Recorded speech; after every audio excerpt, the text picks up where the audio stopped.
Okay. We back. It's day 2. Almost time for Kim to leave. I am almost leveling up. I found out that if I want to opt into the Communist Vision quest, I need to opt into the suicide of, or no, Bazomian socioeconomics. Before tomorrow night. So I'm gonna do that now. I'm almost gonna level up. I think I'll put it in Shivers maybe. I want my Shivers to at least be at 10. I feel like that's a good baseline for Shivers. I also found out I didn't get the fucking Shivers thought. The bow collector. God damn it. When I fucking passed out outside of the Whirling Rags, I was supposed to like let go of the paper, the ledger, and then also pass like a high conceptualization check, which look at my fucking conceptualization. It's at a 2. So I was never getting that shit. And also, playing a superstar cop doesn't give me any Shivers bonuses. I should have played a cop of the apocalypse. I should have theory crafted this a little bit more beforehand. God damn it. So that's how not that this is like a min-max game, because it's not, but like, you know, the things I wanted to do, I'm not doing them very well. Or I'm not doing them as well as I could have been if I just like paid attention more. Whatever. What the hell was I doing?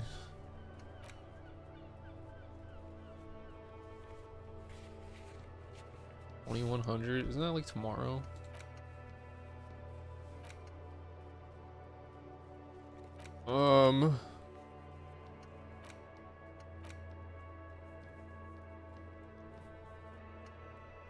I opened the apartment door for Everard.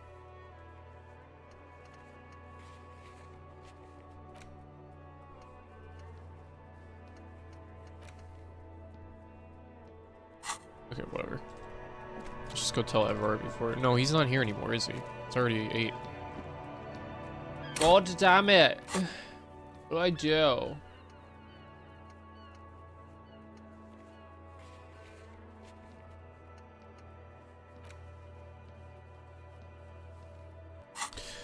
I don't remember if we ever tried to analyze his boots.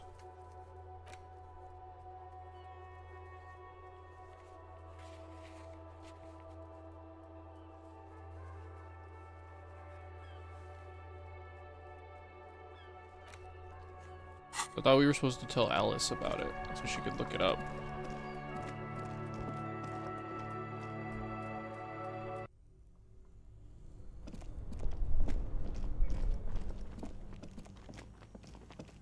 Hello, Denman. The bear's eyes are still glowing red. It's guarding over the freezing corpse hidden in... Shoot, Looney Rooney.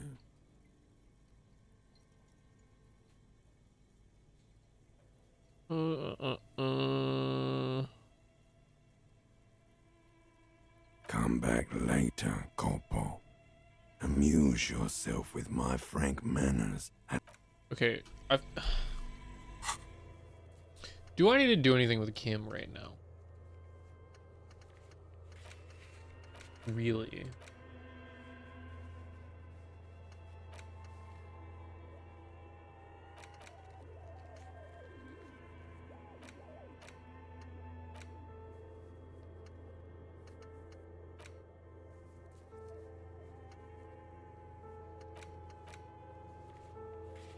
Alright, whatever. Let's just send the body away. Cam, you have anything to say?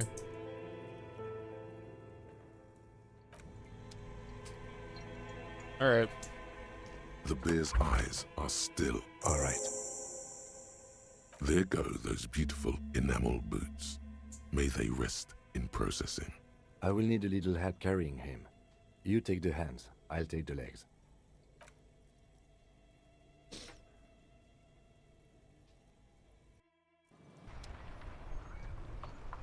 Yeah, Kim's gone. I did level up again.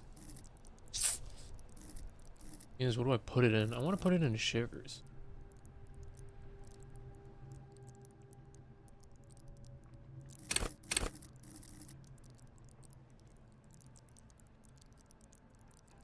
Hmm.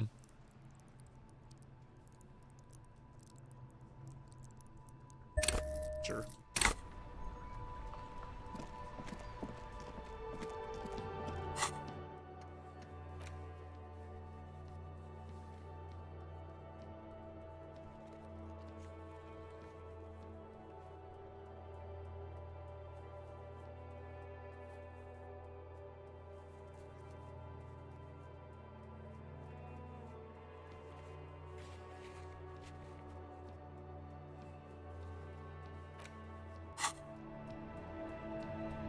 Well, might as well wash myself off.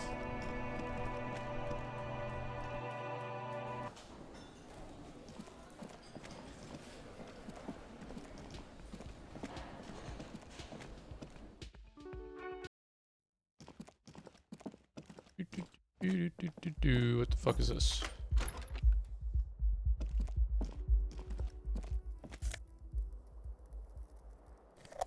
Okay, empty cassette case. There used to be a tape in this case, but it was destroyed in a fit of rage. Something about a 10-year single smallest church in Saint San or Saint Sain must have rubbed someone the wrong way. The label says the song was recorded in 43. Pretty sure that's the song I'm supposed to get, but let's wash up. Oh god. Words will describe how rank it smells in here. They should have sent a poet. This is not the cleanest bathtub in the world, but it's cleaner than you are right now. Ah, that soap scum smell. It smells like life, at least compared to you. Oh, shit. This is not... Ah, the bathtub slowly fills with water. The water beckons. The water is only lukewarm, but still comforting, like amniotic fluid. A few beer cans are bobbing up and down along your flanks, like sad duckies. You feel nice and lonely, and so tired. Now you are alone with your thoughts in the tub, but it's easier than being alone with your thoughts outside the tub. They're not even really thoughts, just assorted sensations, none of them acute enough to focus on. Your fingers grow pale and are covered with tiny whirls as the water cools. What are you doing? You're not some fat fish in a fucking aquarium. Oh my god. Time to get moving. You see the corpse. You can still smell the cadaver on you. It's going to take more than one bath to get rid of that stench. Then, houses along a narrow street. A video rental. Darkness on the planet's curvature. Ugh. The waterline recedes as you stand. You are cold now. Your clothes stick to your still moist skin. Well, got clean, so that's pretty good.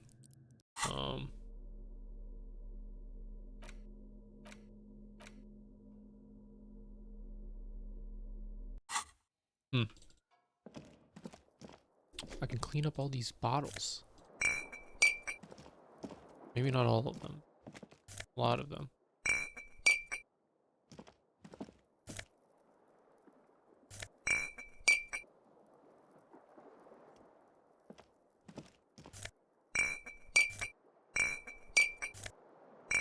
I'm gonna make so much money. I'm gonna make so much money from this tear.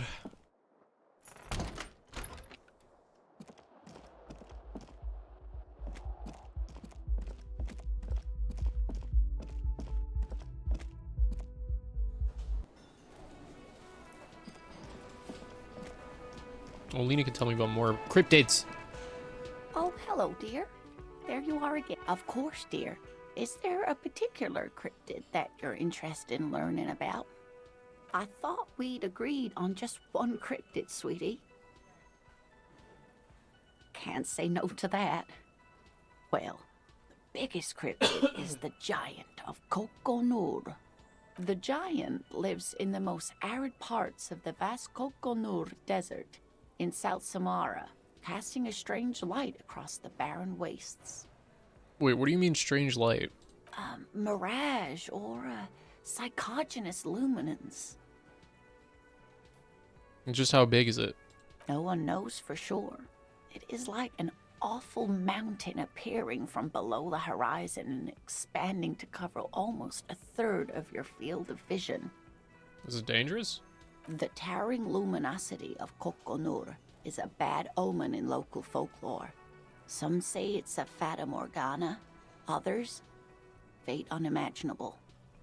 That's what makes it so peculiar. A species surviving at the very limits of scientific law. The giant of Kokonur must be the largest animal the planet can support. There are limits, you see, to how large a metabolism an ecosystem can beget.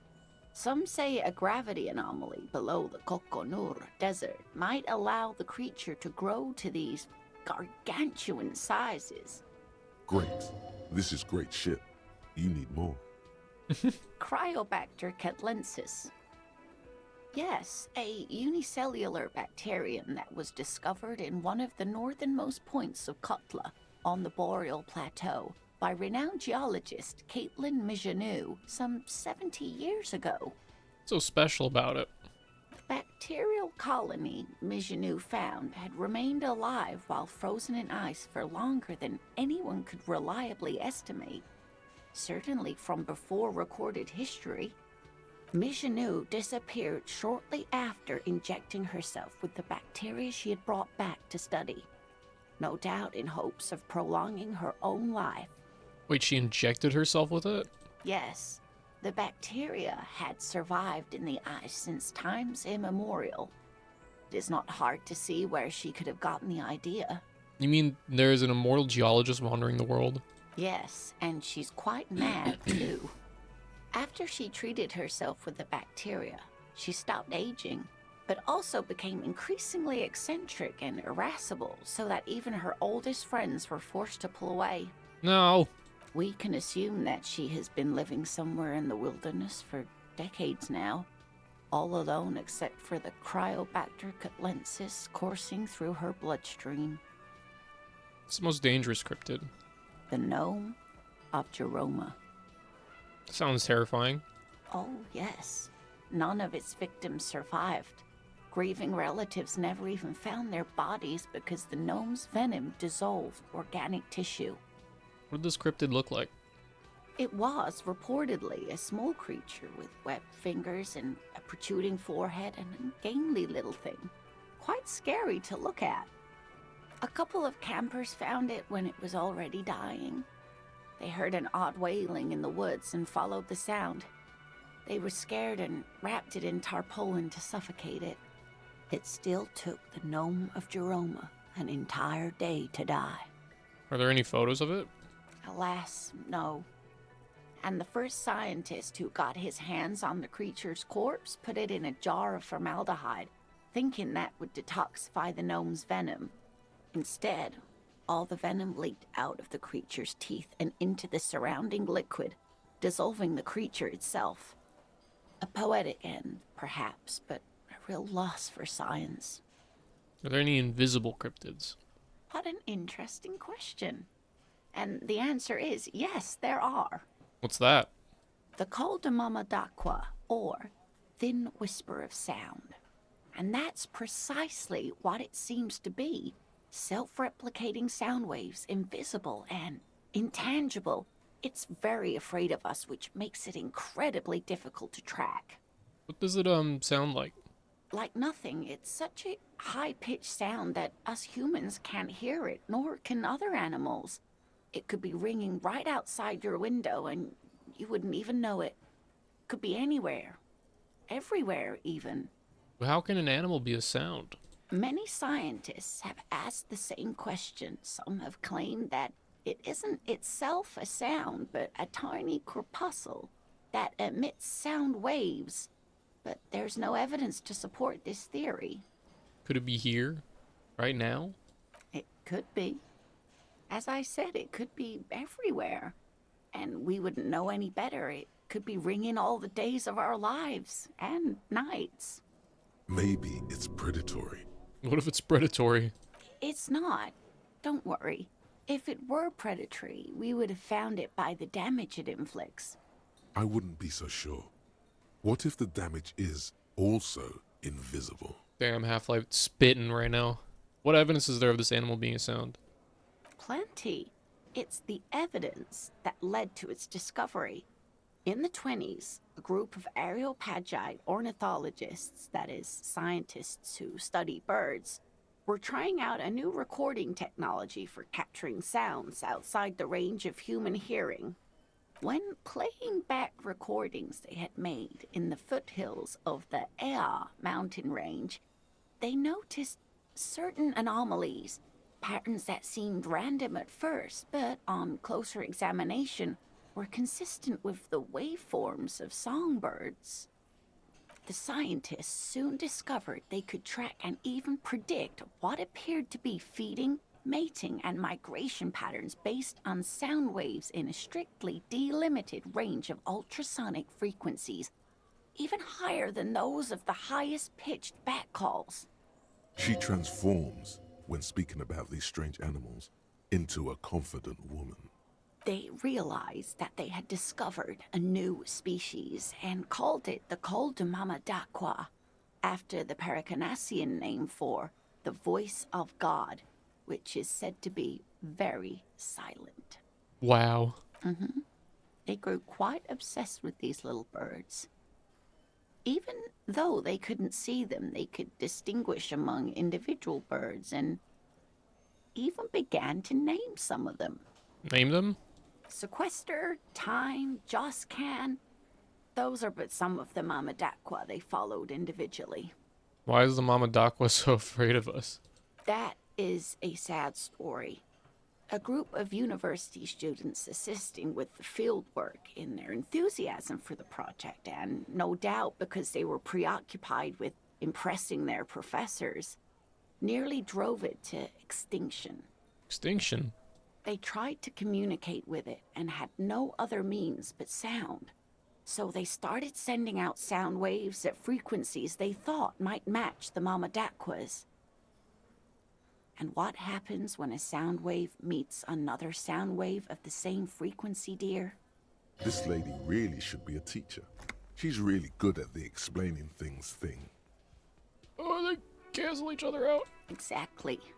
And these tests were performed so recklessly that when they happened upon the right frequency, well, they wiped out most of the population. Great regret washes over her. A wending cloth. After that, the corpuscle appears to have migrated elsewhere. There have been recordings of anomalies similar to those spotted in Ea, but they've been few and far between. It's impossible to confirm the presence of any stable Koltumamadakwa population anywhere. What about what? The gnome of Oh, yeah, it was. A couple. It's still. Alas, instead, all the venom leaked out of the creature's teeth and into the surround. Cryobacter. Yes. In fact, Mijanu disappeared shortly after in. Mijanu. Everyone thought the bacteria had driven her mad, but she really wasn't. Shit. I'm glad you like. Alright.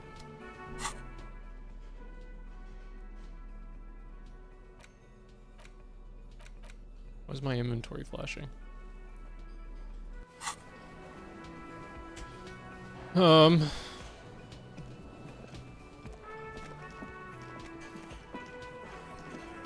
Again, you find yourself looking at that big old window. What the hell are you supposed to do with this window?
Alright, well.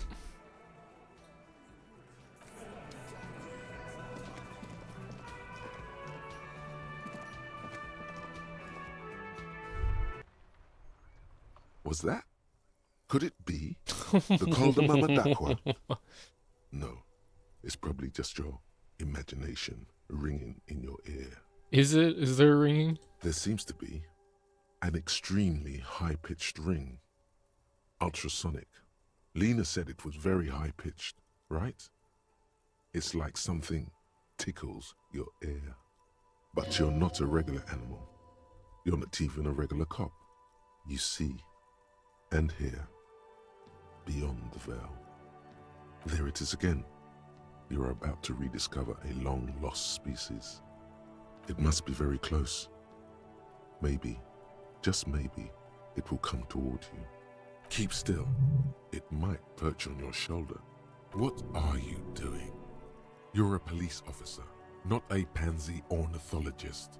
The only birds you should be looking for are healthy women of childbearing age. Jesus. Oh no. The sound. It's moving away. Somewhere over there. Go after it. No. Too late. It's gone. There is no ringing anymore. Just the sound of the streets. No, come back, please. Keep your ears peeled. Oh, I got a thought. If the species really has migrated to Martinez, you're sure to hear it again.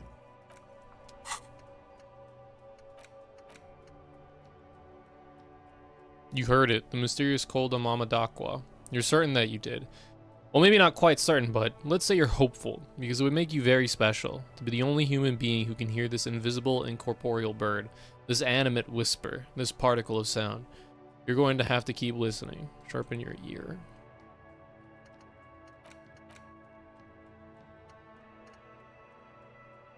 Oh my god. Okay.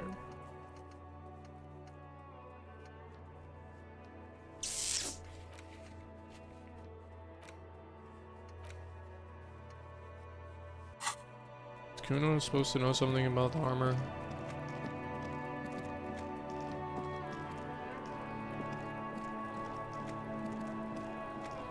Fuck does Kuno care? The fuck about it? What's the rest of his armor? Kuno doesn't give a shit about the armor. How come? That fucking had one thing majorly wrong with him. He's a fucking mutant. A mutant? Do you remember how he looked? Fucking growth hormone shit. He's a giant. The armor's too big for any man. Kuno doesn't give a shit about that freak armor. Kuno threw that shit away. Oh, come on. He's just pretending that he doesn't care because he's too small for the armor. What do you mean you threw it away? Kuno tried to get the helmet on. It was too big. Kuno tried to get the helmet on. Kuno kicked that shit in the sea, rugby style. That shit means nothing to Kuno. You threw it in the sea? Yeah, that shit means nothing to Kuno. Kuno doesn't give a shit about material shit. Kuno's a fucking monk. You wanna fuck on someone about that armor? Go fuck the mustached union fuck. The jolly troubadour shit at the gate. What do you mean troubadour? Yeah, cock and boot. You know that jolly union cow fucker? Came around talking about cows or some shit? Came around pretending like he cares about cows? So yeah, he's the one you want to talk to. He's fucking crazy about that armor shit. Coming here pretending like he likes cows. Trying to catch a peep at Kuro's armor. Go to the gate. Ask him yourself. Yes, this troubadour has it. You can feel it. You're testing. Get lost. Kuno does. I also never talked to Sealing, so I feel like I should go do that.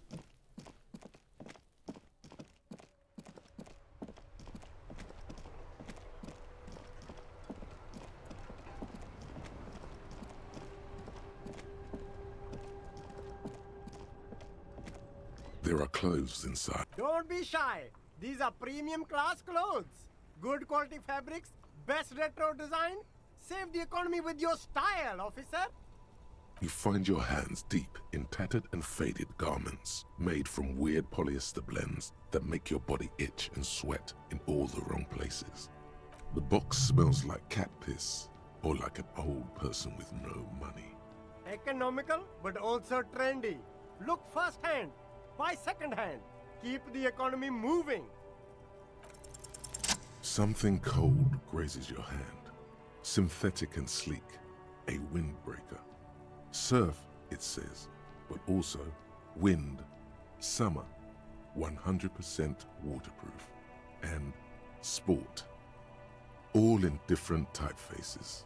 This jacket is the apex of human evolution, the moment at which man became weatherproof. Practical, and yet it may deaden your senses to the world around you, possibly because of the awful typeface. Good choice, officer. Mega sporty. And it's only $4.50 for you, sir. No, I'm okay. You see two lowly, defeated speakers, thralls, slaves basically, perched atop them like conquerors surveying the land. A pair of found, durable wear sneakers, Ultra Series. I can see you've a taste for luxury, officer. Can't keep your eyes off those sneakers? A pair of found Ultras. The design is impossibly sleek and simple. A futuristic silhouette with a sleek monochrome colorway, a jet black upper, and a silver-lined midsole. Those sneakers, mister. Those sneakers are the latest found sneakers. Super air, super fine, super cool. Only 50 real. Only? That's madness. These once respectable speakers have been conquered, reduced to a mere prop by the indomitable found Ultras atop them. A small heat emboss on the veneer reads, "Solidarity aid from the People's Republic of Samara." The speakers themselves don't seem to display any magical qualities. No, don't look at the speakers, officer. Look at the sneakers. The sneakers are the stars here. But I already looked at the sneakers. Then look at them again. These are the premium lifestyle sneakers, officer. The best on the market. These No, What don't about the look speakers, at the though? Speaker. These, officer? these one a sm- No, don't pity them, officer. These are old Samaran garbage. Don't even look at them. Check out these super cool, fun Ultras instead. Can't I just buy the sad conquered Samaran speakers? No way, officer. These aren't for sale. They're bad speakers. Low-fi socialist junk. That's why I want them. I think I might be lo-fi social junk myself. No, officer. You're a high-class policeman who accepts nothing less than the best. Lucky for you, I've got the best on sale. I don't know what I am. I don't even know it myself. I want the speakers. Well, if you want them, but see, they are the pedestal for my sneakers. If I let go of the speakers, where will the sneakers go? I can't leave premium lifestyle sneakers on the ground. If, on the other hand, you wanted to buy the sneakers too, I could maybe throw in the speakers for little extra. 50 cents? Oh my god. There's a pile of cheap sunglasses in a small box, a variety of shapes and colors. You like sunglasses, officer? I've got the latest styles right here. Abort. These are hideous. What's more, they don't even fit your face. You can feel them pinching your nose and chafing against your brow. Damn, officer! You look like a mega secret spy. Very secret. They're practically made for you. I'll let you have them for 2 real and 50 cents. They're perfect for concealing your bloodshot and baggy eyes. It's going to be very difficult for anyone to take you seriously with these things on your face. These are all boring. Boring third-rate ho-hum sunglasses made of cheap Syrahese plastic, the kind of plastic that melts in the sun. These are all first-rate sunglasses. Premium design, superb material, very cool, UV resistant. These will definitely keep your eyes safe and cool while doing your dangerous police work. No luck. Well, All you find is oh, so this close. lime-colored cellophane visor, produced by a bargain sportswear brand called Amphibian, apparently. There's a malformed green frog on its bent cap. Oh, that visor is perfect for you, officer. It'll definitely keep the sun out of your eyes while you're shooting criminals. Bang, bang! And all for a mere 6 real. No, I'm good, man.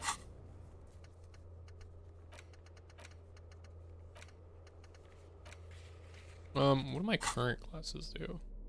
Well, calculus. Eh.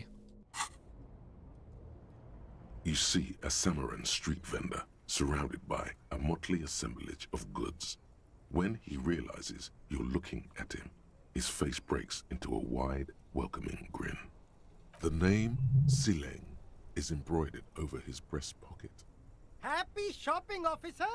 Everything's cool here. What's so cool? Everything's cool. The goods are cool, the customers are cool, the place is cool. And one more thing, officer. From out on the bay, a cool wind gathers. It sweeps into the city, tugging at the textiles hanging around the stand. Some distance away, the sound of a tin can clattering across the street can be heard. You're very cool. Bang, bang, bang, bang.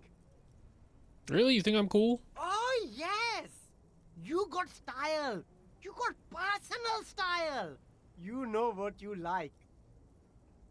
You like premium menswear. Look around and browse. Everything looks cool on a guy like you. Take your time. Don't be distracted by the flattery and funny man act. Questions? Where are you from, Sealing? Me? It's a boring story, officer. Who cares about the past? I'm all business now. All Revachol. You're not a local, are you? Very sharp, officer. I'm Serais from the Sigai province of the Serais Empire. The apricot suzerainty, you know? Yum, apricots are delicious. Yes, apricots come from Sigai. My grandma used to grow them. But Sigai is a shithole. That's why I came to Revachol. Here's much better for an independent entrepreneur. Less laws. Speaking of, why not support an independent local entrepreneur? I send half my profits back to my grandma in Sigai. Well, if it's for his grandma, you should buy a lot of things. Poor, underprivileged grandma. So Sealing, what's your stance on drugs? Drugs? I don't go in for that, officer. Drugs ruin lives. Unless you're into drugs, of course. In which case, drugs are excellent. Mwah! Tasty, tasty drugs. You don't like drugs? That's very cool. I don't like drugs either. I only said I do because I didn't want to sound lame. Peer pressure. Sir, it appears to be true. No drugs in sight.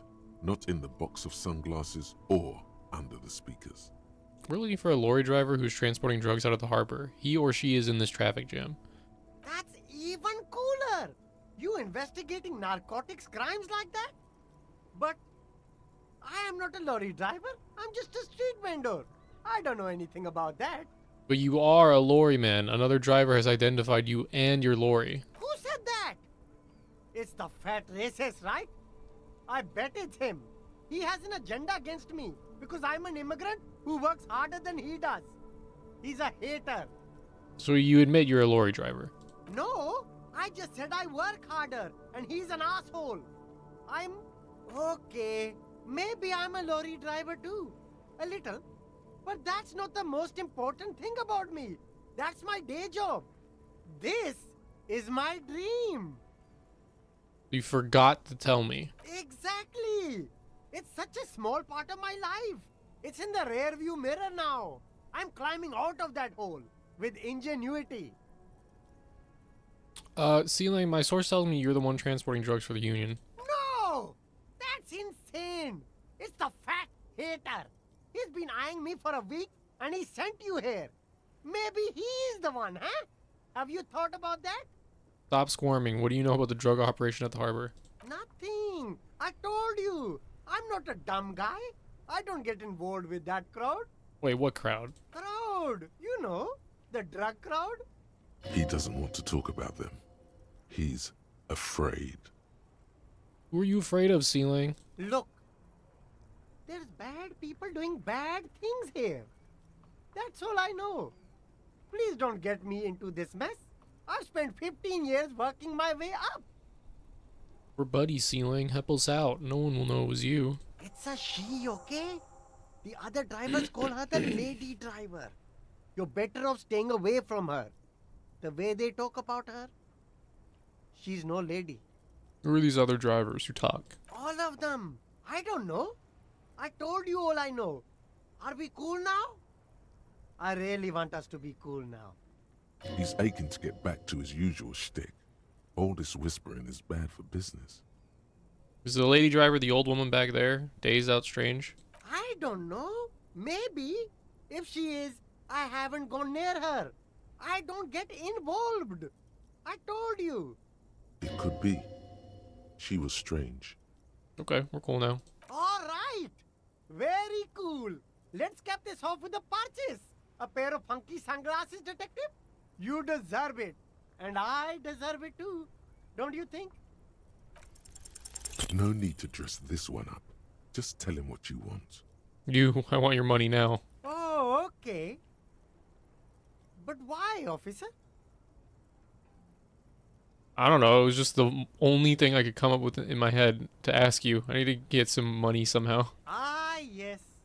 Money is very important. You see, I'm an honest entrepreneur.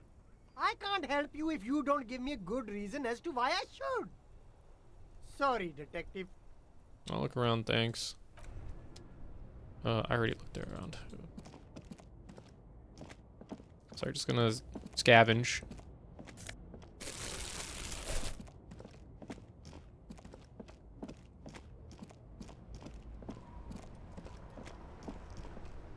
I wonder if the Fritz store's still open so we can get rid of all this shit. Drill between the thighs of a page 3 girl. L'origine du disco.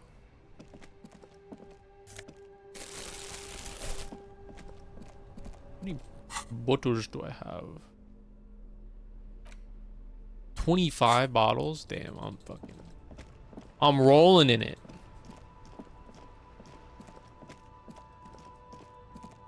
I'm gonna go talk to Joyce now.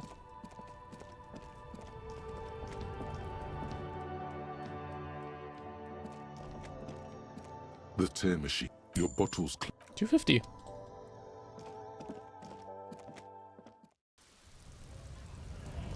Hey, pal. Right to work. Thought I could ask him about the tattoos, but I guess not. Hola, Wandering Man. How can I help you?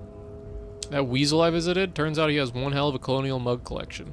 Yeah, the janitor who gave me the key to his apartment said the guy's a bit of an asshole.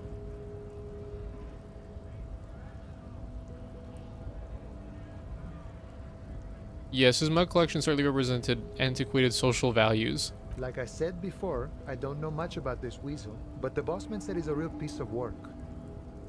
Thanks for helping out, friend. Hey, you're the man in boots at the gates. Kuno said you know about the armor. The little boy had a good on his promise.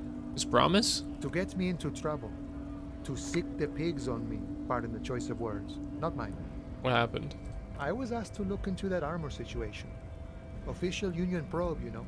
Track it down, see who took it. Did you? At first I thought, why not? Maybe the pieces can feed the strike. Buy us a few more days under the sun, you know? So I went to this boy. He said he'll make me his prison bitch. He's got eyes everywhere, the cops in his pocket, and he's the king of Jamrock. Serves me right for doing menial footwork. I dropped that probe right then and there, and it still got me into trouble. One bad move is all it takes. So Kuno used this to what, scare you? It's a minor nuisance. It's all good. He thinks, not yet. Better to get this business out of the way. Sweeter then.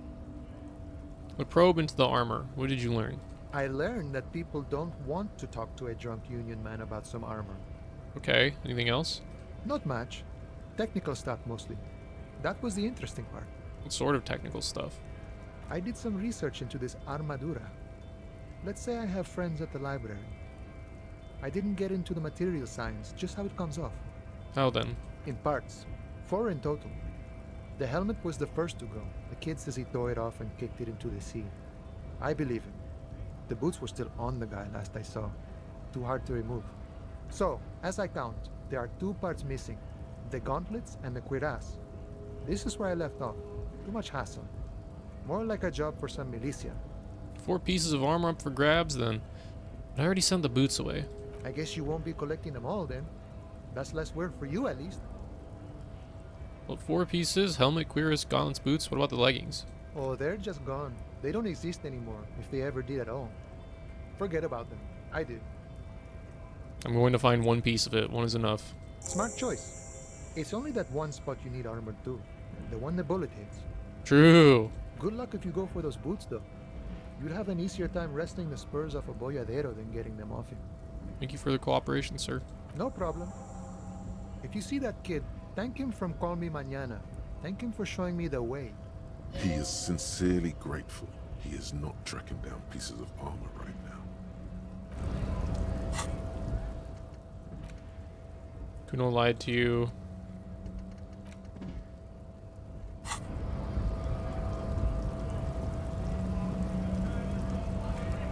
All right, Kuno, you fucking liar.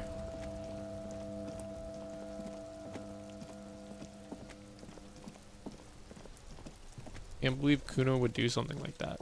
Lie to me. A superstar cop. Fuck does Kuno care? I talked to Manana about the armor. So? You should thank him. Nothing. The tip really paid off. Good job, Kuno. What? Don't be playing Kuno off as a snitch bitch. The oldest trick in the book, people. Are you snitching, Kuno? This is some ancient bullshit, people. Kuno would rather take 10 than snitch. Pig's full of shit. Get the fuck out of here. You found a real nice button to push. Turned the tables on him. Kuno doesn't fucking care. Kuno doesn't fucking care. Cool. A little bit of XP about it. I guess I should. Well, maybe I can't turn the Joyceus yet. I gotta talk to the other glory drivers about Ruby. Oh man, Tommy. Still here. Stuck in this damn jam, my man. What's up? I heard that one of the drivers is a woman, but I don't think she's here. Do you know this lady driver? I don't want to talk about that. Why? Do you know something? I mean, I don't mean to pry, but I need your help. She may be involved with the drug business. Man, I was hoping it isn't gonna be her. All I can say is, she isn't around here anymore. She isn't some evil drug trafficker. And I don't know where she is. Who is this person? What's her name? Thank God I don't know. People here call her the Lady Driver. She kept her name a secret. From me too. Now I see why. Who is she to you? A friend? An acquaintance. I don't know. She was the only person in this damn jam I could talk to. She's someone I don't want to rat out to the law, okay? What does she look like? A youngish woman. Gruff, but in a cool way. What color hair? Blue and violet. Dyed. It was violet when she got here. Blue before she went. When she leave? Damn, I don't want to... Please just let it go. Whatever she did, it can't be that bad. She's not a bad person. I know that much. I can't just let it go. It's part of a police investigation. That's how it always is with you, isn't it? All part of the investigation. The girl's troubled. If you hunt her down, she may not survive it. I can't have that on my conscience. Said she's troubled? How? She's got the darkness in her. That young person's darkness when you think it's all over. And you're looking for a way out. She shared this with you? Yes. Which is why I don't want to snitch on her. Not snitching, it's just a few questions. It's snitching, man. I know what it is.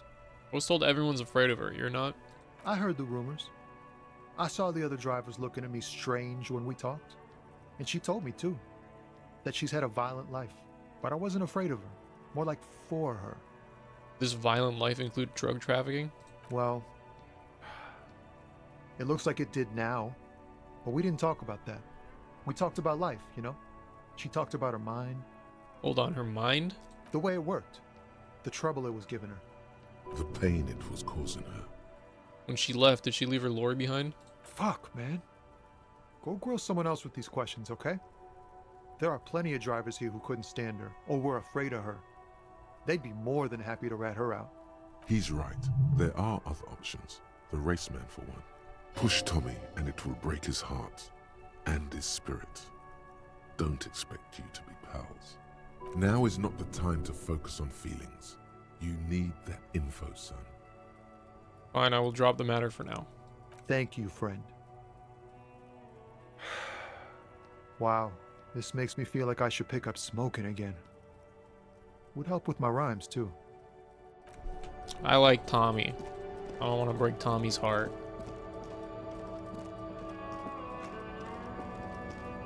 Looking for something, Rod? Come to tell me to fuck off again? I know you've been giving me the runaround. Fess up. Where's the lady driver? I don't know what you're talking about. First, you knew Sealang didn't do it. He did something. He stole his employer's goods and another honest lorryman's job. Talk to him. I don't know anything. And why are you smirking? Listen up, fuckwit. You don't scare me. You cubs don't run Rivachel West. You don't run Martinez. You don't run shit. Actually, we do. I ain't saying nothing. Yes, you are, or you're coming to the station. No, I'm not. I'm not coming anywhere. Okay, I don't know what you're talking about. Tell me which ones are Lori. Listen up, fuckwit. You don't scare me. You cubs don't run Rivachel West. Who it is you? I ain't saying nothing. Going to get violent with you? What? Here on the street? You won't. This fucking guy.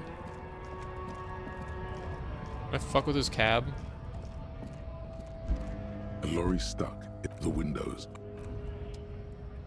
Ugh.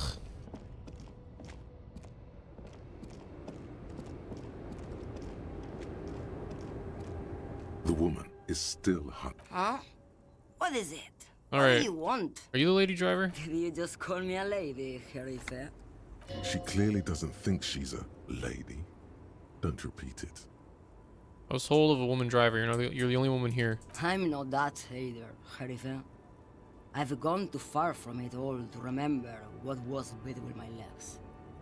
It doesn't work like that on the long haul.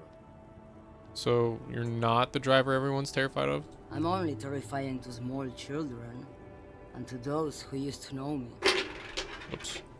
Why are you scared of the people who used to know you? Because they can no longer recognize the person I once was. You said long haul, that's... The big ones, the trucks. There's no women and men there, it's all just... In the middle of this town, there's a ghostly motorway. It takes all the people where they want to stay. You feel very cold suddenly, as if standing face to face with a terrifying adversary. Then the feeling dissipates, and all you see is an aging woman. And who's the female driver I was told of? How should I know? Do I look like I spend a lot of time with the other communers sniffing around? When I have my movies to go to. All you need to know, thanks. Oh, Sim. Something in her is pulling towards some unknown rest state. She twitches, like a sleep kick. Okay, I'm just gonna tell Joyce.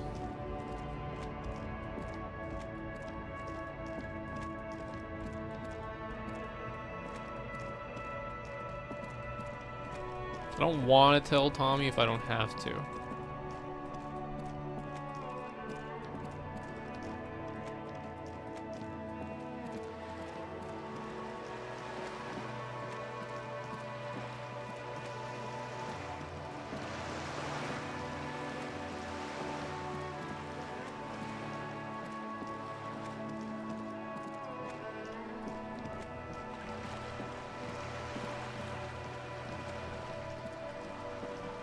You're back. Good. Word has traveled, yes, but nothing of real substance has surfaced yet, I gather. Wild Pines has eyes on the intersection, but not ears. More lessons in basic reality? Oh yeah. My take. What is all of this? The scent, the sound, the air. What world is this? What world? The only one, I suppose. The world of matter. And its pale antipode. The camera of her mind glides over the surface of the water. What do you see? Great bodies of water. Forest-covered surfaces. clusters of light where the cities lie. You've seen the montage. We all have. This world is enough. A frisson lifts the hair on the back of your arm. Wind sweeps the surface of the bay. The wind is sweeping the waters. The world is a suzerainty of Revachol. Oh shit. There is a term of endearment they coined for it in the DeLorean century, when humanity was high on this world, discovering more and more of it, these archipelagos included. What is it? Elysium. Elysium, the world needs a term of endearment. It does. There are those who would call it hell. What is hell? A term of hatred that originates, like many such things, with the Mesk petro-fascists. I don't feel like I've got the whole picture yet. Oh, you want a picture of the world? There is no complete set yet, dear. They're having some trouble reaching orbit. How come? Great things are difficult to achieve. For now, we're viewing the world from the inside, sideways. How about it's a ball?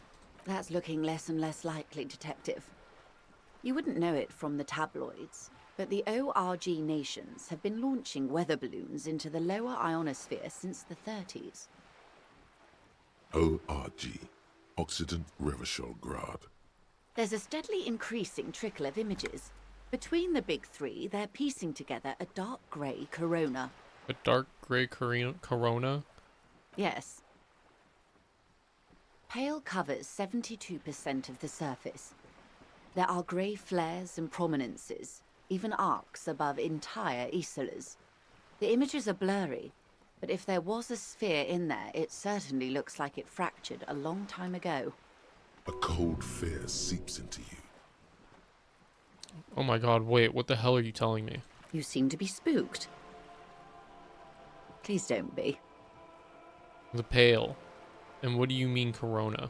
They say there is a rarefied envelope of matter surrounding the darkened disk of our planet. That is, if we are still living on a planet.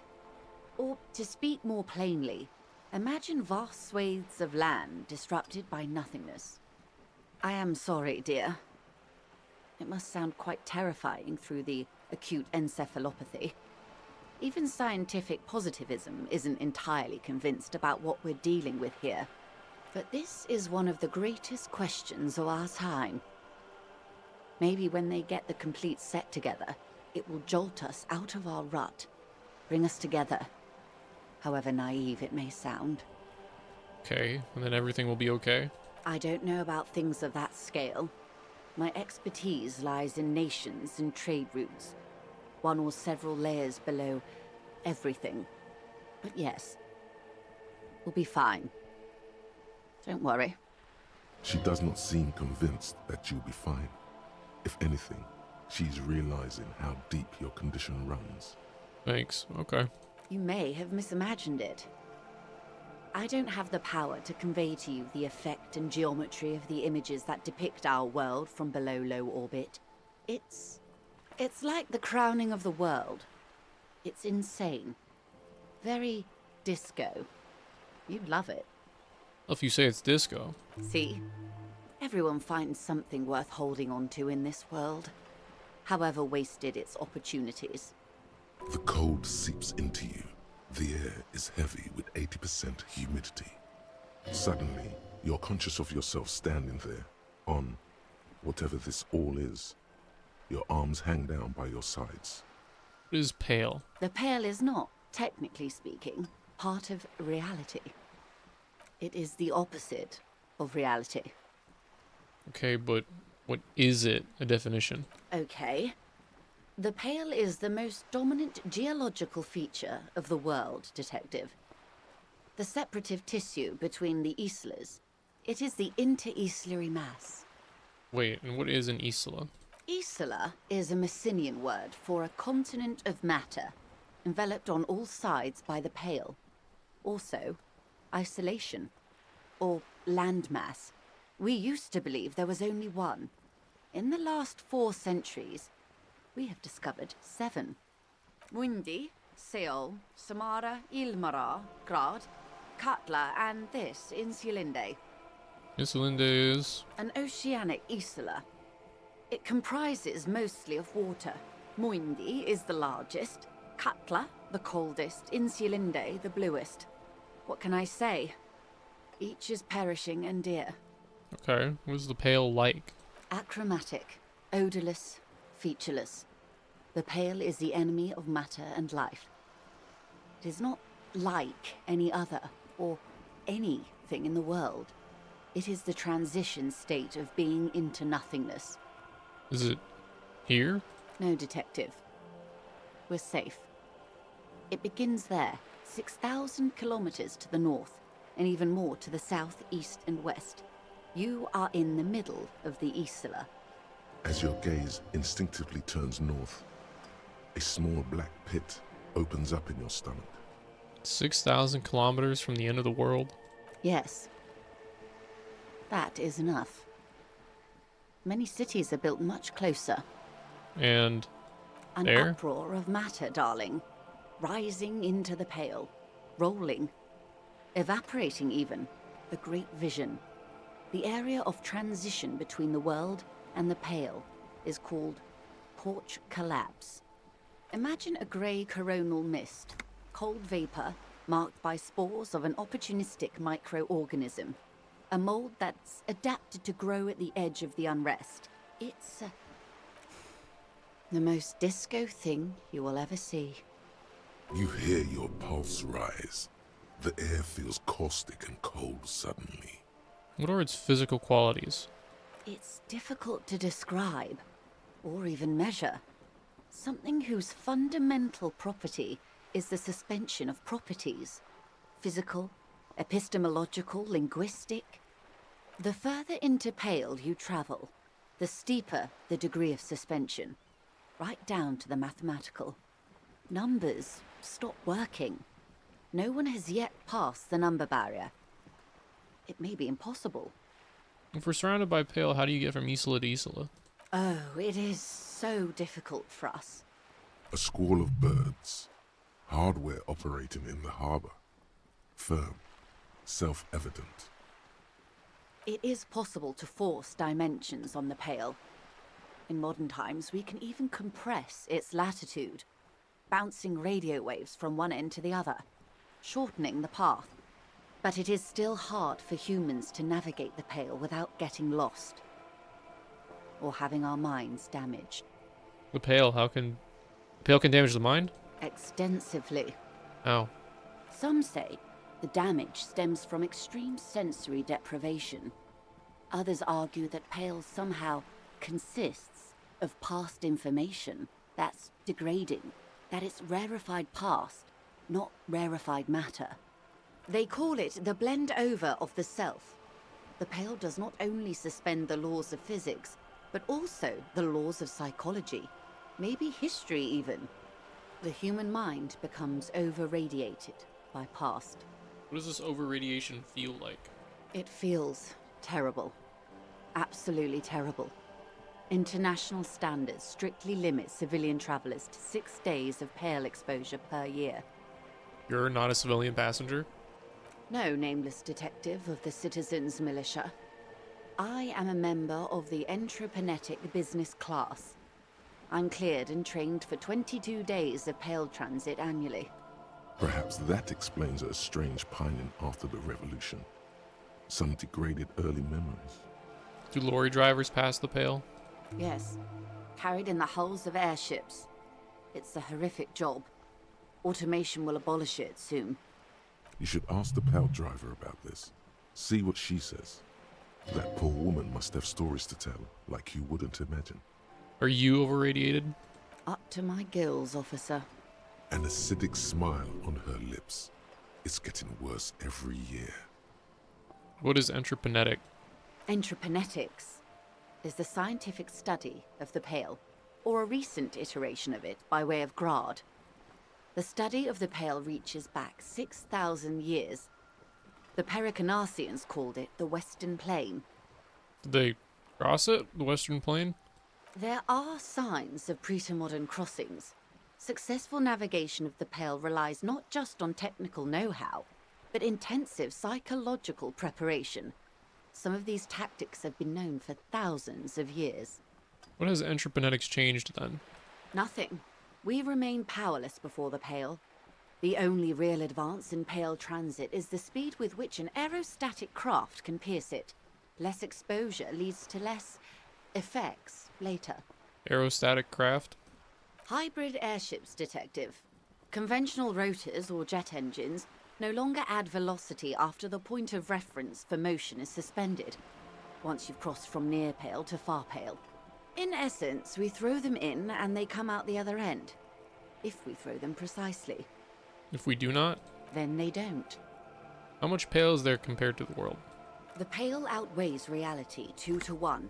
There is more Pale than there is matter, and the ratio is slipping. Slipping how? To our detriment, or? What do you think, Detective? It's growing. There's more and more of the Pale. Precisely. One of the few measurable effects of the Pale is that it is expanding at an unknown rate. An intuitive conclusion of that development is that one day the Pale will cover everything. But this sort of talk is mostly left to extremists. Cover everything? That can't be. Where would we go? Most people, and indeed most private and government sector organizations, entire civilizations and religions even, find handy ways to ignore or downplay that knowledge. I suggest you do the same. Off we go. You see the hanged man's mouth open. Off we go into the wild Pale yonder. One and all. They say Pale is death, but for the universe. Why should we just leave, and the world get left behind? Let's return to reality, please. Yes, sweet reality. But before we do, tell me, Detective, is this the first time you're hearing this? Do you really not remember anything? I sometimes sense vague shadows of a past, and it's not good. Then tell me, what do you think of the Pale? Its advance can only be stopped with immediate, total, ruthless communism.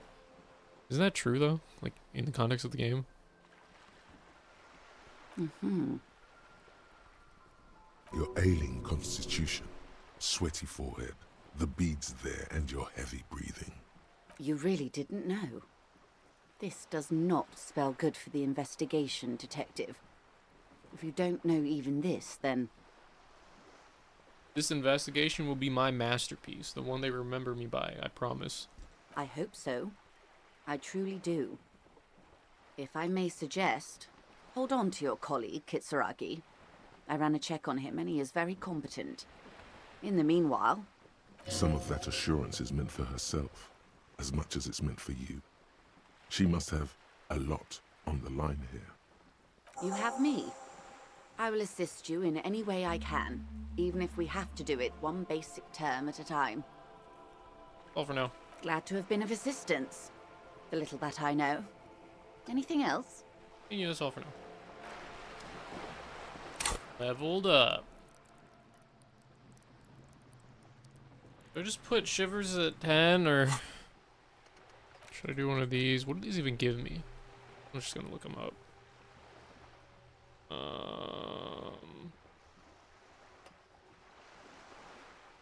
Let's see, coach physical.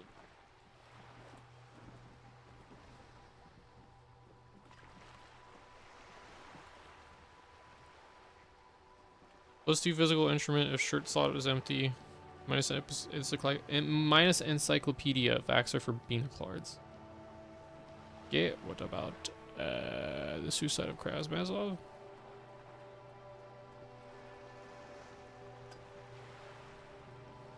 +1 rhetoric, Mazovian ethics, white check, failures heal all morale. Wait, that's like pretty good. Okay, what about cold de mama d'aqua? The qua.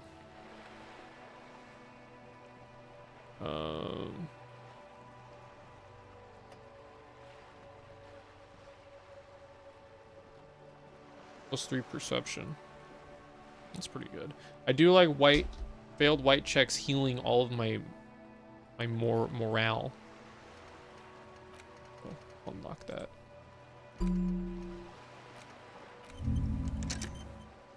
Cool.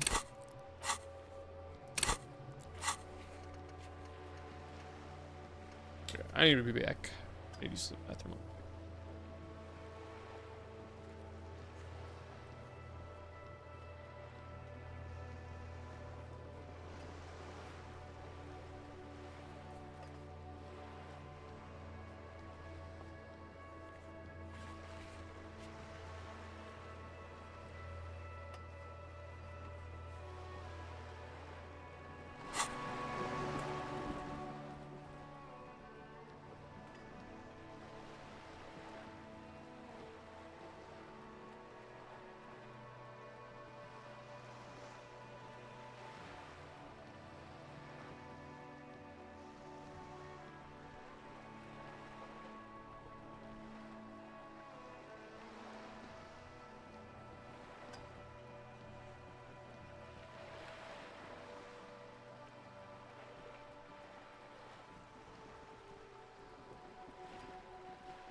Okay.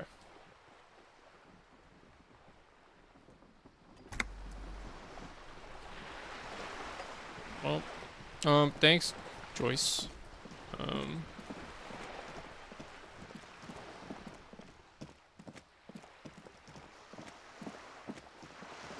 I guess I can go talk to the Pale driver.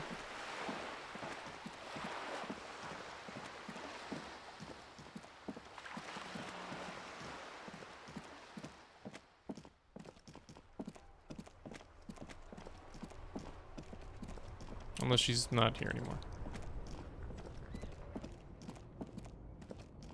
Oh, she is. I don't think she sleeps. She's not like the others.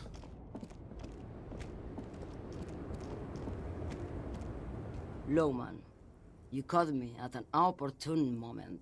This awful weather keeps me awake. You can entertain me with your questions. I think I know what's going on with you. And what is that?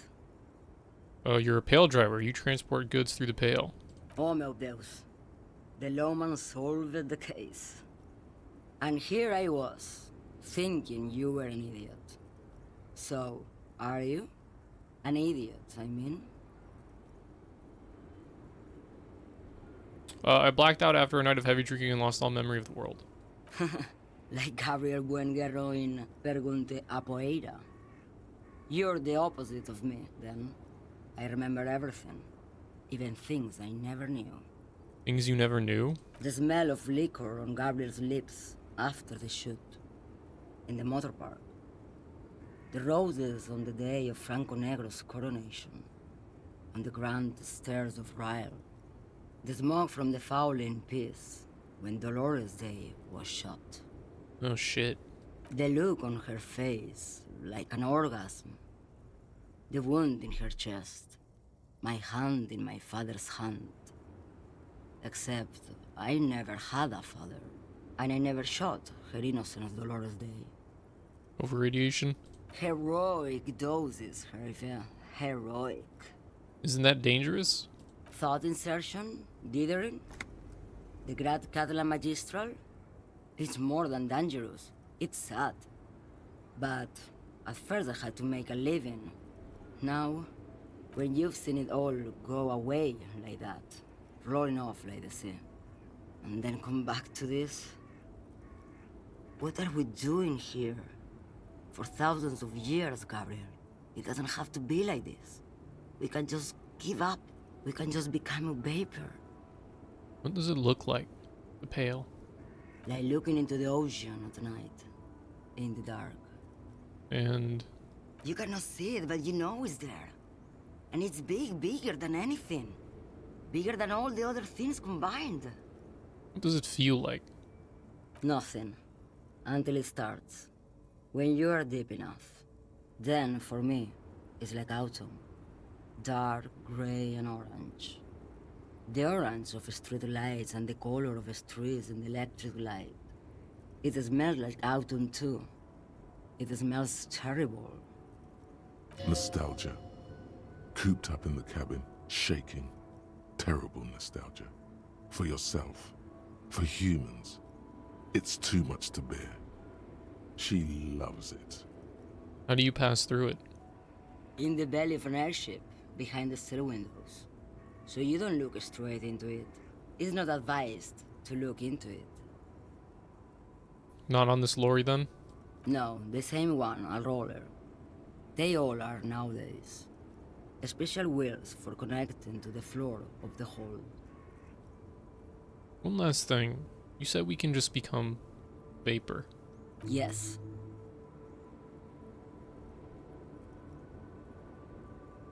I feel I already have what you have in some way. They say there's a point.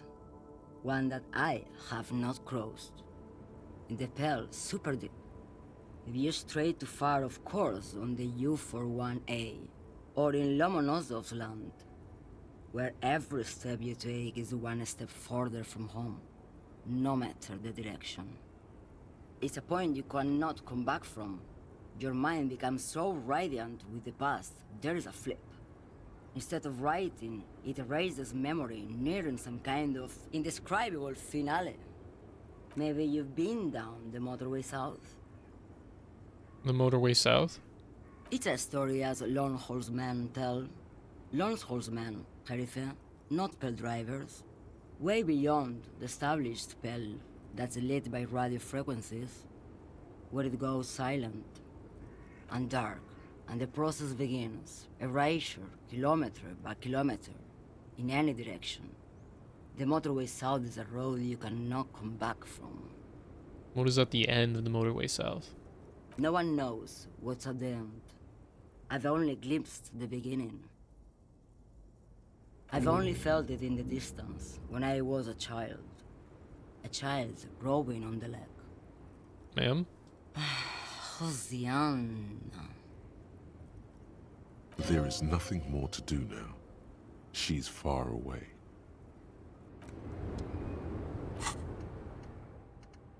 Motorway south. The edge of the map. Okay, bizarre angles.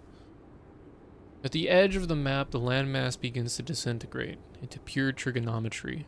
The ocean melts, becoming a tangle of sines and cosines. The mountain range turns into a sharp-angled azimuth. Its green rain shadow dithers, like music turning into waveform, and then vanishes. This is the end, a half-remembered textbook from your childhood. The porch collapsing on the edge of the Isola, a transition from reality to pale. A single vector shoots out, like a rocket. It's the motorway south, splintering off from the known pale. To where? Where does it go?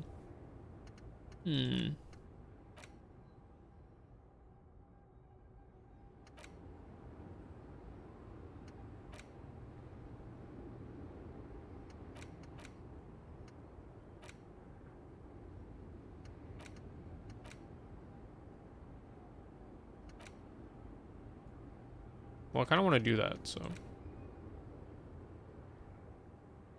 we'll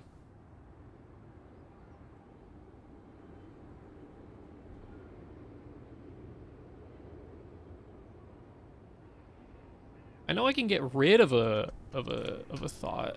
I guess you have to use a skill point. Oh, I might as well just use another skill point to unlock this. Okay, all right.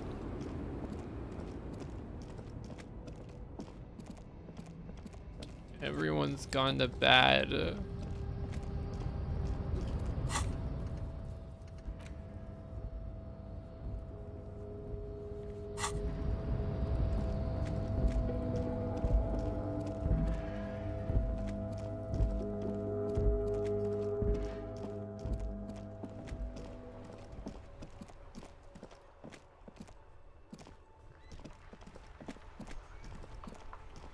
The dented yellow mailbox.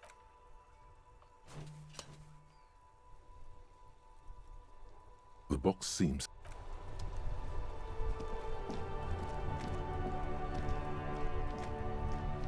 You sit on the wind-worn wooden planks of the bench. Your feet ache.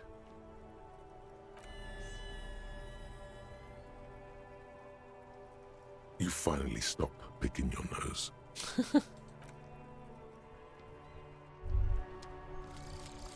Mazovian socio-economics.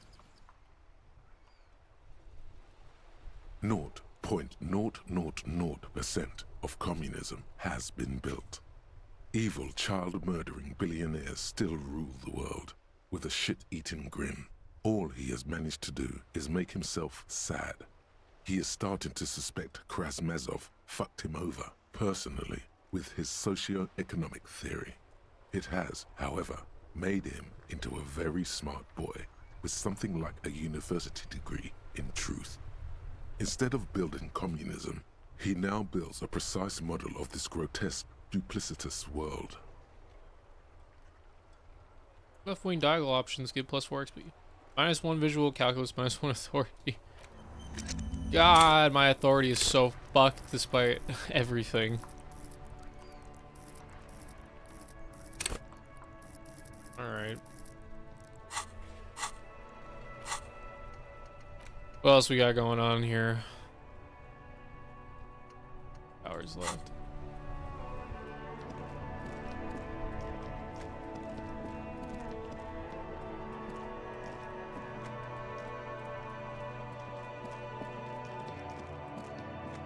old call box with a matrix.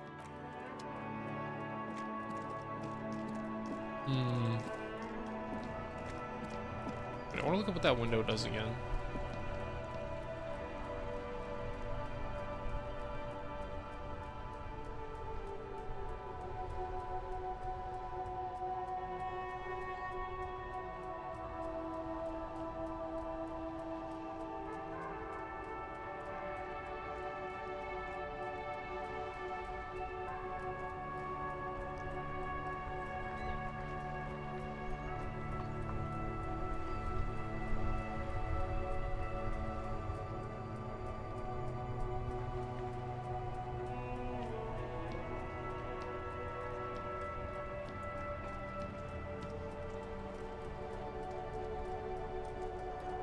How am I supposed to prove my authority to Titus?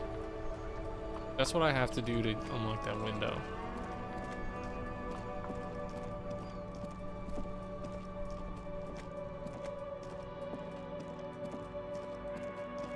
Can't unlock this yet.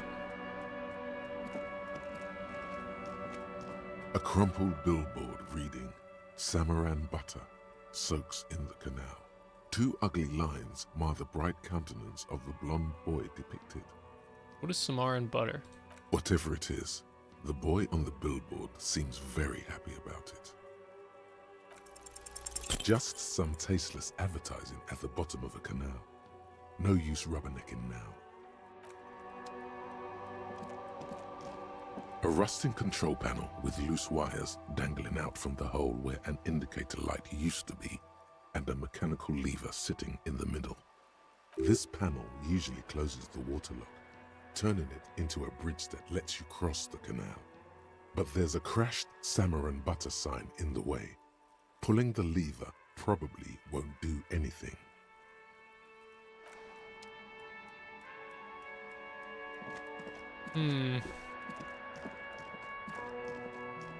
Alright, Roy.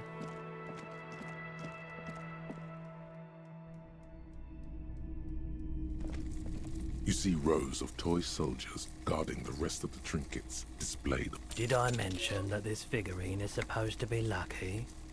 Always carry it with you. That was a very smooth salesman's grin that almost comes off as earnest. You should learn from him. Cool.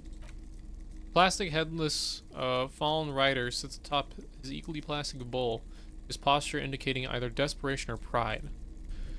Comes as a set with the infamous fallen cap for which he lost his head. The head is not included. Okay. Already bought the... All the old... clothing. Wow. A very large red t-shirt with an impressive print stands out from the other garb.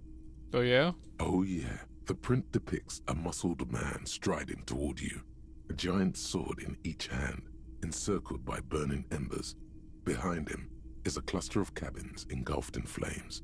Beneath him are the words, Hjelmdal burning. Smells like worn cotton and a little old sweat there. Worn cotton with a side of flea market or trash bin. Sniffing is okay, but please don't try anything on. Can't have you leaving your photon emissions in the fabric of things you're not going to buy. You're not imagining it. Photon emissions? What is he talking about? It's a rad Man from Helmdall t-shirt you've got there. Hell yeah, man. I don't usually carry printed tees, but this one was just pure exemplar. You must be a serious Man from Helmdall fan. A fan? No, I wouldn't go that far. But I do think the Hjelmdalaman saga is an integral part of our shared reality. Most people don't think that the man from Hjelmdal really existed, but they're wrong. What did you mean the Man from Helmdall was real?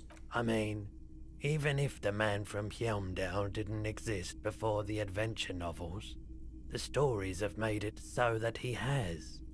It's I'm simple, really. I'm totally with you, man. Reality has a way of bending back on itself. Exactly. Cause and effect work in both directions. Paracausal. Besides, I've been to Kotla. though not quite as far north as the Hjelmdal, and watched northern lights travel across the sky. Very unique, energetic tides there. Very, very unique energies indeed. Geomagnetic ley lines, one might even say. Stop talking about this nerd stuff. It will make you weedy. Buy the damn shirt already. It's powerful. How much are you selling this t-shirt for? 2 real. Cool. Sounds like a good deal, although I wouldn't really know. Oh, it is. Could you just give it to me for free then? But why? Perhaps I could repay you in some other way. I deal in goods, not services. Sure. Welcome to Hjelmdal, officer.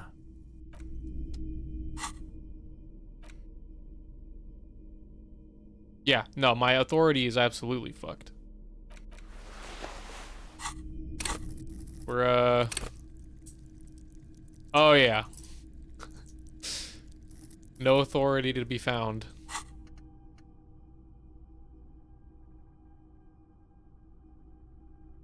-4 from items.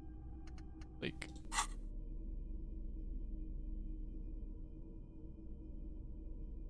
Man from Hjelmdal is standing in front of a burning village, dual-wielding his ever-present Zweihanders. His muscles look ready to burst out the two-dimensional print and into your three-dimensional life.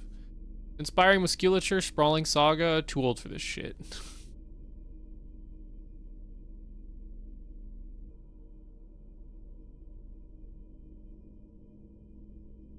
Some better pants.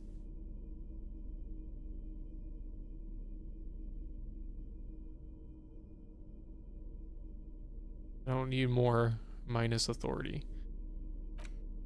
It's the ledger you found in the trash. A cabbage of papers hanging from the... It's proving to be harder Oh than my expected. god. You just don't have the intellectual rigor to patch the quilt back together. Try again later. I'm never gonna read these case files.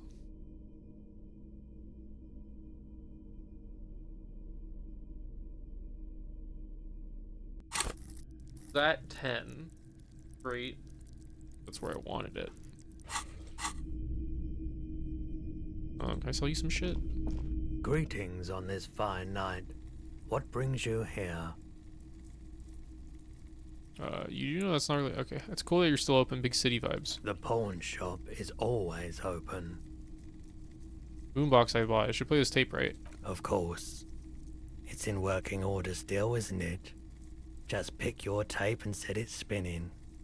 It all starts with the tape. Roy high, and if yes, what is he on? Feeling warm and enthralled by the movement of light, while the mind continues to race forward. Lucky bastard. He's probably on Parolidon. It's tough to come by on the street. Parolidon? What's that? A drug developed by the military to treat and prevent radiation sickness.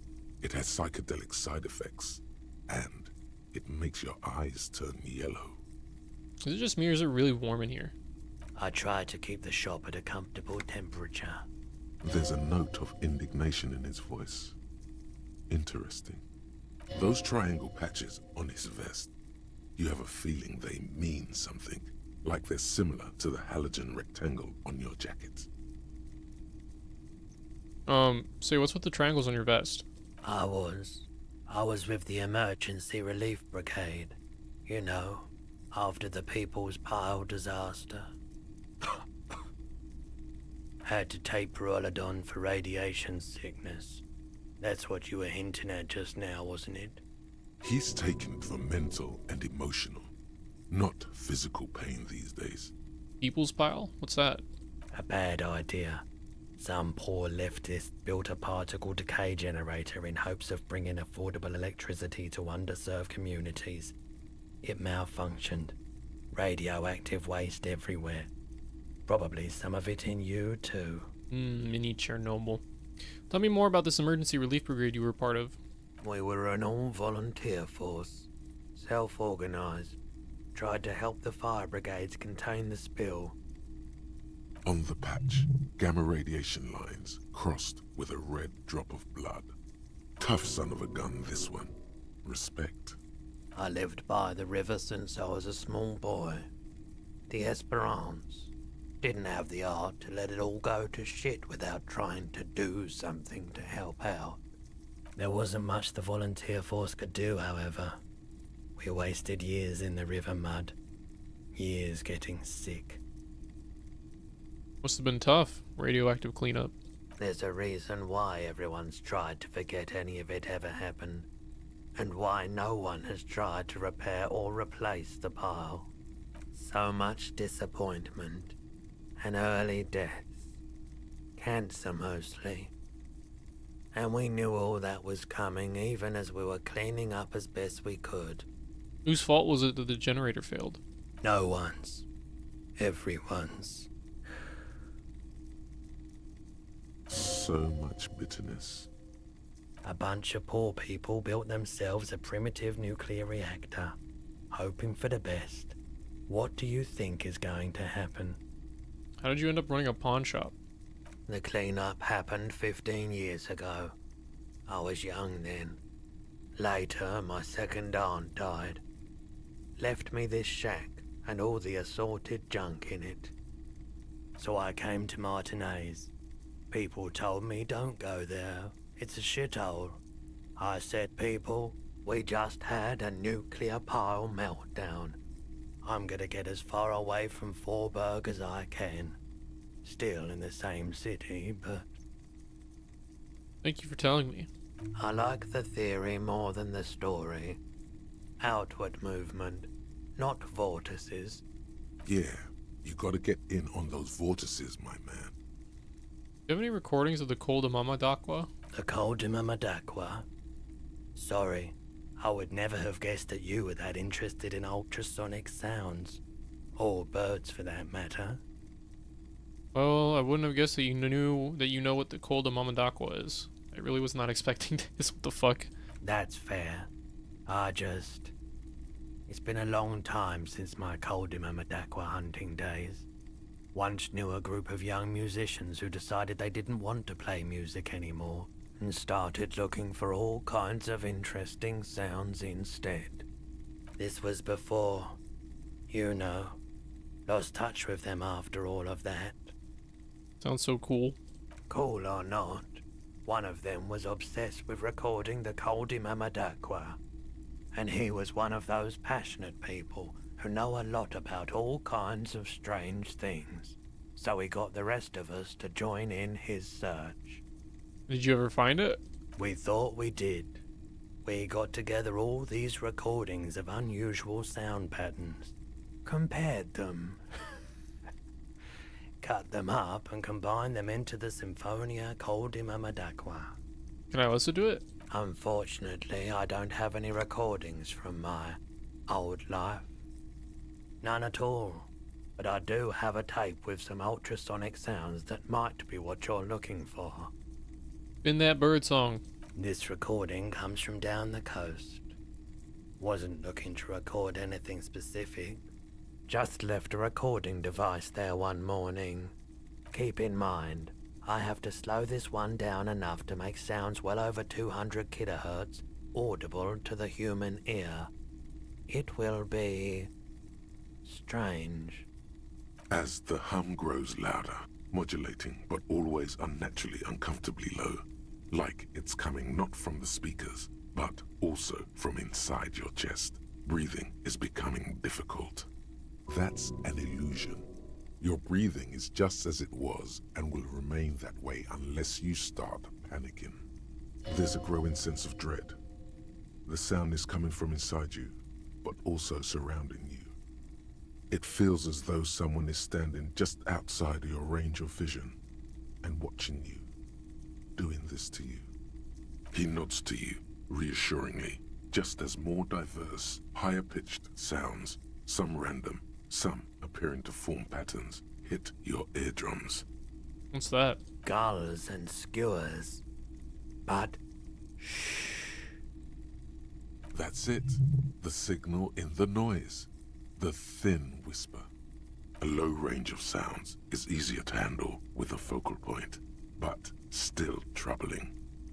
You are mesmerized by the sounds, but also feel nausea welling up as the motif continues. then begins to recede, dissolving in what must be the sound of water lapping at the bank. You know, now that I've listened to it on these new speakers, it's not the cold Mamadakwa. Wrong patterns, wrong photons. Probably some insect trying to sing higher than its predators can hear. Still, fascinating, aren't they? Early morning sounds. It's probably the fucking, the phasmid. Said he left it down the coast. Probably the phasmid singing. That's probably why Inland Empire, like, procced. Care to share your Peralta with me? Have you tried it before? Nope. It's almost like he's worried for you. I think I've tried it once and liked it. I'm not really using drugs this playthrough. I have them, but don't worry, I can take it. If you say so. Here you go, man. Yes, darling. That's the coalition government ordained Parolidon. Straight into your gut. Not so sure about this. Wait, why wouldn't I be sure? Because it's an anti-radiation drug, and you're a cop. Not a post-apocalyptic scavenger. She changed my mind. I don't need a Peralta. I respect your decision, officer. What else can I help you with? Something like to sell. Sure. Let me have a look. Check my pockets. Anything else you're thinking of selling? Yeah, sell my clothes.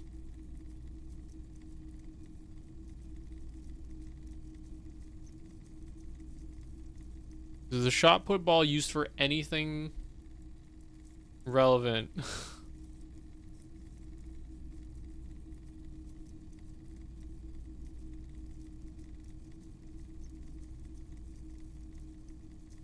Okay, so this is literally only for if I throw away Renee and Gaston's ball into the water, which I did not do.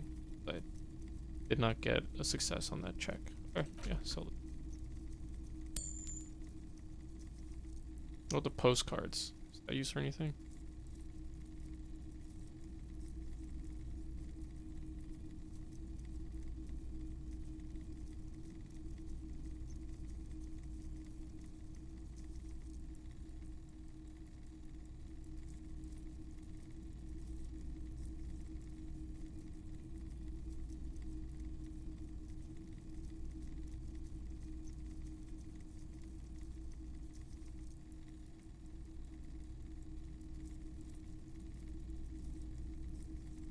I guess you don't really need the postcards for it.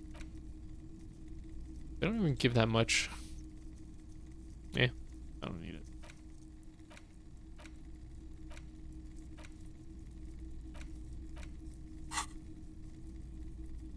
Another time, perhaps. See you around, Roy.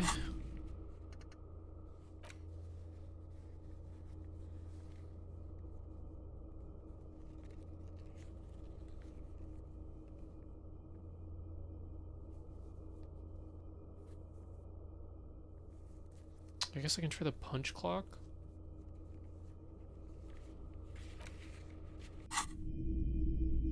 And the novelty dice maker, I guess, if she's still there.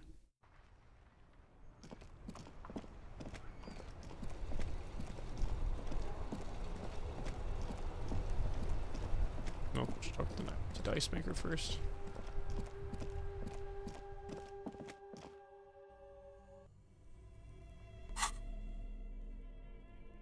Here's my flashlight.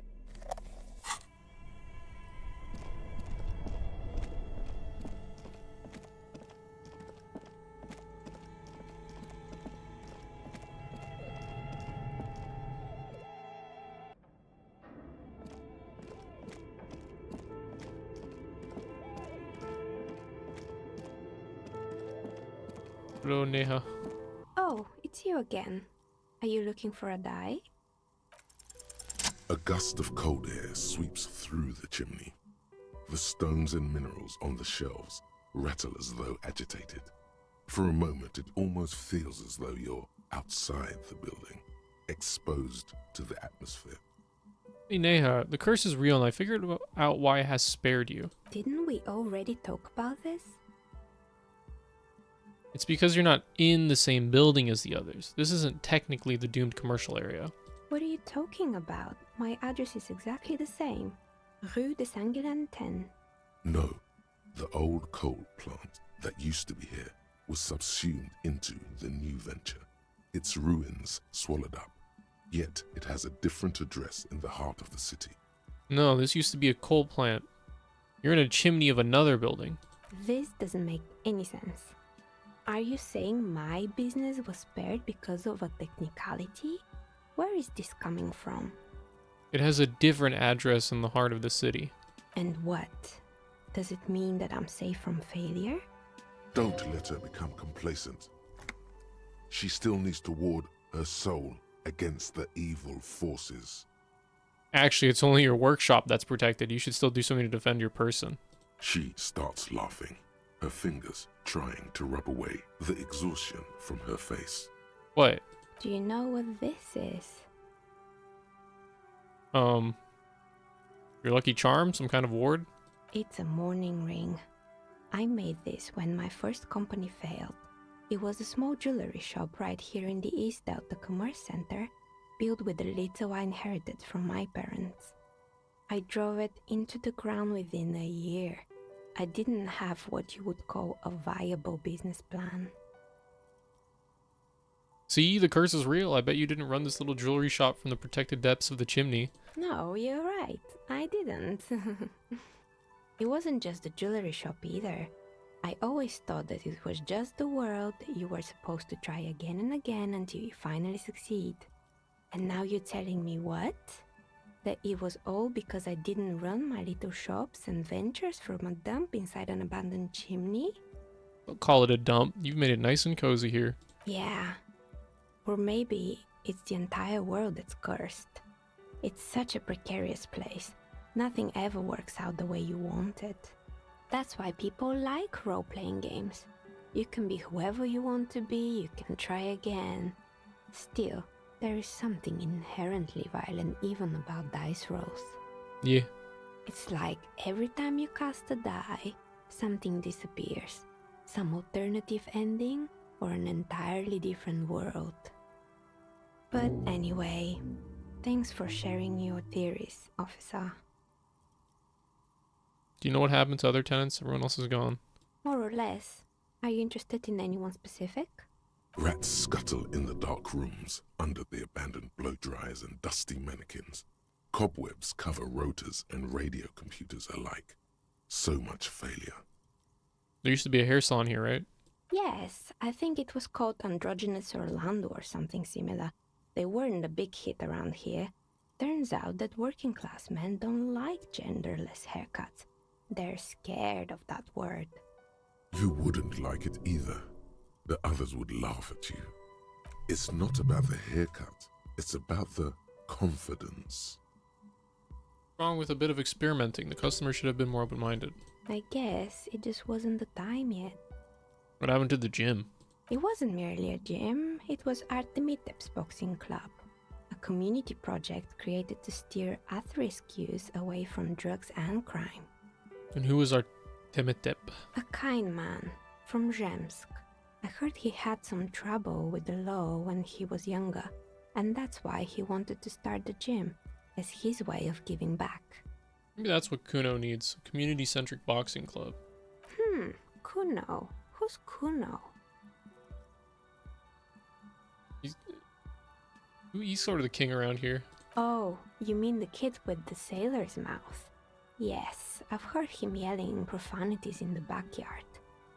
I think it would take more than a gym to help that kid. How did that community project work out? It didn't.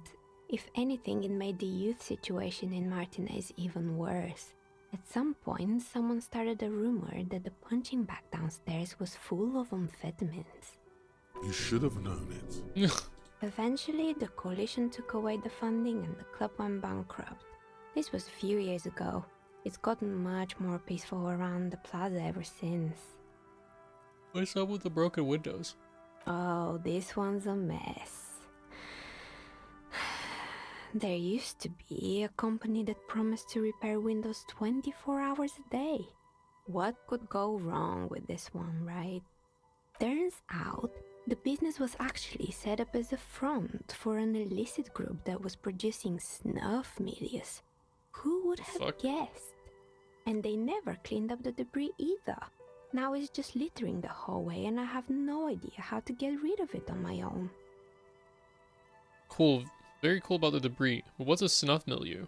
It's a sub-Rosa radio station that broadcasts real murders with real victims. Some people pay good money to get off on it.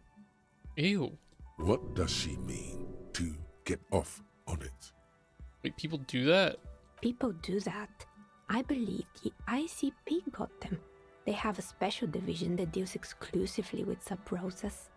In any case, I don't think it's your job to worry about what happens on Milius. I probably shouldn't have even mentioned it. Things like that are better forgotten. Does someone here make stuffed animals? I saw a mouse laying around. You mean Mr. Fabron, the taxidermist? No, he mostly just did drugs. But what drugs exactly? Anything else? I found creepy mannequins.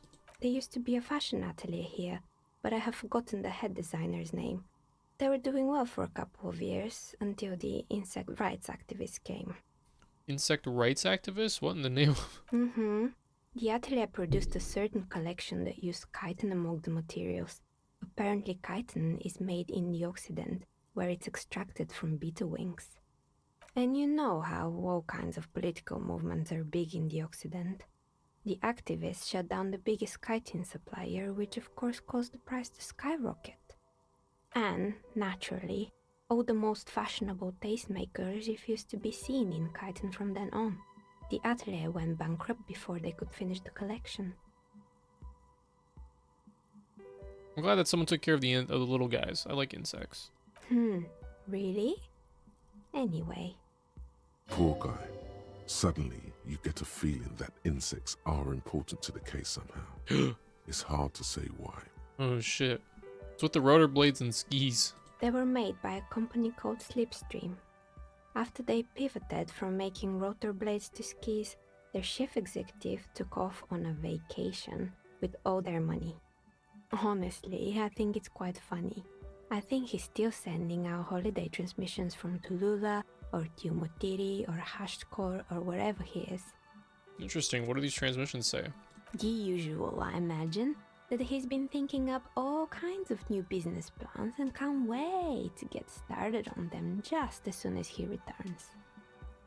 But Slipstream is history now. All their remaining assets got seized by the bailiffs in 47. I have no idea why those keys and blades are still lying around in the house. I found a strange machine. Fortress Accident, the radio game studio. She liked them. They were an interesting bunch. We talked about role-playing systems every now and then. Once, I even saw two of them get into fisticuffs over Wirral.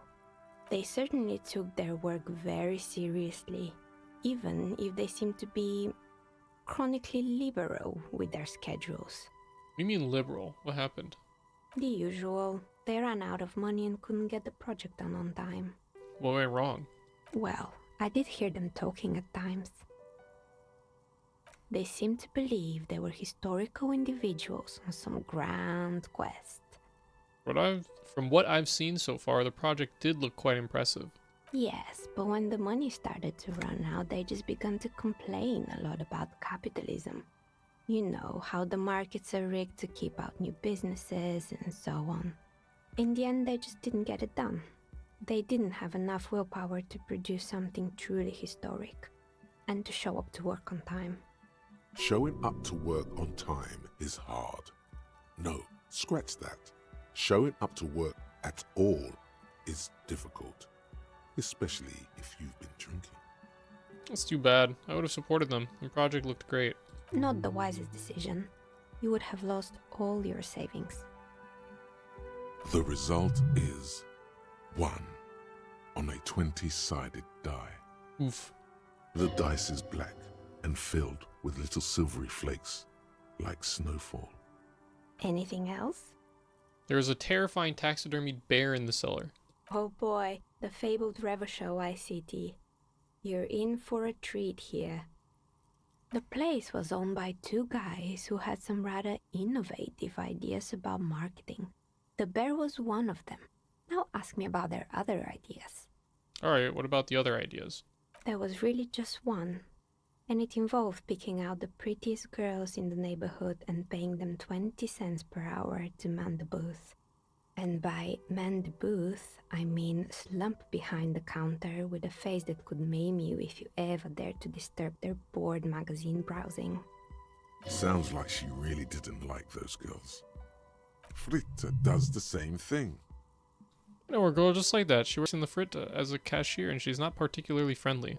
Employing silky teenage girls is a widespread practice, yes. Unfortunately, they always come in packs. I'm talking about acne-ridden girlfriends and gorilla-like boyfriends loitering near the shop. At least that's what happened with Ravenshaw ICT. And they already had the bear. What about the bear? The bear. Didn't work out? Of course not. The bear was terrifying. No one wants ice cream guarded by a hostile apex predator.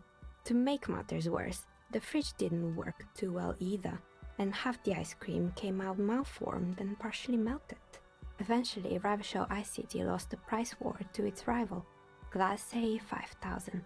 Glace 5000 sold caramel sundaes for only 5 cents a piece, out of regular fridges. I'm sure the bear was doing its best. Maybe, because the taxidermist who made that bear definitely wasn't. Doing his best, I mean. How come? He said that the bear was his vision beast. He said he met his vision beast while high on desiccants. Called it Megatherian. Scary, but cool. Megatherian? Megatherian, a mega wild beast. What's a mega wild beast? It's an imaginary beast that guides you through life by telling you to do more drugs, mostly. A wise and noble beast, guiding you toward the land where the streets are paved with drugs. The horrific necktie tightens around your neck, strangely excited. But it doesn't feel particularly fun this time around. Not now, you beast. What? You ever feel like your vision beast is trying to blackmail the fun out of you? No, officer. I don't have a vision beast. Normal people don't have vision beasts. Only drug-addled madmen like the taxidermists do. What about horrific neckties? Do normal people have horrific neckties? Neckties? I guess they do sometimes, officer. But I don't understand how it's relevant to our discussion. Anyway, now you know the story of the fallen ice cream empire. Little sparkling embers under the window. Outside it's light. Light scatters from the low-hanging cloud cover. There's always the threat of snow. Anything else? Another failed business, perhaps? I've been here for a long time. I found the building's intercom, but it's not working. Oh, right. I hope you didn't try to ring me. I think none of those doorbells work, including mine. I'm still in the middle of connecting the wires. Sorry about the confusion. So you're telling me that the doorbell with the empty name cover is yours? That's right. I haven't even written my name there. As I said, it's quite useless right now. It doesn't work yet. I was wondering about the whirling in rags. Is it part of the same building complex? You could say so.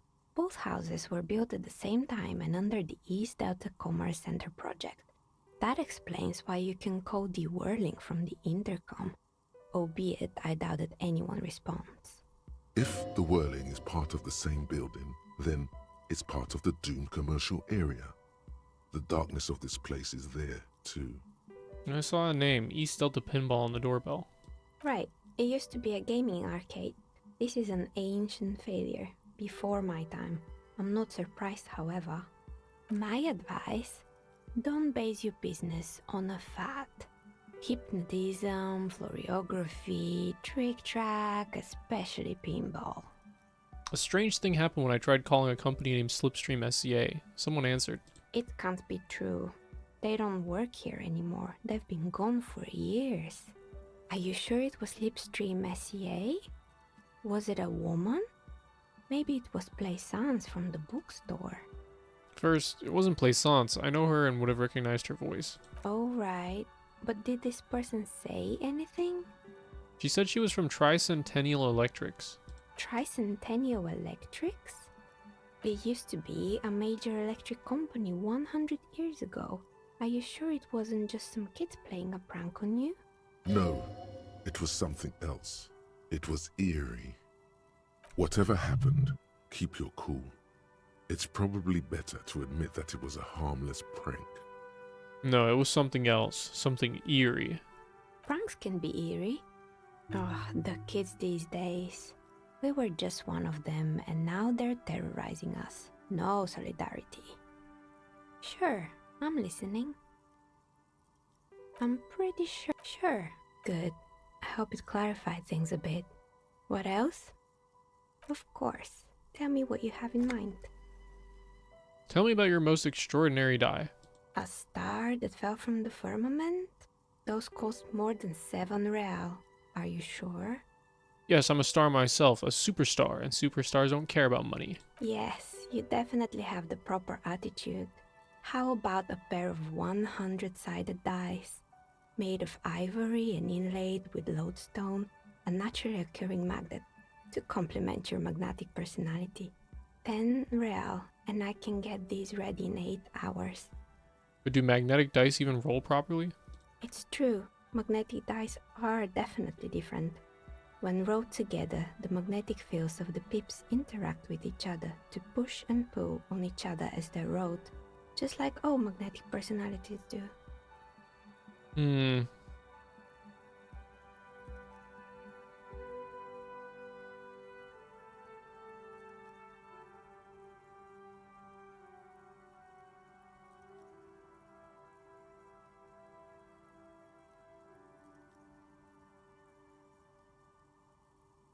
Hold on. Apparently these dice all do different things.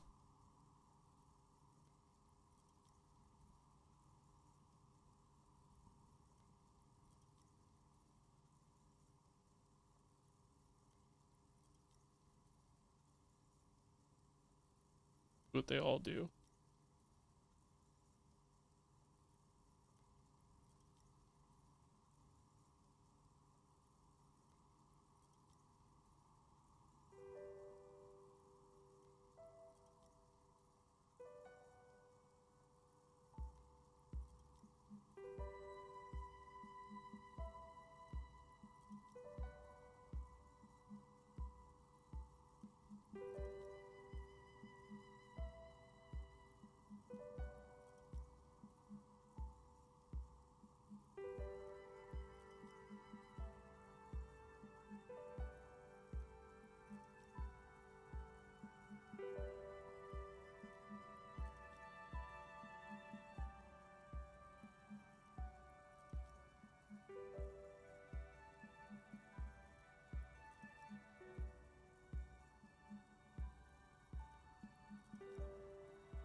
Maybe you have some other ideas for dice? Dice is it? What the hell my work? I think I have just the right one for you. Police colors. Because I'm a police officer, right? Not the most original, I know. But sometimes the obvious choice is obvious because it's best. Here, catch. They're a gift from me. Oh god. You overthink it. Your hands can't agree what to do. Damn it. And the 2 dice drop to the floor and scatter in opposite directions. Ah, down the drain, like your career. I apologize, officer. That comment was unnecessary. That one is made of bloodstone with a lapis lazuli inlay.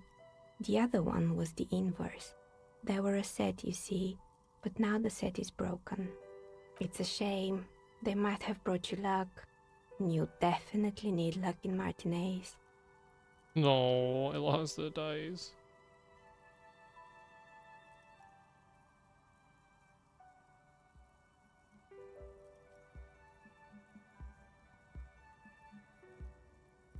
Is she pitying you? Good God, she's pitying you. Now, was there anything else? Of course. Tell me what you have in mind.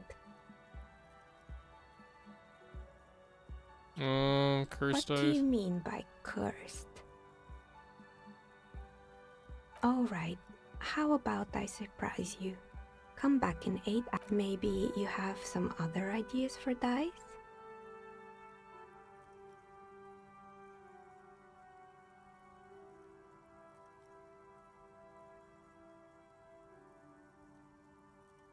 I want this amber dice with a mosquito, or amber die with a mosquito.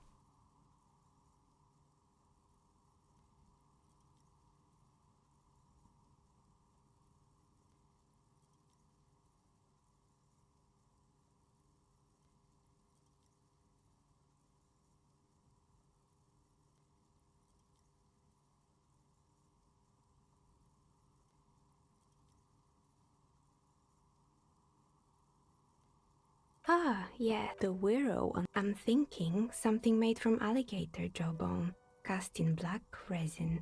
The reptile bone is as white as ice and dead as, well, death. For 7 real, I could have it ready in 8 hours.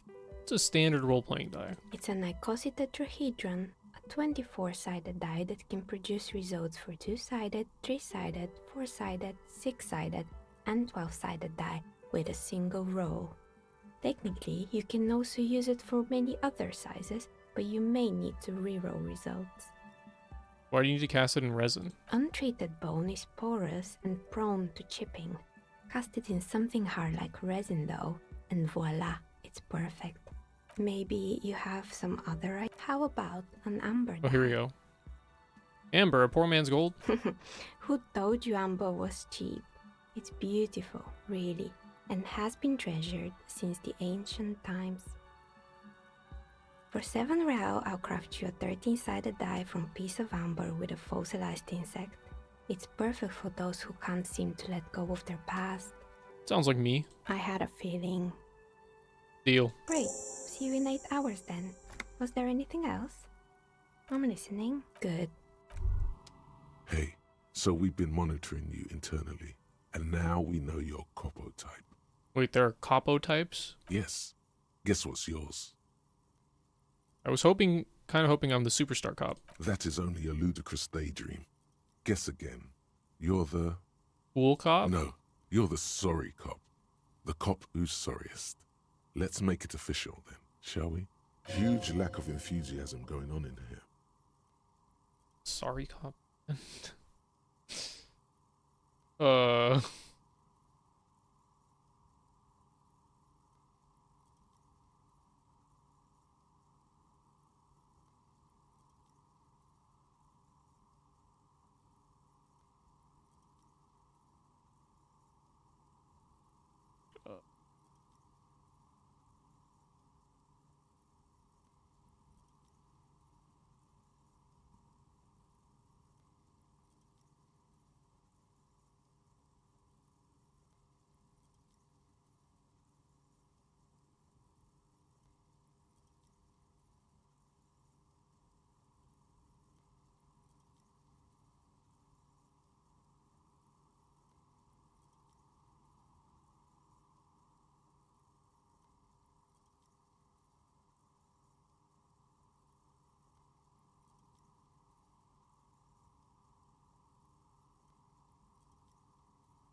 I mean, I could, but...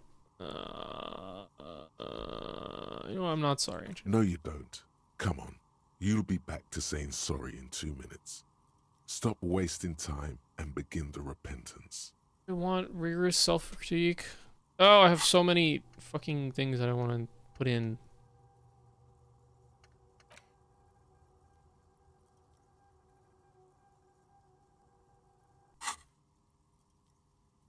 Am I limited in the number of capo types I can take?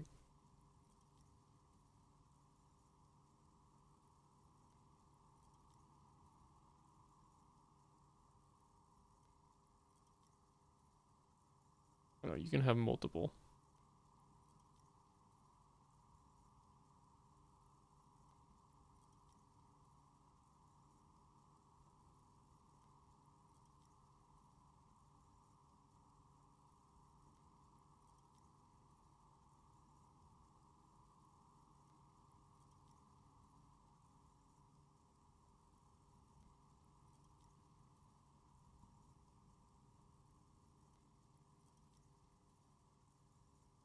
Sure. Well, I mean, I'll just take it just to take it. Of course you are.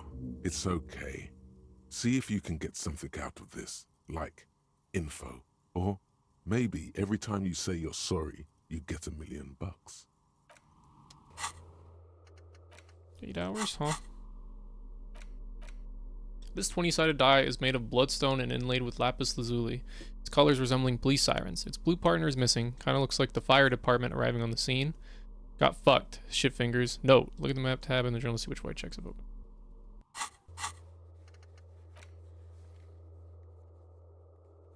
Sure. Tommy Laham. Him.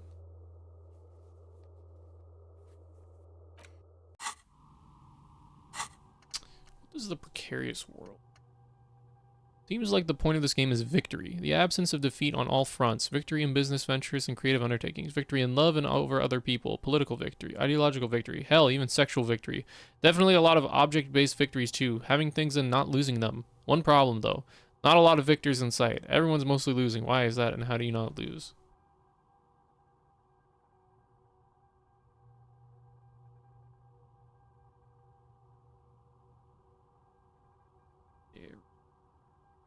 Give me. Critical success and failure thresholds lowered by 1. I mean, that's pretty good. If I roll a 3, if I roll a 1 and a 2, it's a failure. If I roll a 5 and a 6, it's an odd success. I like those odds. Learn this one at some point. Do you not find the other dice when it falls down?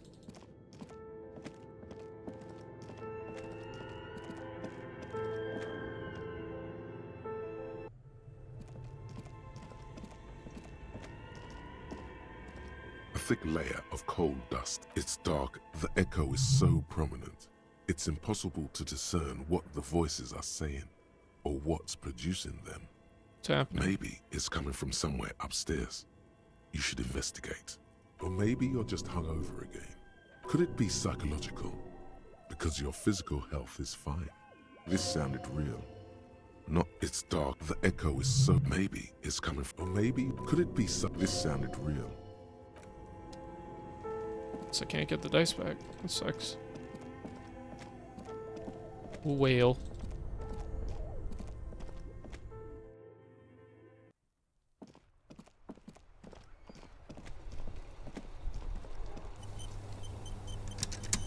Oh.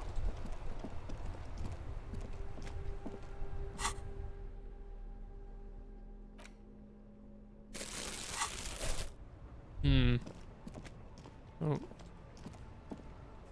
What was that?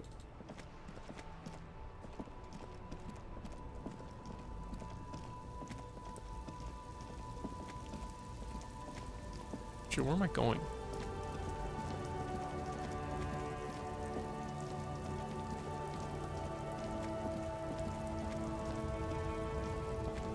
A lorry stuck. The windows are clear. I thought the racist would be sleeping in there. Try that interfacing check.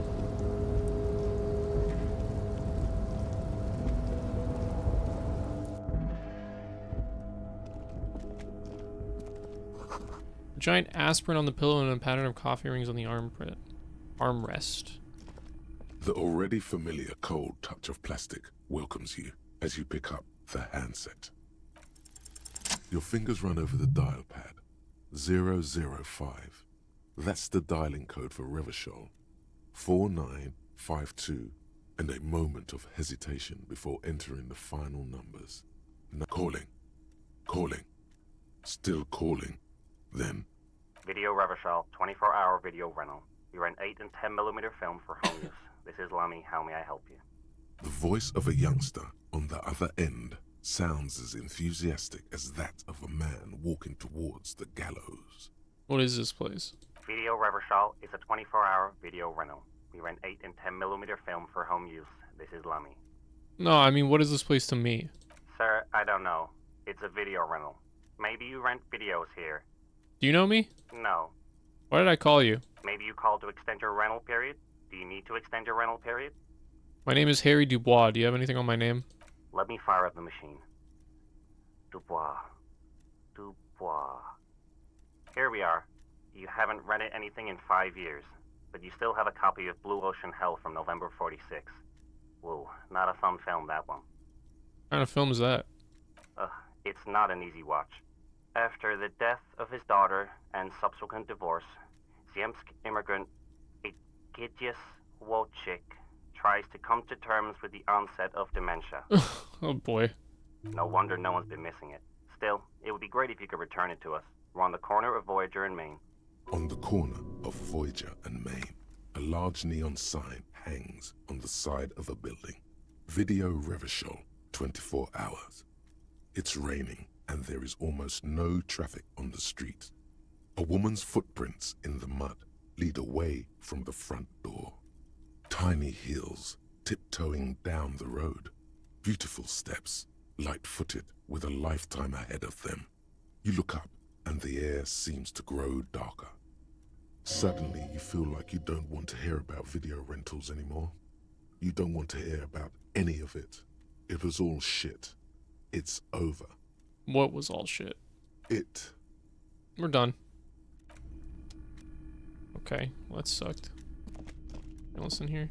The file cabinet stands steady. Hundreds of... And the same... You already went through all of these. The drawer slides shut. Okay, okay.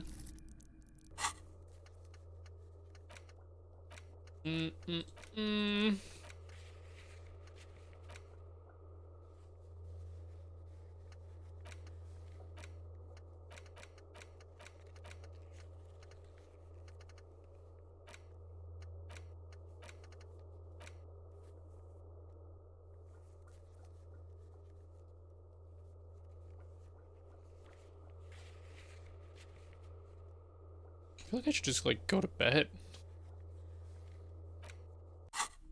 Yeah, probably.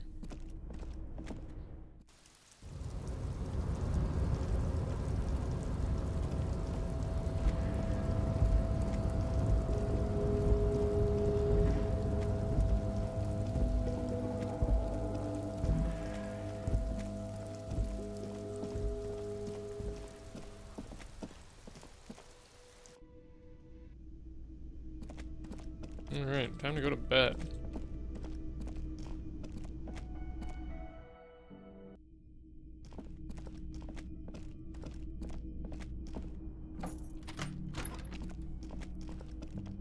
The bed is still cold from the broken window, and not too inviting. But it's yours. You've earned it. The bed is still cold from the wind blowing in from the broken window. The mattress creaks as you close your eyes and try your hardest to fall asleep. Here we are again, my broken bud. The waves are coming. So loud. Carrying you away. But you can't go. No. You have to stay. Always half aware of yourself. You're not cooperating, brother man. Why? It's your disgusting body. Even through your sleep, you feel a vague discomfort suffusing it. Your belly and your sides are unpleasantly tender. You wish you could curl up into a fetal ball of safety. But you cannot, because of the pain. And there's a lot of it, ever present in your organs. It's like every one of them has their own nasty song to sing. Every cell in your body is moaning in agony, asking, what did we ever do to you? I'm sorry, cells. It's all me. It's my fault. Now, you're finally thinking about something other than yourself. Let's see how far that'll get you. These are my just desserts. I will endure this pain with dignity. There's no dignity here. Only reflections of your body mass. Flashes of the day. You keep coming back to yourself in the mirror, But why? To admire all your accomplishments? You're just stuck here, in the half-world. Could try looking at other people, really looking. But why would you want to start doing that? I will. I'm looking at people all the time. I like them. Sure you do. They're all so friendly, aren't they? Some of them are. Some of them are nice. Others are scared. People are beautiful, statuesque, parodies and tragedies of themselves. A great democracy of creatures. What do you think you're doing right now? Coming to some greater awareness? Look at all these lights, blinking in and out of existence. Thoughts! You're just pretending that you're asleep, even to yourself, while the world goes on without you. Let it. Let it. But it never seems to let you go, does it? Time to rise and wipe that shining sweat off as best you can. Gather your bearings.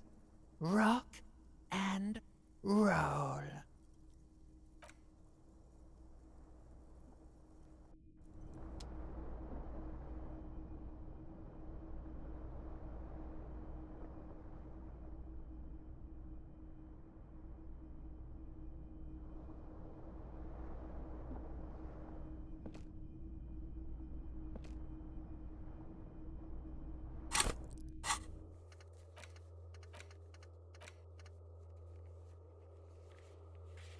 What, 8:40 in 1 hour.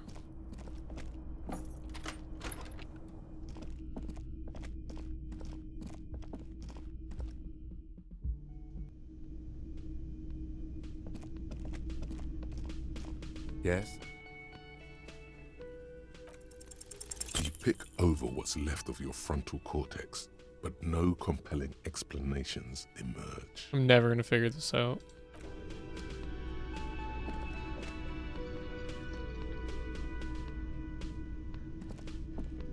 You look like shit. And I don't mean that as a metaphor. I don't look like shit. Judith, back me up here. You do look... It looks like it's been a tough week for him. Now, what do you want? Okay, so this guy is cool. He stands there like a statue, an angry statue, and he does not like you. Don't even try to win him over. He won't. Kim, who is this guy? I'm not getting involved in this. It's not my style, he thinks, glancing at the man in sunglasses and the woman beside him. Oh boy, they're mad at him. No wonder. He just doesn't recognize them. Culture station. There's something that binds you to him. Some kind of an outfit, maybe. A uniform. I understand. The uniform is metaphorical. I'm actually seeing the working class, right? I want to say, yes, I think. Level with me here for a second. Are you working class? Fucking politics again. You know what I'm more interested in? Me solving the case of the hanged man? You solving the case you're on. I'm passionate about that. So maybe get to it. Got some questions for you. I'm a cop. About what? You don't look like a cop. You know what you look like? Like Kraz Mazov? Yeah, sort of. Okay, I get the reference. Like after he got run over or something. Now, will you answer some questions for me? No. Why not? Because it's not my job. Why don't you go and fucking do yours and solve this damn hanging? You don't want to answer questions. Maybe you want to hear me say things? Actually, I don't want to hear you say things. Come on, Jean. Okay, say things. I want to hear you say things. Suddenly, out of nowhere, case-related things start popping up in your head. Okay, I'm doing this investigation, and it turns out he was shot and hanged. You think he was hanged as a cover-up? To hide the shooting? Basically, yes. Okay, well... Hey, why am I telling you this? I don't know. Why are you? Who knows why we do the things we do? Somehow, bouncing those ideas off the man with sunglasses felt calming, like you've done it before. Aw, that's sweet. You know what? It must be because he's buff. He looks like he works out, like he's got the devil on his back. Oh my god, there's more. You want something more? What is it? Talk about the hangman again. Okay, why not? Let's do the old thing over again. You think he was hanged as a... I don't... Oh my god, there. Okay. Watch out for yourself, loser. That voice, so very familiar. Did you hear it when calling to your station and reporting your badge missing? Wait, your voice. I recognize it. Oh really? I wonder where. I lost my badge recently. When I called in to report it missing, you were there. That's the where you remember me from? I have a bit of memory trouble. You don't say. Goodbye then. The voice thing was a coincidence. Run along, asshole. The woman in an RCM patrol officer's uniform winces as she notices you.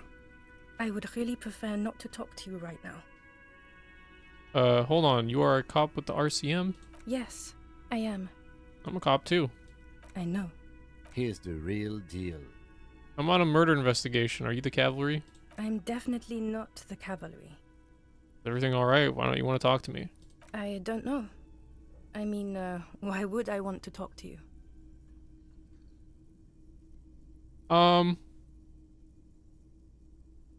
Why I bring the world of the end to come? Of course he does. Word of the end to come. Then something changes in her. It's pity. Pity comes over her. Okay, fine. Let's talk. What did you want? What precinct are you from? What precinct? Am I from? God, he doesn't know. Fucking deranged lunatic. Are you by any chance working class? Well, raising 2 children and half a husband on a patrol officer's wage? Yes, I guess I am working class. You want to rise up and tear down the entire fucking system with me? No. Okay, sort of. But not with you. Like you are now. Don't take this the wrong way. Are you with him? Of course I'm with him. Why do you ask? Seems like a cool guy. Well, he's not. He's a sack of shit barely kept together by crazy glue. But at least he tries, unlike you. Please, let's not turn this into another exchange, okay? You're the police, right? Cool, so am I. I don't know what to say. Don't say anything, Judith. Wait, is he police? Me? No. I'm just a man with sunglasses. I like wearing sunglasses inside. Sunglasses and a fucking wig. What are you, the police, doing here? I'm just looking out for... You? No one. I'm just a man with sunglasses. And you are? A policewoman. Yes. A policewoman who just wants to do her job. That's all. Something about the man with sunglasses and you, the energy between you two is making her uncomfortable. Okay, goodbye. Tremble. The time is now. Ta'ola. What time? Time for the show. For Ta'ola. The hallowed time of fear and disintegration. A countdown has begun. All will collapse on itself. The world will disappear into a single grain of blackness. All sound will be muted. All life will scream. Ta'ola, what's that? Ulogu Theodos, Xeno Zausin, Ipoli Osithien, Echondes Fronisin. Wait, when did this countdown begin? Monday morning, the moment you arrived in this reality, are the first crack in the sheer face of God. From you it will spread. This is because of the insane world ending I've been saying, isn't it?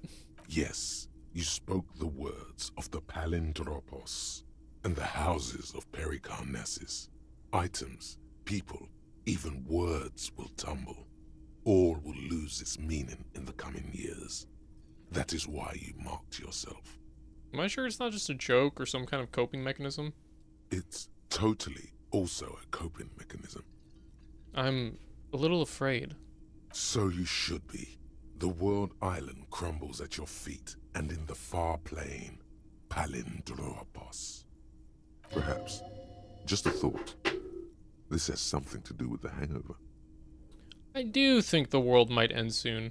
The face of the woman fractures. There will be herd killing. We all become vapor. Okay, well, this is gonna get my shivers up, so. You woke up in a hotel room and started rambling about the end of the world. It's not your normal everyday doom crying either. Something truly colossal is approaching. The gloaming, the culling, the bloodletting of unimaginable proportions. Until now, you've been pleasantly vague about the precise nature of this cataclysm. No more! Put the bloodletting on the burner and really figure out what's threatening the fragile physical reality you just found yourself in. Okay.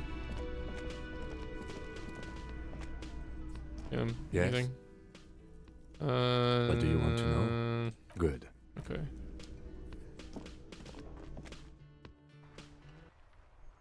Can open the water lock.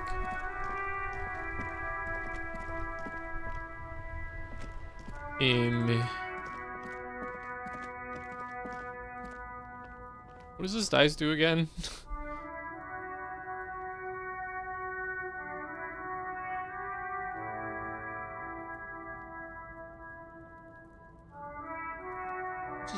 Smash in the window.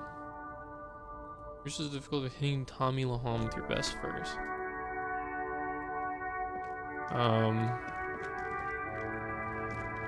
Looking for something, Hunt?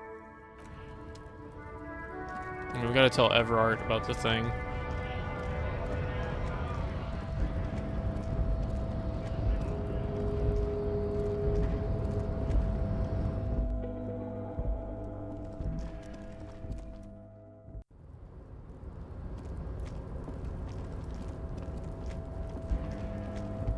Oh, more bottles. Yes.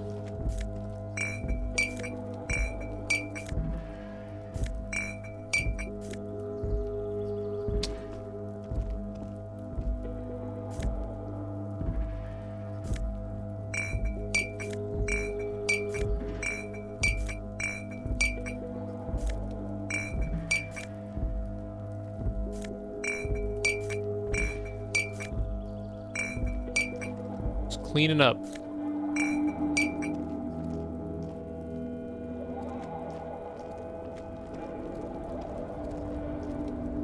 I don't know if I can redo the check, but the DC for it has decreased. You're back before the cargo container. Its draw has not lessened since you were... Do I have any clothes that increase my rhetoric?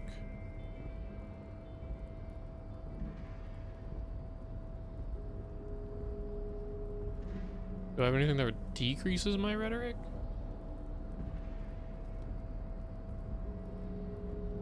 No. So I'm just gonna fail this check again. Back before the cargo container. Also, I should just save. It's been a while. You're back before the cargo container. And as it's always been, it's impossible to open a container with the rhetoric. Maybe you're losing your mind. Damn.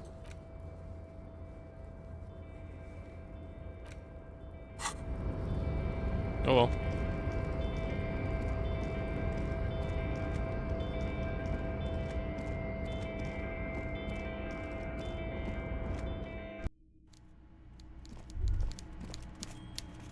What? Look, something forgotten on the coffee table.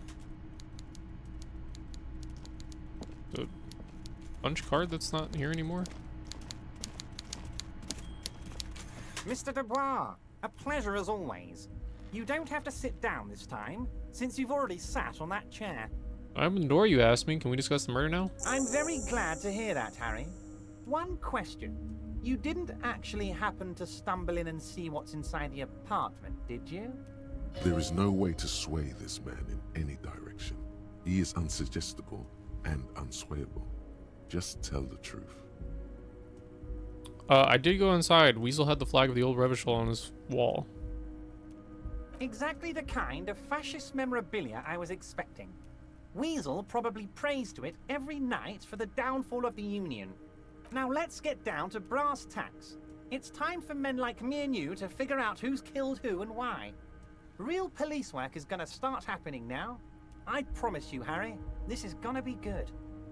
There was a collection of colonial mugs there, and I found a similar mug in the trash with the hangman's clothes. Racist mugs in the trash and in the apartment? You guys are just light years ahead of me. I have so much confidence in the ability of your organization. I'm relieved you're doing this and leaving me to do what I do best, helping people, with the power of politics. Yeah! Yes, yes. Do you think this weasel is somehow connected to the murder? Oh, no. I don't cross paths like that. All I want is for you to succeed in your investigation. I would never complicate things for you. This weasel might have cleaned up after the killers. Believe me, Harry, he's a nobody. Just your basement variety nobody. Can't imagine him being connected to a high-caliber case like this. But he does live nearby. Maybe it's a pedantic weasel. Fascists are known to be neat freaks. I feel like a real detective right now, Harry. Am I getting this right? That's not how you baton someone. The technique is way off. You strike with your whole body, not just the baton. There's more to police work than whacking an imaginary baton. Of course, Harry. I'm not a real police officer. You are. I've heard about a connection between the lynching and the strike. I'd like to hear what you know about it. By now, I'm sure you've figured out who the dead man was working for. The bad guys. Wild Pines. Sent to scare us. Another violent measure of the top hats against us flatcaps. I'm listening. Harry, this strike is the culmination of many mistakes made by the Wild Pines group. They tried to shut the strike down by sending in armed mercenaries. You mean our victim? A security contractor? Can you imagine that?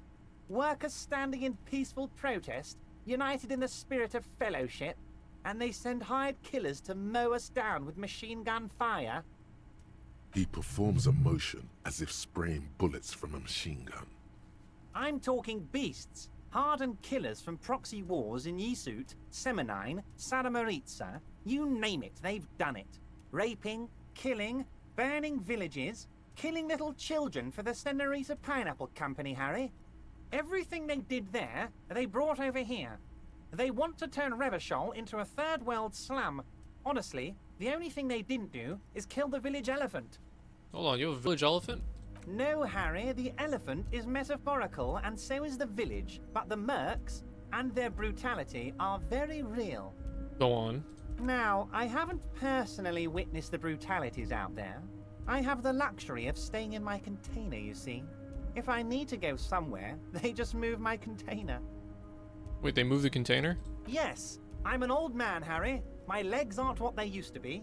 They lift my office with that big crane. It's actually very fun. You should try it. But enough about me and my fun container. The killers the company hired, I think there were 3 of them, all hardened commando types.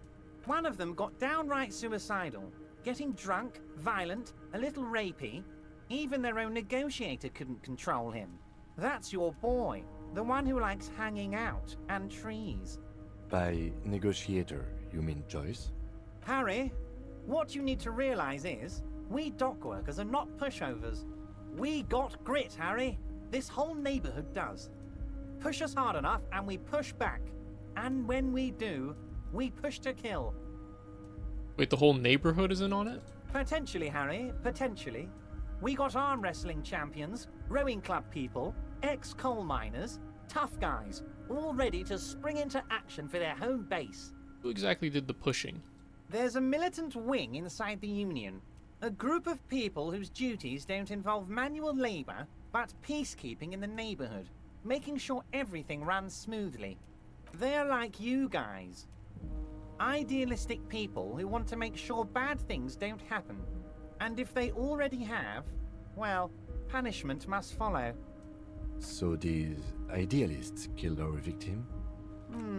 One day Titus Hardy, leader of this peacekeeping faction, comes up to me and says, "Boss, socialist democratic fervor drove us to take it upon ourselves to kill this beast that was burdening the land.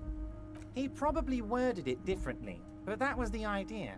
Sure sounded to me like they killed him. I gave them 2 weeks paid leave and told them to lay low to avoid retaliation. Aren't you worried we might arrest them for this? Oh, I'm not at all worried about that. These are not the kind of men who get arrested. They're Martinez boys, tough and gritty. I'd like to see the man who takes them in. Besides, I sent my lawyer girl to look after them. If he's just boasting, then it sure doesn't feel like that to you. He's not worried.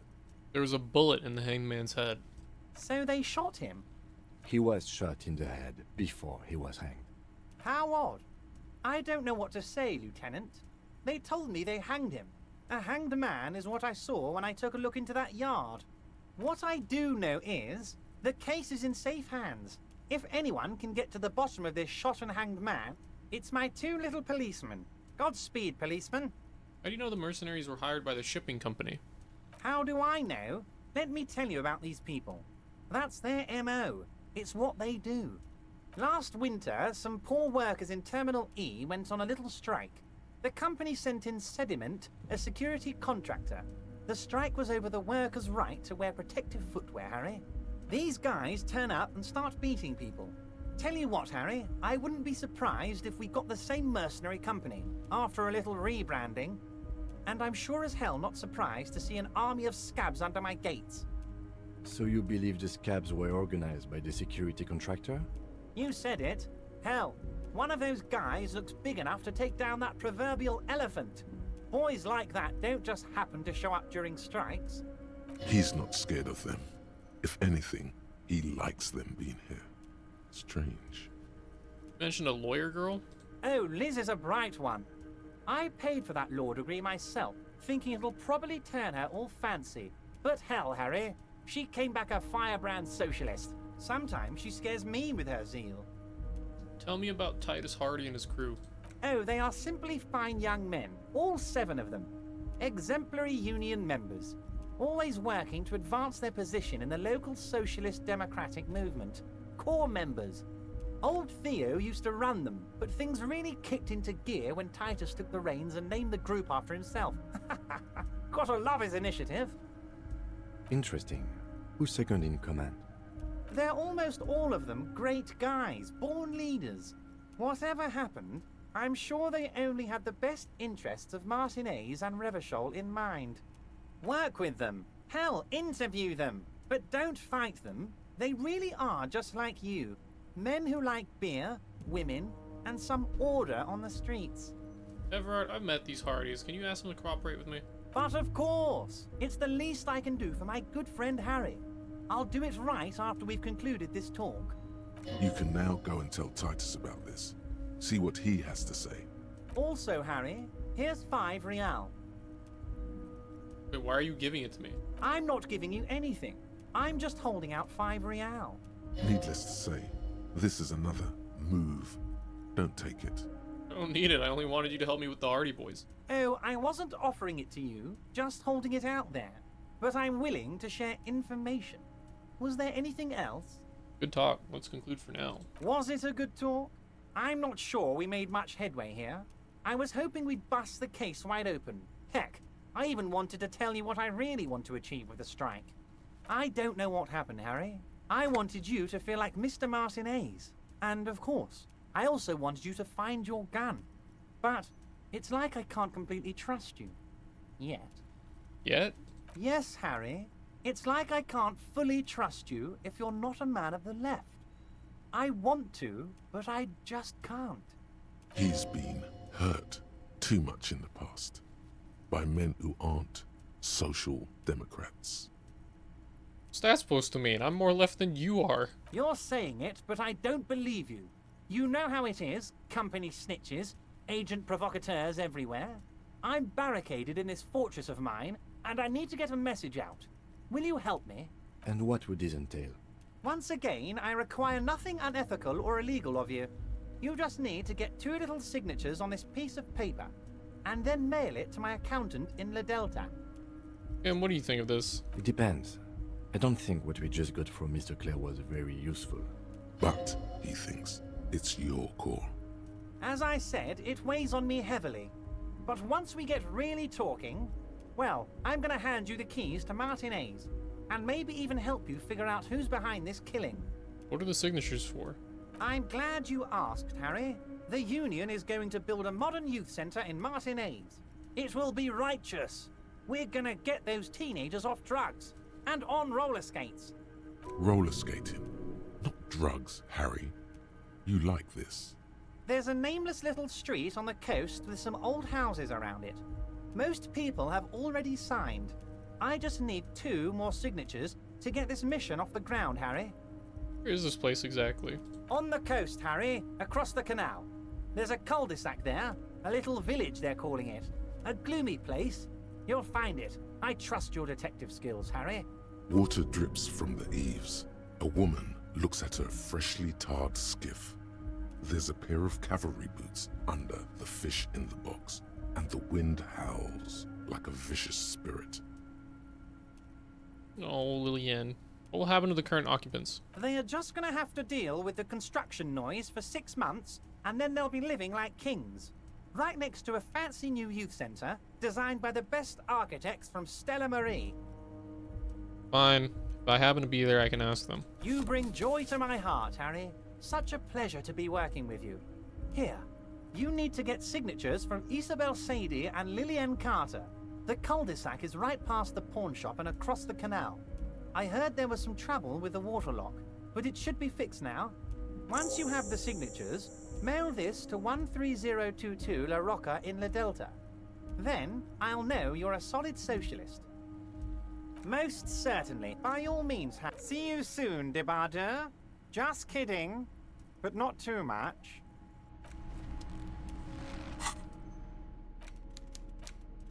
White envelope with a stamp attached to the upper right corner handed to you by Everard Clare. Inside are legal documents with 2 names printed on them, Isabel Sadie and Lillian Carter. Both signatures required. You take the legal documents out of the envelope. A 12 to 40 month construction period and the zoning plan in the addendum. The youth center cuts into the ocean like the bow of some great modern ship. Apparently, it's going to cover most, if not all, of the street and the square between the existing houses. It's 3 stories tall. What do you think of this? I'm no property lawyer, but it looks fine. I like the print size. They're not selling or leasing anything. It's not a perfect solution, but... Do I have anything that fucks with my logic?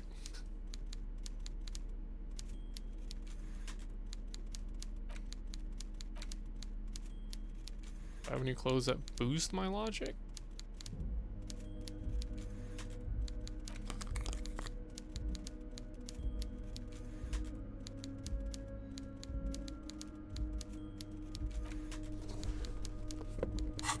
I guess. You take the legal documents out of the envelope. Fuck it. A 12. There is Oh! no loophole.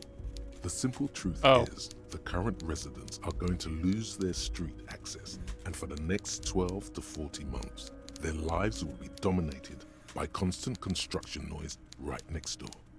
Wait, what are the ramifications of this? Once the construction starts, it'll probably take a few months, a year maybe, for even the most stubborn occupants to get tired of living like this.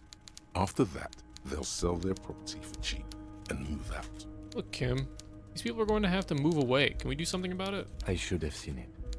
Everard probably has eyes on us, but we could try to get other people to sign this instead of those listed. Or you could forge their signatures yourself. By the time he finds out, we'll already be gone. However, we'll need access to the coast before we do anything. Everard won't believe you got villager signatures if you can't even get to the village. You can try a forgery as soon as we can cross the waterlock. Okay.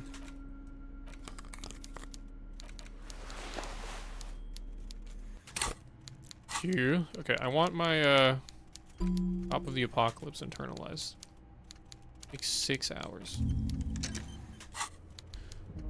That way I don't have to put any more points in the shivers. Or, well,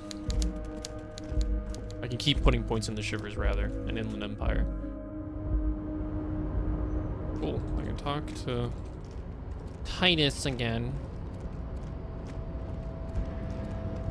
don't know if it'll really matter, but...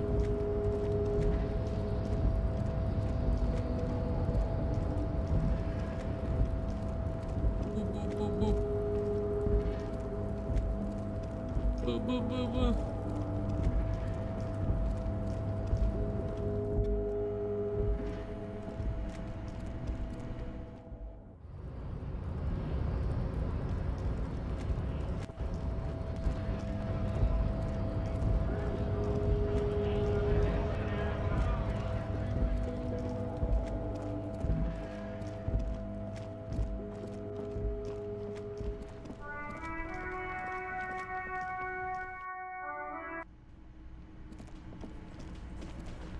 Looks like the circus left town, but the clowns are still here. Me and Everett talked. You promised you'd cooperate. Oh, so you went and talked to my mommy, and now she's making me play with you. Is that it, Lo? And what's gonna happen if we don't? You're gonna go and tell on us? Very mature, guys. Everett's on word, right? Yeah, I heard him. The fuck do you think I'm doing here? You'd have your ass handed to you if it wasn't for the boss man's word. Let me state this very clearly, Capo. Hello, officer. I'm Titus Hardy, and these are my boys. Hardy boys. How may we assist you? Okay. I'm still gonna fail this fucking check. My authority is absolutely fucked. It's a -1. I don't have anything that, like, increase it, I'm pretty sure.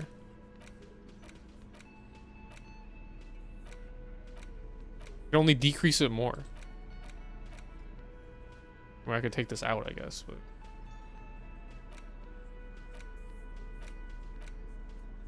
Final switch shirts.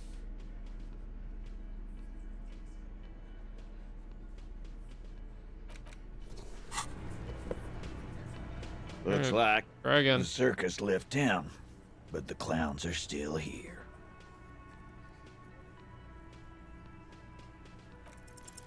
Establish authority. Yes. Authority. Feverish thoughts race through your mind. That's it? That's all I got? Did you already try the gun thing? I hear the gun thing is excellent and has great results. You're probably right.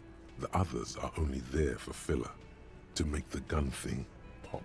I'm not gonna try the gun thing. I've seen where the gun thing leads.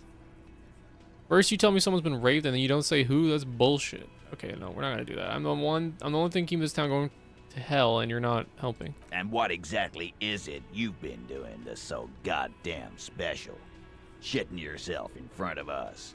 Going around, harassing kids on the street. Kids who've done nothing wrong. All the while talking racist shit. Don't think we aren't watching, fascia. People here trust us. We're getting complaints. Is that anything racist? Of course you have. You've been calling people Kip left and right, inciting race violence in my town. Callie said they've been trying to set up a race rally, whatever the fuck that means. Trying to get the Kips out of Revachol before the economy goes to shit. That's a lie. There is no race rally.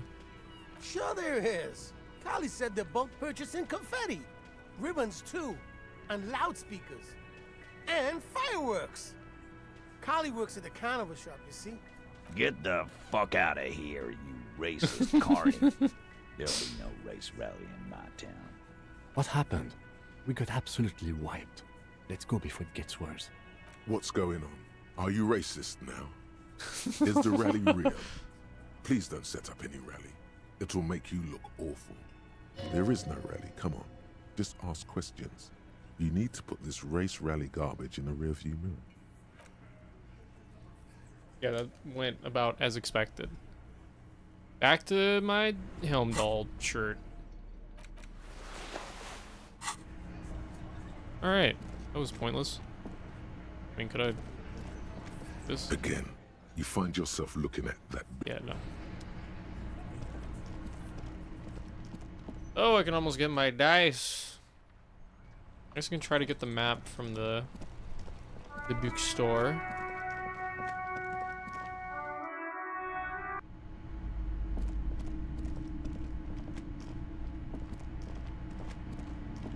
Several maps. The maps look old and faded. Your eye catches a map of Insulinda. Oh, I'll just buy it. Always good to be informed of your surroundings.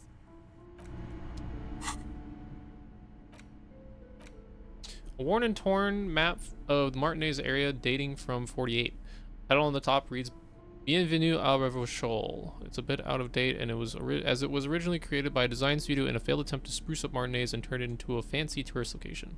The worn map features the patchwork grid of the streets of Martinez, with directions to appropriately touristy locations. Year 48 resides on the upper right corner. Your finger moves through the various streets, across Rue de Saint-Ghislain and Rue Saint-Sipar, over Saint-Brun and Martinez North, finally coming to a halt on the spot where you are currently standing, although the map gives no such indication itself. I like how it just tells you, no, you're not gonna see your actual position on the map. There we go. Look at that. Have a map now. Alright. So, a couple minutes before I can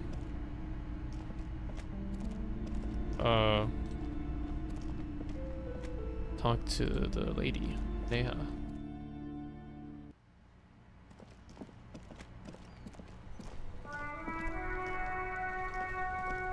Alright, talking to Tommy. Still here. Stuck in this damn jam, my man. What's up? What? But I told you're not gonna put a bullet in your head if you blow it, are you? Cause she's on the edge, man. I wouldn't be so sure, Tommy.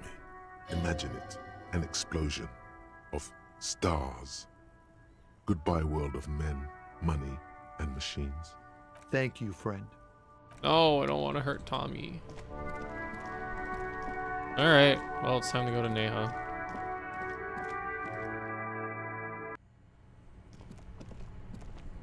Open this yet? This orange machine, turning the crank, feels oddly satisfying. It's all gone now. You'll never become a poet or an entrepreneur. What better to assuage the creeping sense of failure than some frozen fat and sugar? You slip your fingers if you want to try again. Fry bar. This orange machine is buzzing like an old submarine. It... Oh.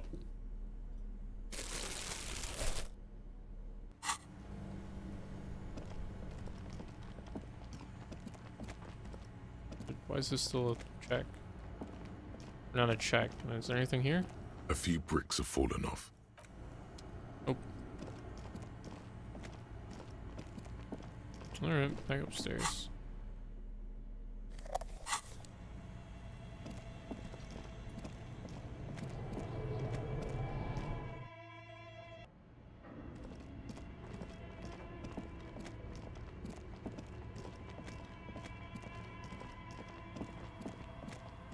Oh, it's you again.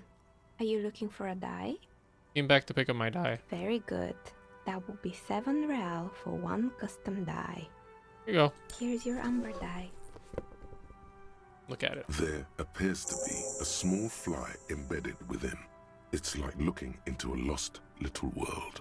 Thanks, Neha. This unusual 13-sided die is made of amber. A fossilized mosquito has been trapped inside, legs bent beneath the weight of eternal rest. No, look at the map tab and journal to see white checks have been opened. Yeah!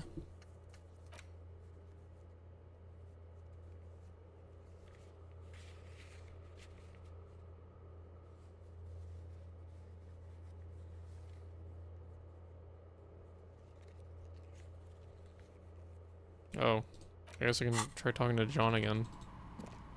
Sure, why not?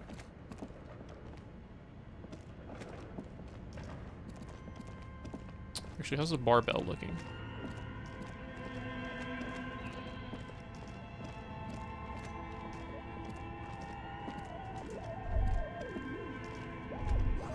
Smells like leather and sweat. The barbell waits patiently on the floor. Physical instrument, huh?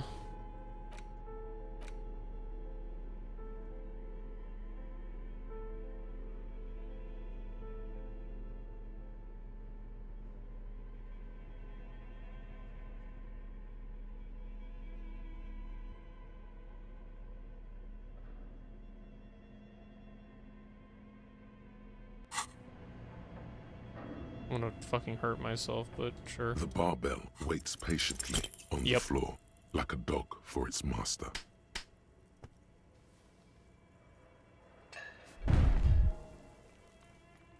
Damn.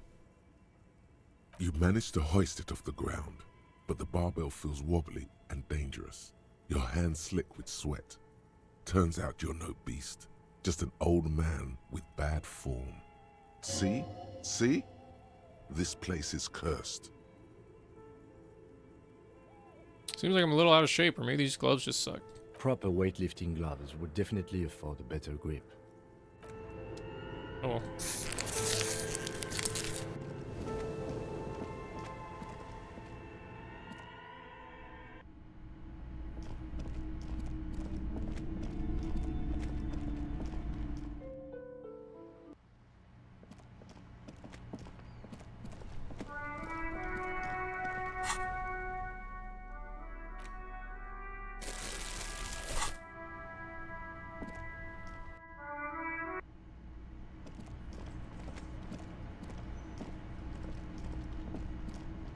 Again?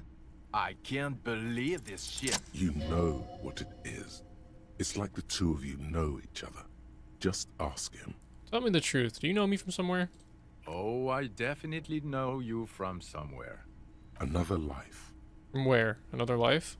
Yes, from another life. A different life. Maybe the life of a police officer belonging to the ranks of the... To what station do you think you would belong in this alternate and totally fictional reality? 41st? Okay, that's plausible. That's entirely plausible. Now we're really getting somewhere. Somewhere good. Let's talk more about that hypothetical Station 41 you mentioned. Okay. Oh, okay. So what would our relationship be in this alternative universe? Let's be crazy. Let's say you and I are partners. How's that for a thought experiment? You seem like a cool guy. I'd love to have you as my partner. Would you now, or would I be cramping your style? Never mind. Partner. No, you wouldn't cramp my style at all. Okay. How about you stop wasting my time and get on with whatever you were doing then? Do you have a crime to solve? Oh no. You see, I enjoy watching other better cops solve crimes. And let me tell you, it's been quite a privilege seeing you work. This isn't helping. Who else is in our imaginary police station? You're not going to believe this, but... police officers. Yes, sir. Solving crimes, locking up bad guys, and get this, and not getting that drink on at 2 o'clock. Just some regular boring motherfuckers in suits and uniforms. Nothing spectacularly extravagant like you, the far-out son of Lung. Who's the far-out son of Lung? Oh, it's you, you eccentric genius. I mean, with your unorthodox approach to police work, it has to be you. Want to tell me more about him? Or her? Not even a little bit. It's an urban myth about an officer who is so far undercover he can't remember who he is. As I said, just an urban myth. You are not the son of Lang. He's trying to protect you from further rough handling, dished out by this sunglassed man. I can't imagine it anymore. Neither can I, partner. Neither can I. It's a mere second, but it feels like you saw something. A gram of compassion in that sadness.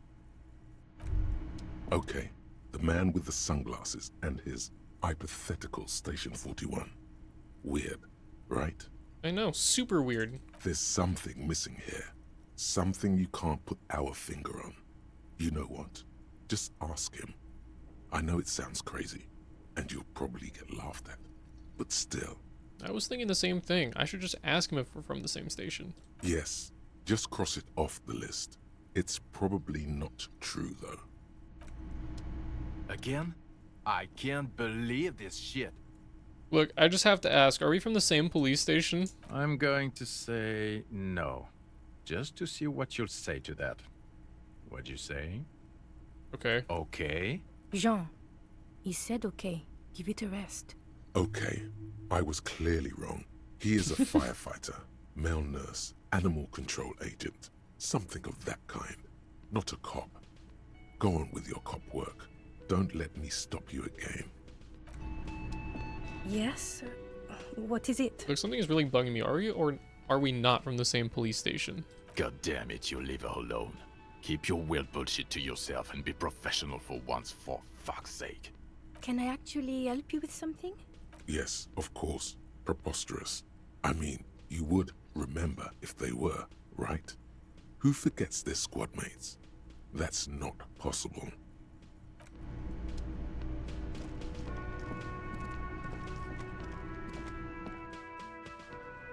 Oh, alright. Time to go across the waterlock.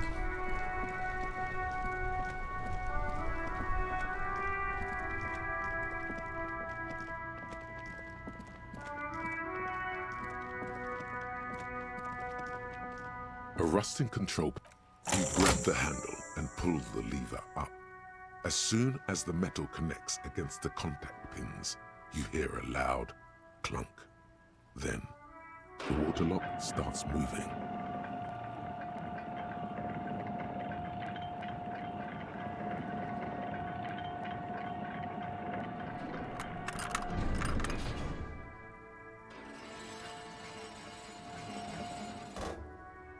All right, we can go to the coast now. Expect rugged terrain and drunks. And if you wanted to forge that document for Evrard, now you can.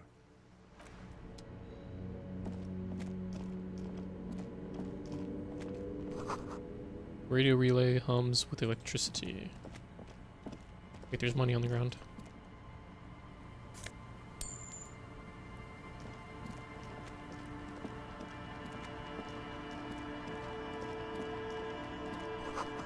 Breaker box to power the radio pylon above you. Maybe there's something inside.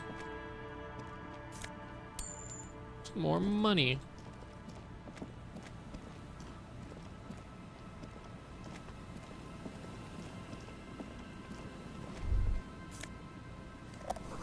Traffic beyond the gate. More abandoned motor lorries. Sign says no entry. Someone scribbled an inverted star on it.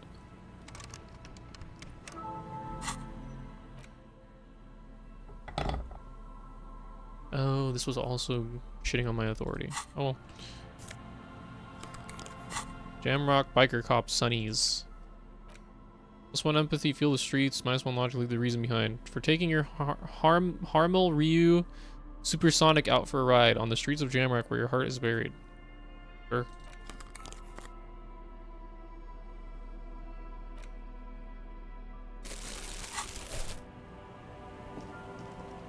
Cool.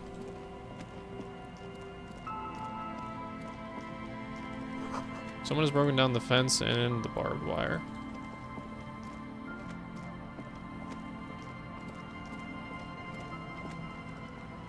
Swing is missing. No one's been here for a long time. The wind is corralled by the 4-story buildings around this yard.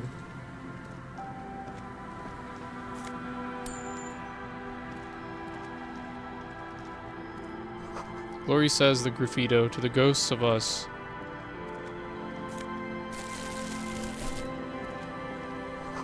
Someone's left their music collection beneath the tarpaulin. Smallest church in Saint Sen. Hell yeah, I got it now. Tape you found from this shack on the coast. The A side has the smallest church in Saint Saens written on it, while the B side is supposed to contain the instrumental version. Requires a boombox to play. Okay, hang on. What is this? Birds in the birch tree. Barely audible coos come from above.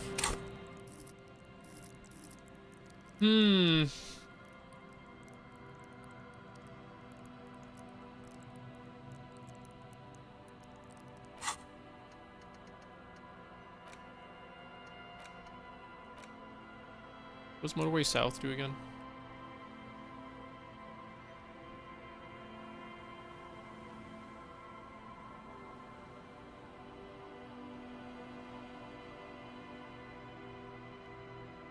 All intellect white checks unlocked. +1 inland empire. The swallowing motion. Okay, I like +1 inland empire. That's pretty cool.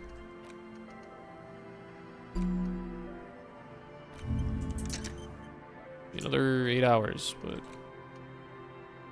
whatever. I can play the song now, though. The porter reel is just what you needed. The reel's attached to the apparatus with a satisfying click. The tape is routed behind the magnetic reader. You press the large button marked Commencer, and the tape starts spinning. There's a small delay before the song starts playing. It sounds like someone's moving in the room, getting comfortable. Then the organ starts playing a simple, melancholic tune echoing in the hallway. A lone singing voice joins in, telling you about the tiniest church in Cessons, surrounded by even tinier yard.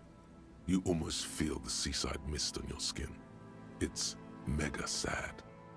Within seconds you know this is the one, the real shit you've been looking for. The one you trust your room to. This one tells it like it is. This is your tune. A click, then silence for a bit. Then the tape stops spinning. Of course you could sing this. You could take sad to a whole new level with this. And you already know the lyrics since you've listened to it like 1,000,000 times. Yup, they're all here. All 3 verses. And the B-side of the tape contains the instrumental version. It's like the world itself is telling you to do it. Only one obstacle stands on your way. Gart. You have to convince Gart to let you sing karaoke in the whirling. After you've won him over, you can express yourself. Let the pain out. Make everyone understand. The lieutenant watches you pack up the boombox. He doesn't say anything. Nice. Can I just play the song while I'm like running around?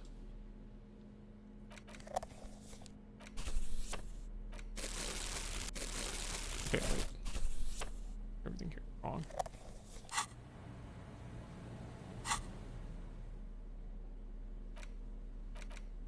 The porter reel, you press the large button marked Commencer. Then the organ starts playing a simple, melancholic tune echoing in the hallway.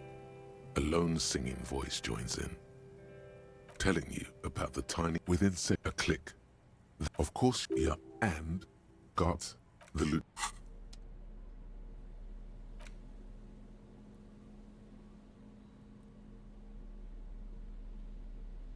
Alright, well.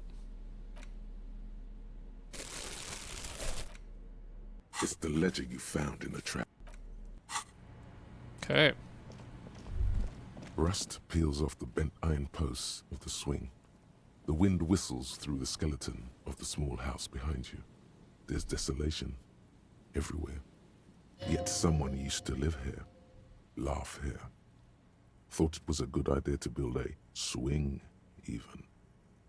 What happened here? In this yard? Someone thought they could have a summer house in a bloc obscure, for cheap. It didn't work out. They abandoned it about a decade ago. Wait, what's a block obscure? A black bloc. A part of the city left unrenovated after the war. Or one that has fallen to gang violence. Or has become inhospitable in some other way. Was part of the coast as a block obscure? Practically, it's not an official term in any way, but look around. No sewage, broken power lines, crime, drunks. Life is tough in the blocks. It's no place to build a summer house. At least they left some old music behind. Yes, and you picked it up as part of the Jamrock Shuffle. It's not meant as nagging, just an observation.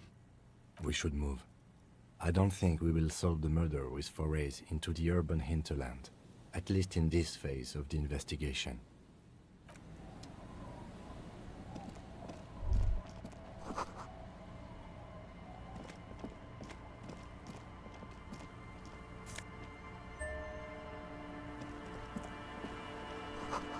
Bottle drained of all its booze is frozen to the ice.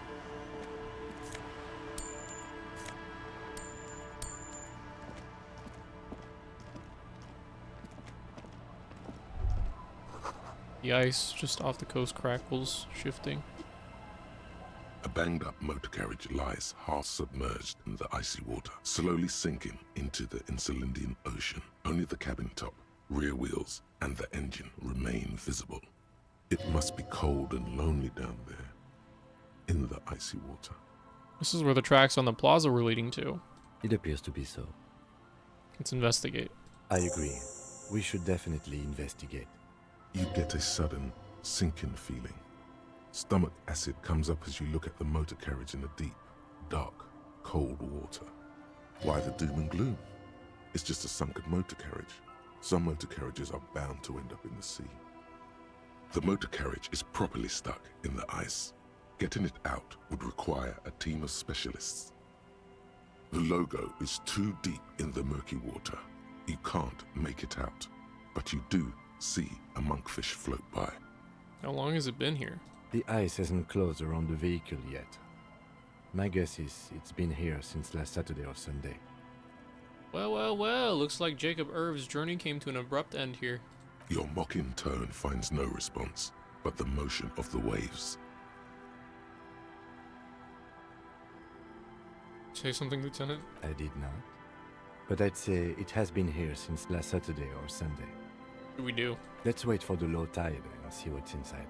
How long will it take for the low tide to come in? I don't know. An hour or two, tops?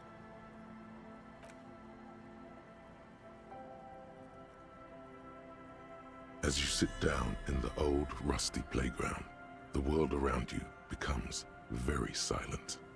The hinges creak under your weight, dangerously so.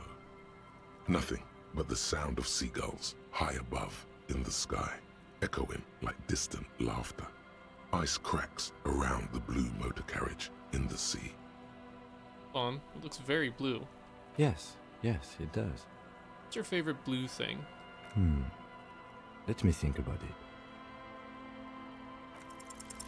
The tulip lips forms a strange, yet undeniably beautiful contrast with the surrounding bleakness. Rolled a 5 and a 5. The lieutenant gives you a quick glance. Then, still looking straight ahead, he joins you with a higher-pitched and slightly more melodic trill. The wind blows. In the distance, behind the church, some vagrants are having an argument over a bag of tear they found in the reeds. Further away, a flock of seagulls lands. The clouds pass in the sky, and the shadow of the swing moves like the hour hand on a timepiece. 30 minutes have passed. Was your dad also, oh my god. I'd sure is taking its sweet time. Fuck it. My dad and mom are both half civilized. Oh, so both. Clouds on the horizon grow darker, and the shadow of the swing set keeps climbing. You hear the distant rumble of the city. 30 minutes pass. If you had to decide with either the Strikers or the shipping company, who would you choose? Luckily, I am already a member of an independent organization, and therefore do not have to choose between a rock and a hard place. If someone puts a gun to your head. Your voice echoes on the water, strange and out of place in the environment. 30 more minutes pass. Can you make out the mark now? Detective, I've been able to make out the mark ever since we arrived. I find it odd that you haven't. It's a Capri, Model 40. It is a simple and rugged machine, favored by working men, government offices, firefighters, animal control people, you know, those kinds of people. Is that a number on the side? Yes, 41. What do you think it stands for?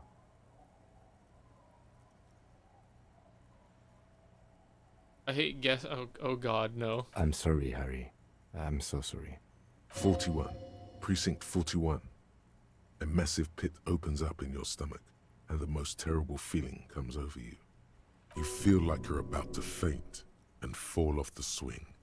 Your hands get clammy, and the air tastes sour to breathe. Oh God, Harry. Oh God, Harry. What did you do? No. Just nope. Say no to this, Harry. No. No. Yes, your car is in the sea. Face it, so we can start dealing with this. No, I mean seriously, it's just a coincidence. The lieutenant just shakes his head. Oh my god, it's mine! I drove my car into the sea? I'm afraid so, yes. It looks like you drove your police motor carriage into the sea after you jumped across the canal. I was in pursuit of someone. Of whom? I don't think so. If anything, you were probably drunk. Probably. Try definitely. Get it out. Detective, we don't. A rescue operation really isn't viable at this point. Just gonna be there like that? I'm afraid it will have to be there like that for many years. Look at it. Parts of it might be salvageable, but overall, this machine is a write-off. I can still fix it. That is very unlikely. All the electrics are toast. That goes for the electromagnetic steering and brake systems as well. You'd be lucky to find one undamaged component in there. In a few months, there will be nothing but rust left of this vehicle. It'll be cheaper to buy a new one. Well, not cheaper. This motor carriage costs 40,000 real. But in the long run, it still makes more sense to buy a new machine than try to refurbish this. This is a disaster. Let's face it, this is a substantial loss to your district's budget. I mean, my station only has 4 other vehicles in addition to my kinema. They're not gonna take me back after this, are they? People are more valuable than machines. Training a police officer is even more costly. People, yes, but not you. I am not people. The badge, the gun, and now this? The lieutenant adjusts his glasses and doesn't say anything. There is also a 4th thing you've lost. 4th thing? More precious than the gun, the badge, and the motor carriage combined. Lost forever into the deepest of seas. Things were going so well, we were just whistling merrily. You can still whistle. Besides, the night is always darkest before the dawn. Well, at least I can see what's in there now.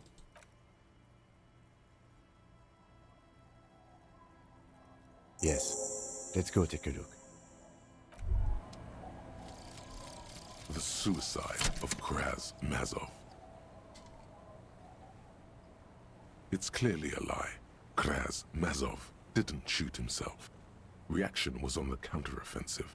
The State Day Palace in Mirova was surrounded. He was either assassinated or died in the bombing. You might even have evidence to support this, somewhere in your brain. Mazov was never given a state funeral by the communists. Some people even say the body that was recovered from the ruins wasn't his. There, good. Hero restored to glory. Carry on, comrade.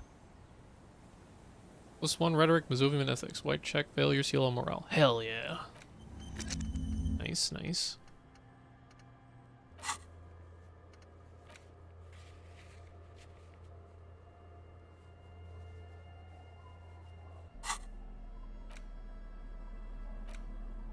A dented stainless steel canister for transporting and storing heavy fuel oil. A logo on its side has been partially stripped over years of use. The government issued red-dyed fuel oil. Inside looks like paint, but smells much, much worse. Maybe I can give it to Cindy. Hey!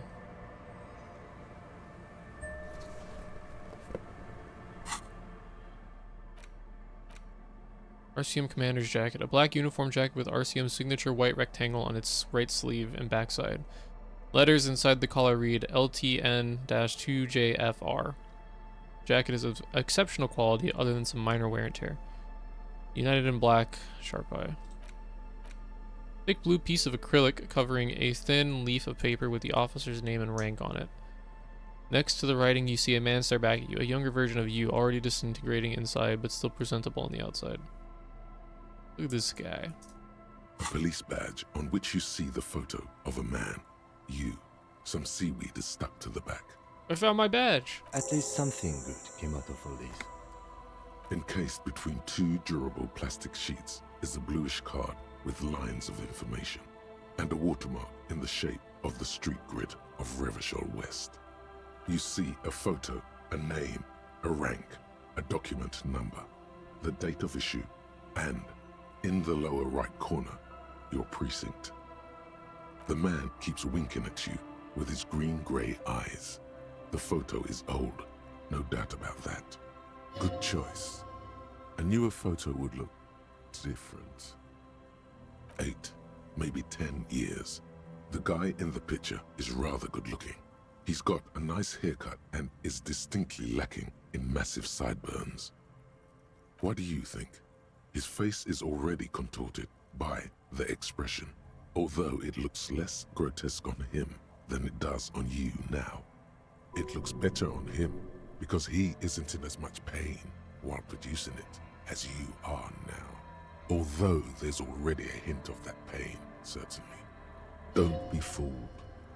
The bad times have already begun. The badge in your hand shines as you rotate it, catching light. You see lines of information on it, and a shining watermark. Name, Harrier Dubois. Harrier? That's long for Harry. So you are Harry. Evrard was half right. Probably not a lot of people know your full name. Whoever told him you're Harry Dubois didn't. Wait, what kind of name is Harrier?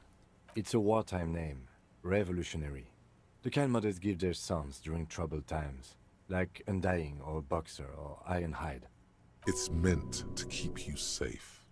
From bullets, hunger, shrapnel, kidnappings, and worse. Harrier Dubois it is then. Pleased to make your acquaintance, Harrier Dubois. He's not going to call you Harrier.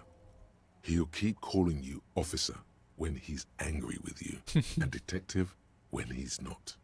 The badge in your hands shines as you Rank rotate it, LTN-2JFR. Lieutenant W. Freighter.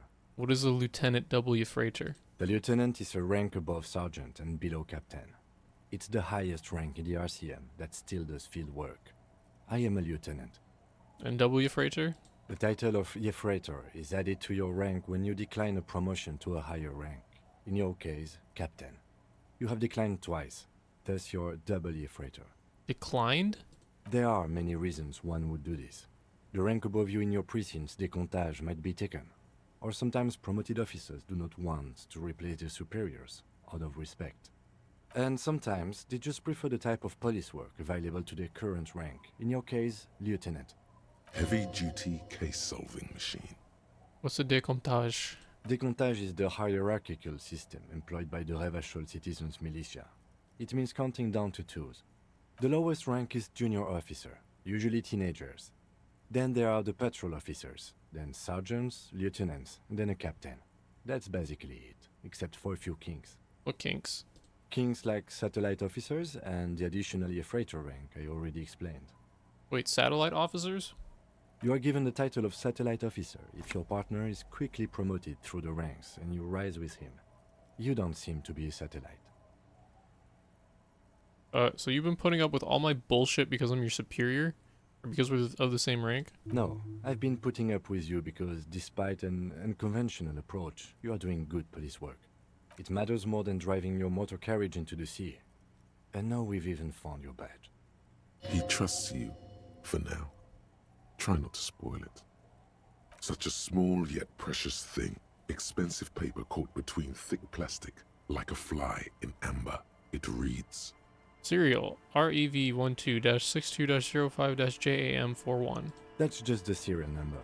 Revachol, Jamrock, Precinct 41, with some numbers thrown in there for good measure.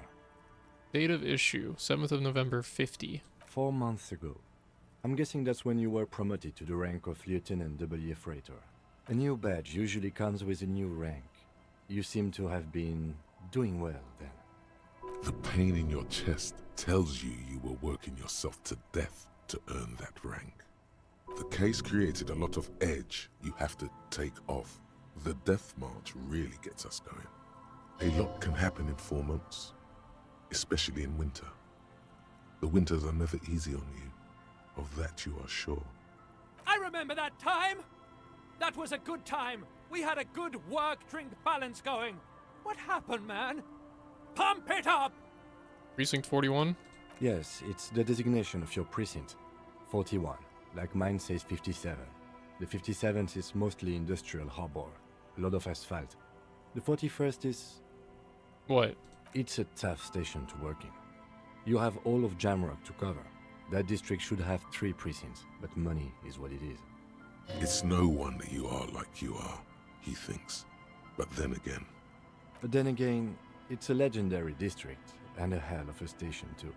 It must be an honor and a curse to work with people like Price, McCoy, Berdiayeva. the badge in your hand shines as you rotate it, catching light. You see lines of information on it, and a shining watermark. Cool.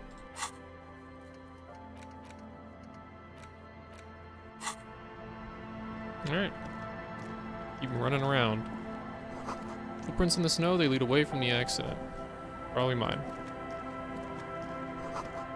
There's a boat tucked away underneath the tarpaulin cover.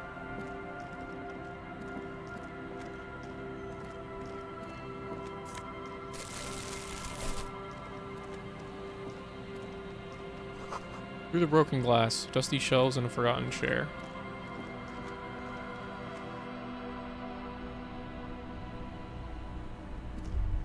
You see a dark red chair in the dim light of the room.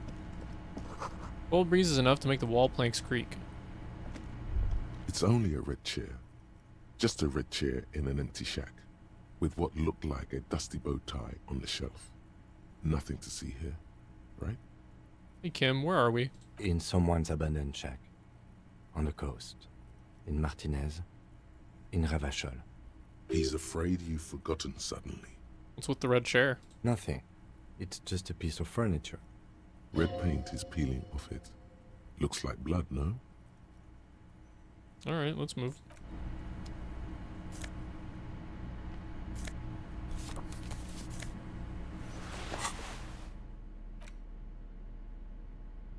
It's too drama. You're sure that wearing this tie is a statement? You're not sure what kind of statement, though. Theater kid. Postcard, Coal City, 08. This postcard depicts a forest of smokestacks releasing fat plumes of smoke into blue, cloudless sky. The tinge of age, the color of old teeth, gives it a sickly look. Written on the back is a single sentence, repeated twice. I got out. I got out. No addressee.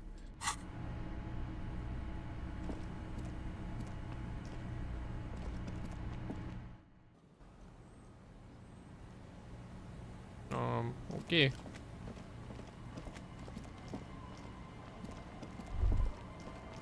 Sounds of life in the north, a washboard scrubs filth from fabric. Bushes are too thick and thorny to pass through. Cinder blocks, charred and makeshift fire pit with magazines for lighting. The worn and beaten wooden planks of the bench do not look overly comforting. We can sit on benches after we've solved the murder. Let's go.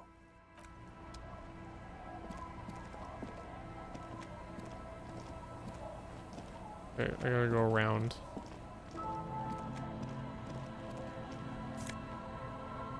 Yo, pants!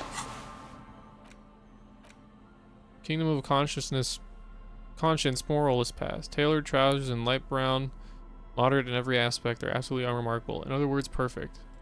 No thank you. See dust-covered linens, dried tulips on a bed.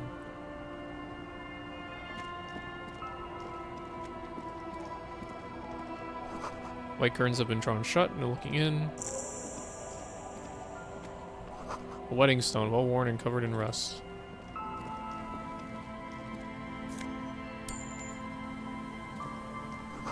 Construction material. Whoever planned to build this house left in a hurry.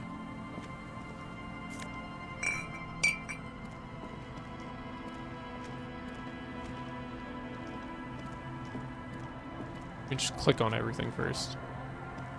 It's locked tight. Can't see into the house from this angle.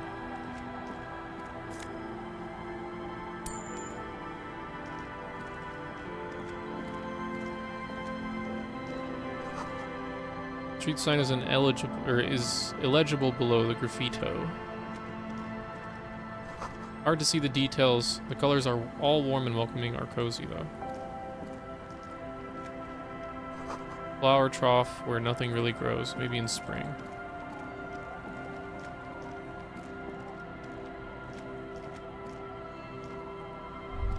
You stop mid-step and put your hand on the garish necktie. That bottle, Bratan! Just look at that bottle! Where? Bottle? What? In this drunk's hand, on the pipe there.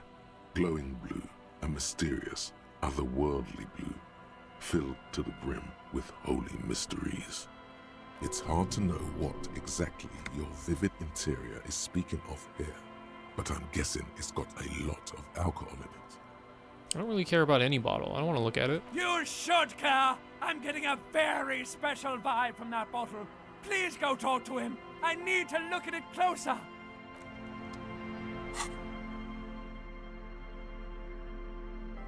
Mm-hmm. Why am I at fascist 1? What the fuck did I say? Okay, whatever.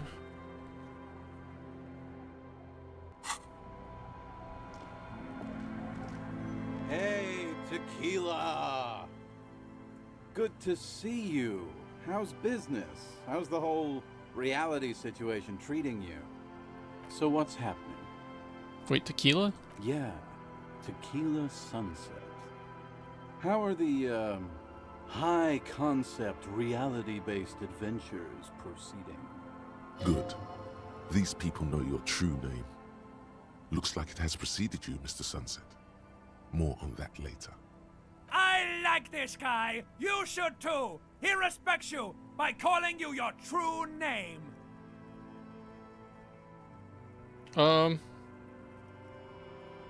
Reality is perishing. Soon, only glowing embers will remain of the atoms. Of human faces, only echoes. Not this again.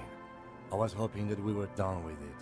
Only echoes remaining of human faces? That's a pretty good apocalypse. I wouldn't mind if it came down to that.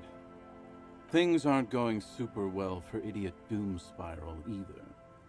Haven't found those keys yet, haven't won that great piece of ass back. No word from my business buddies. This guy's your buddy.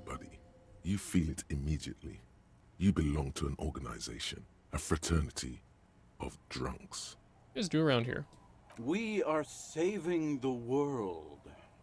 Please. Please don't go. Don't go. Okay, we're drinking. We're drinking alcohol. That's what we're doing. I tried to save the world once, a long time ago, with enterprise, creativity, and willpower. But that didn't work out. So now, it's a pirate's life for me. What is a Tequila Sunset? You keep saying it. It's you. You're Tequila Sunset. How do you know this? We've met before. Don't you remember? No. Aha. Do you want to know how Tequila Sunset came to be? Tequila Sunset. Something ominous there. Go ahead. Let me take a sip to moisten up my chords. Tequila Sunset rolled into Martinez last Friday. And by Tequila Sunset, I mean you. The man, the myth. Wait, did we meet on Friday? Hey, let's not jump ahead of ourselves. This is your story. Stop interrupting. You got here on Friday to solve a case, hoping to be the early bird who gets the worm. And by the worm, I mean the buzz. Because as far as I know, all you did was get piss drunk. Word on the street is you went around the local hostel telling people that you're a police officer, and that it would be really fucked up if you shot yourself in the head right in front of them. That's pretty high concept, if you ask me. Does that sound like something you'd do? Yeah, probably. The lieutenant's brow is furrowed. He's listening as casually as he can. What happened then? It was a late Saturday night when we, the Union of Moribund Alcoholics, were getting our drink on. Nothing remarkable about this. We get our drink on 24/7. Makes everything warm and glowy.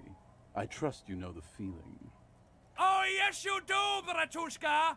The only thing better than that is putting the pedal to the metal after you kiss the tie.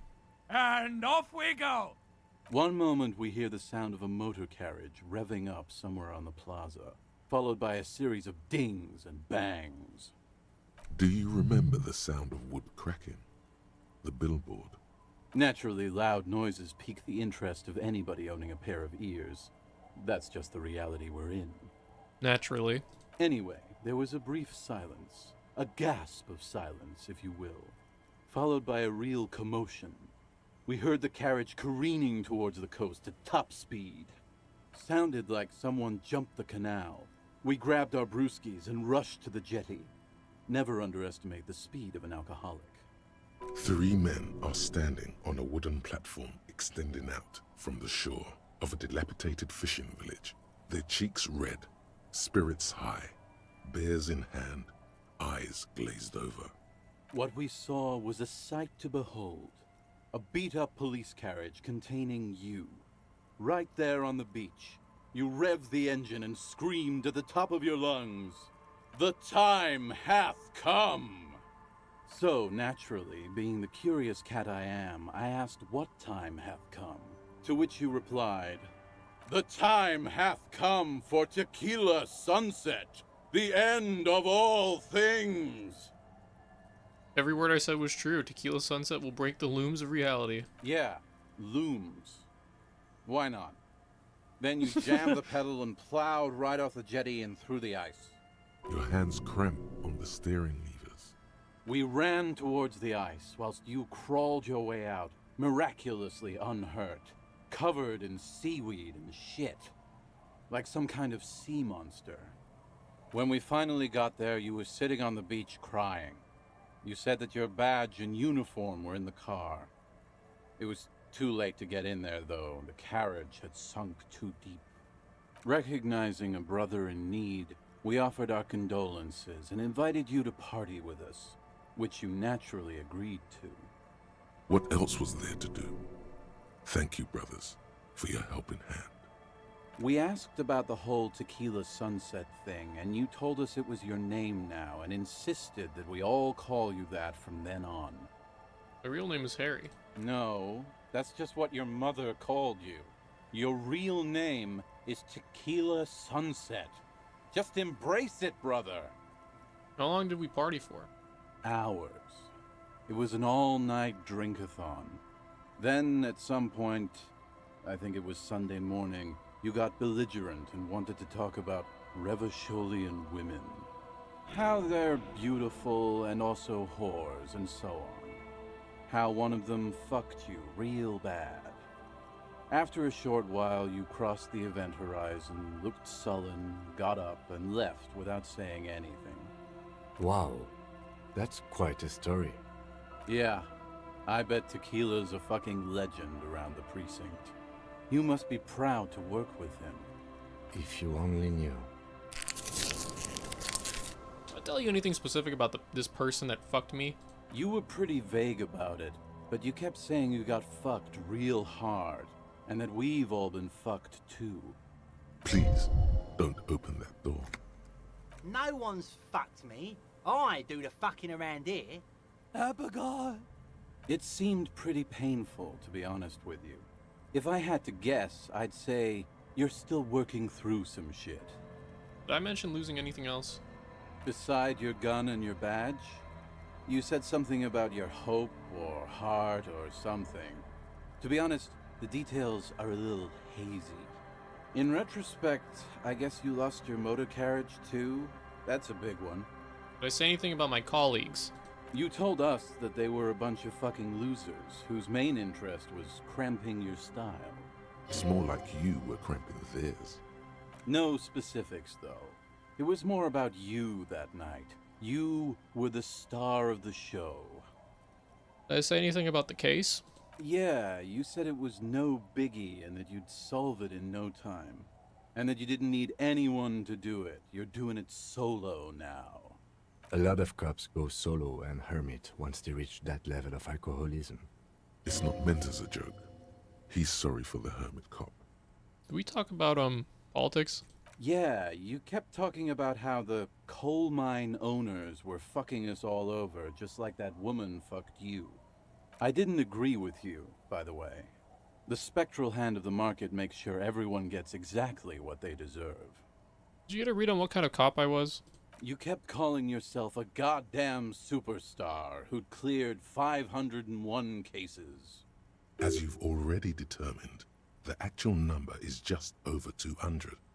But what's a little embellishment between friends? No thanks to the squares at the precinct, as you put it. I don't need to hear anymore. It's a hard thing for a man to confront his past. That's why I avoid mine at all costs. You seem like you're characterized by your storytelling ability. Want to tell me another one sometime? Whoop-de-doo. So now I'm a fucking storyteller. Right. Why not? Better than a beach bum. Yes, want to tell me how you became an idiot doom spiral? It depends, really. Are you willing to help me out?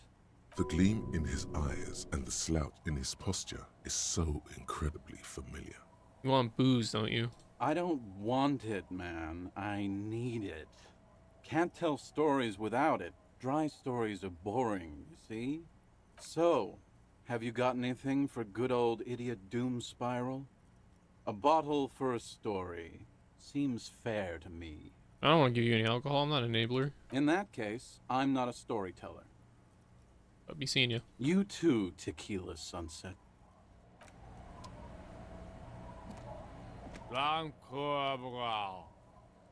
The noxious odor emanating from the drunken man is strong and familiar. Don't you call her? Yeah! Don't call Abigail! Who's Abigail? Uh-huh. Abigail. Don't you fucking call Abigail. Abigail is his wife or girlfriend. Chances are she's gone. Calling her wouldn't make it any better or worse. Never thought you'd see such a thing in your life. But this guy's a little too drunk. Who are you? What's your name? Don't call Abigail! Where am I? What is this place? The man hiccups, then mumbles something unintelligible. Why shouldn't I call Abigail? He snorts and beckons you to lean in closer. Don't call Abigail. Don't call Abigail. Tell me about your friends. Don't you fucking call her. Hear me? Abigail? Hey, I'm on an important official investigation. I demand you answer my questions. There's no use in yelling at drunks. He's barely holding it together. The drunk man starts coughing a really disgusting, hacking cough. Don't call. There was little chance he'd be a reliable witness anyway. Tequila Sunset. Good to see you, friend. Do I have deals set up for you, buddy boy? Good to see you too, friend. So what do you want? I got smokes. They're cheap. Very cheap. I got Pilsner. Great deal. You won't get a better deal on that piss. Spirits I can let go for 300 real. I also have speed. And by speed, I mean amphetamine. See? There it is, Bratushka! The spirit! Let's buy the spirit! 300 real is a lot, but this has to be done! It's our end game! What if I don't want to listen to my next? Okay, no, this is another super drink. Bratan, you don't understand! It's not just another drink! This is what our relationship has been building towards all these years! This is the climax, the mystery, the virginal sigh! You have to buy it from him! Get it off him! Kill him if you have to! Our ultimate fate depends on it, and the fate of many worlds. The lieutenant looks at you, looking at the bottle of spirits, then at Rosemary, suspiciously. Amphetamine? Hi, by amphetamine I mean speed.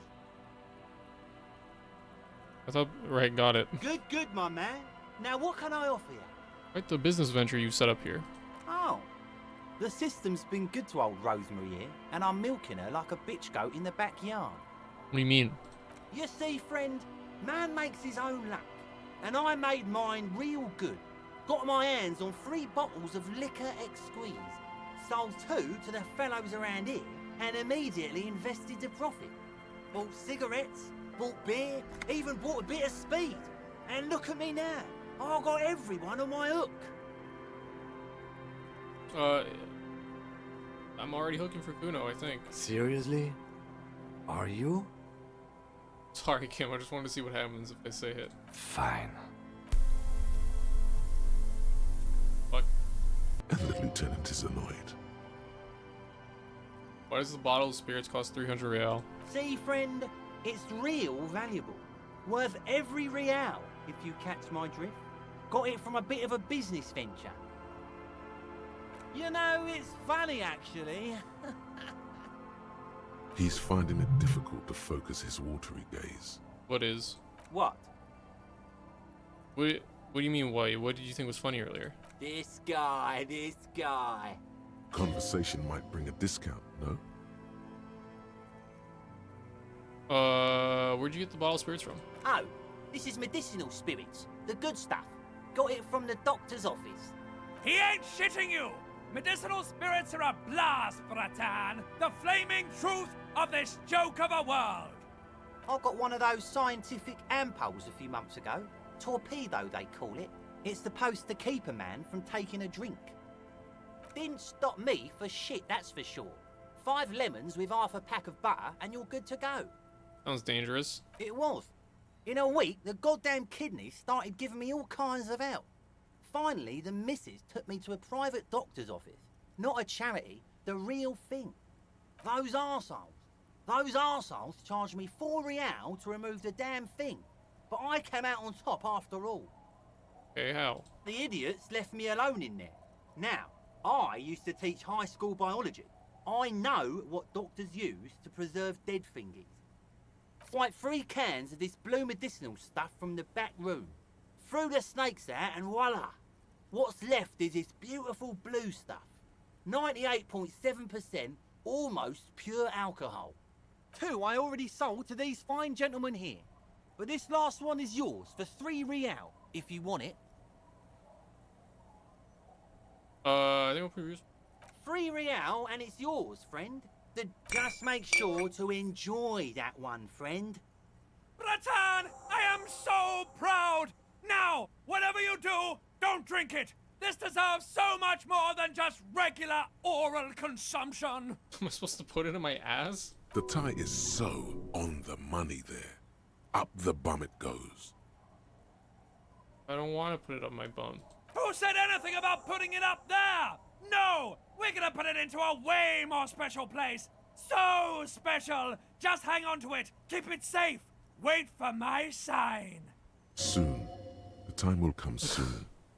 Have patience, brave one. I'm getting a really dark vibe from this. This won't be pretty.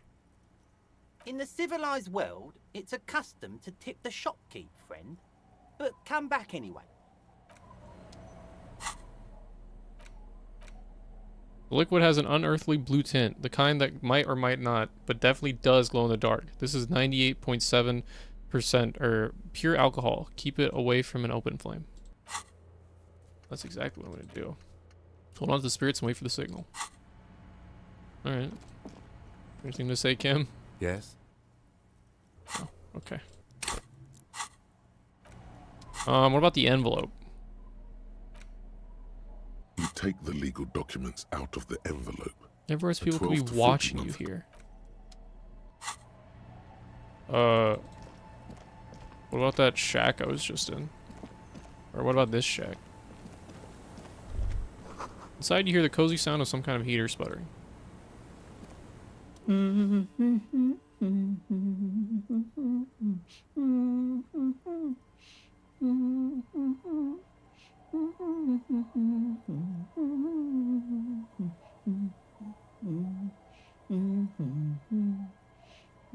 Welcome to the fishing village.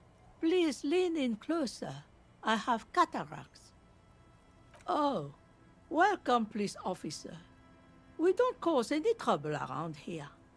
And we don't want any trouble either. We are not here to cause any trouble, madame. Trouble? Say the second thing, Bratan! Shows you got style! Oh, of course. Sorry. Last time we Thought saw about it. you around here was 12 years ago. You also came to take care of trouble then. Wish you did. But still, in Martinez, you're considered an ill omen. Wait, I've been here before? No, not you personally. I meant the RCM. Some of the men got into a fight. One of them killed another. Locked himself in that woodshed over there. He was brooding, needed some help opening the door. You got it open for him and took him to think about what he'd done in a more secluded place, somewhere more quiet.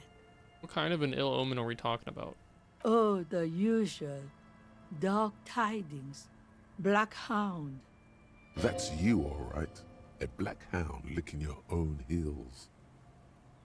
I'm totally an ill omen. It's exactly what I've been telling everyone. The end is here. You're not. No one around here considers us an ill omen. People would have told us. Maybe they are afraid. Why? Because you're an ill omen. But you're still welcome here. As long as men with guns aren't chasing you. And maybe even then. Because that's the kind of fishing village we've built. I'm sorry there's not a lot of room to park the motor carriage. And not a lot of houses.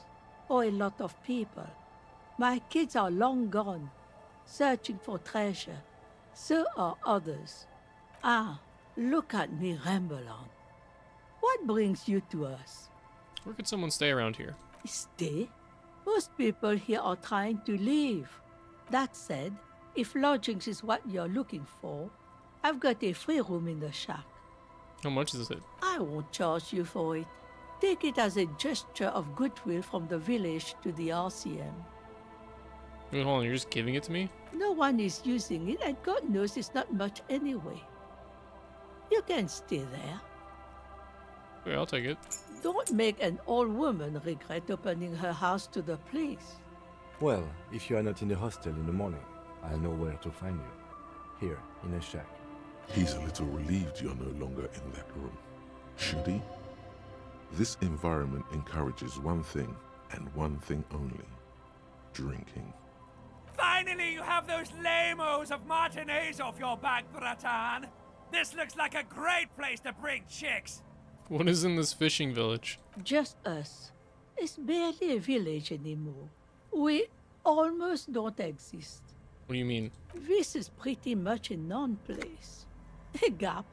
A blank spot on the map. Just a cluster of nameless shacks on a nameless street. There's gotta be something here. Tell me. Over there, you can find more of the same. Shacks and trees growing wild. That's the pox. Between here and Jamrock, a dusty sea of old trees, all covered in industrial soot. Small houses under them, an overgrown park. The pox? What's that? An old military hospital and its surroundings. Or it used to be, during the time of the suzerain. After the war, it was turned into a goodwill hospital for shell-shock veterans and folks looking for some quiet in the old sanatorium gardens. Now the area is crisscrossed with nameless streets and makeshift cinderblock houses, shacks as far as the eye can see. What happened to the hospital? The goodwill ran out. The staff left and the place was shut down. It's long gone by now. Who else lives in this village? Well, there's Lillian and her kids. A few new folks live in the house to the east, but they're away right now. And then there's the drunks. Not a pretty sight, but there's little we can do about it. Home is home, even for them. Oh yeah, I met a couple of drunks. I'm sure you did. Nature keeps them in rotation. A new face pops up every now and then, and an old one disappears and is forgotten. This is who we are. Relax, you're not a new face. She doesn't mean you. You're an outsider. And a cop, remember? Is there a way to make a little money around here? Here? For you? No, officer.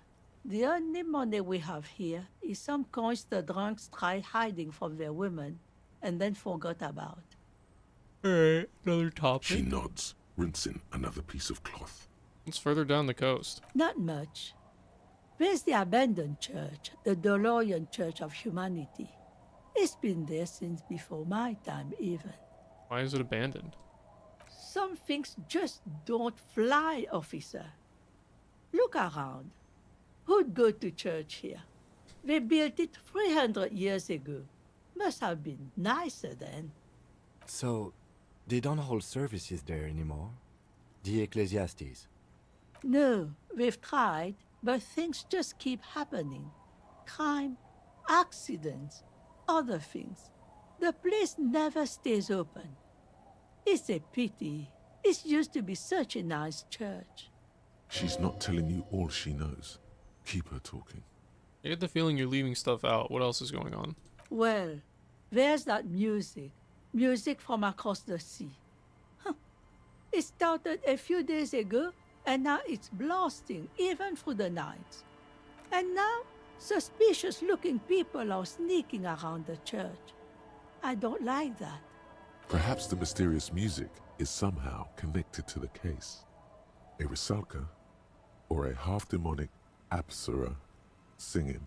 What else is down coast? Before you get to the church, there's some ruins, an apartment complex, or some kind of electrical plant. Run-down bunch of houses, empty. Which is it then? Apartments or electrical plant? I don't know exactly. A pre-war place. It used to be something. Before the war. I wasn't here then, you know. Was born in Samara. Anything else of note? Of note? The old fish market up on the boardwalk. But it's closed. You'd want to come to a fish market here. No one. That's why it's closed. It was once a bustling place, back when I was young, and so was everyone else. Now, what catch we do bring in goes straight into a lorry for the Delta or somewhere else. That's it? There's gotta be more along the coast. What? You're one of those real estate people with big plans? If you want a development opportunity, you can check out the abandoned building over at Land's End. Used to be a supply depot, we think, sending goods and ammo across the bay. It's jammed shut though. We tried to get in, see if there was anything to sell or scavenge, but it's impossible. And now you know everything there is to know about this coast. Tell me about yourself. Who exactly are you? Me? No one. Just an old washerwoman. Mother called me Isabel, if that's what you're asking. And my married name is Sadie. Now it's your turn, Mr.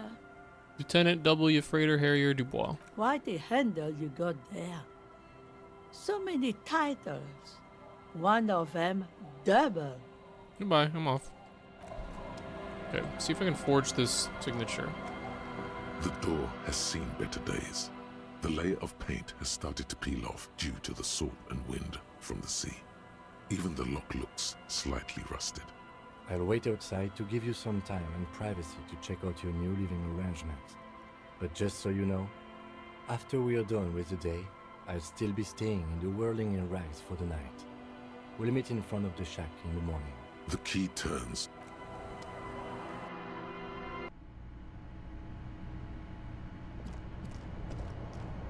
See the waves, the sea, a church. Old science fiction magazines, books about birdwatching, an almanac from '39. This intricate heat engine hums quietly, giving out pleasant warmth. Floorboards creak under your step. A brisk coastal wind still howls against the window of the shack. Occasionally, the waves crawl in under the foundation, producing a low hum. The room feels muffled, like you pulled your hat over your ears. Outside, it is cold and windy, but you're inside, and it feels safe and warm. What is this place to you? Looks like this is my new home. Wonder where the old one went. Westward, across the canal, towers the whirling in rags. Door number 1 on the second floor is locked. Behind it lies a trashed room. 1 floor below, behind a counter, stands an irritable man. In a small shack in the fishing village, a baroque heater hums quietly, emanating a sense of comforting warmth. A wash basin lies on the table, the water inside reflecting the somber face of the world. Far away, on the corner of Perdition and Main, a nondescript building, obscured in a haze. It's vacant and lost, just like its tenant. Wait, I changed my one. I want to choose again. There is no going back. Outside, the howl of the wind has picked up. The waves crash against the stilts again. It's as if you think the thought, but in someone else's voice. Look under the floorboards. Fuck.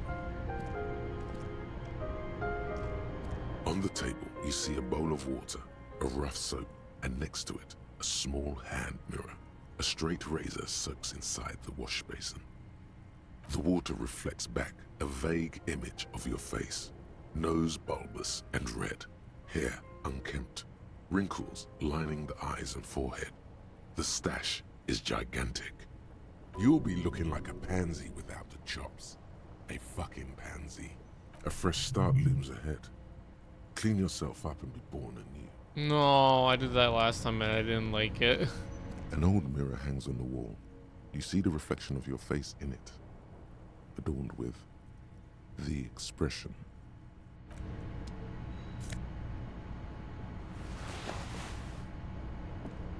The bed is comforting, if a bit run down.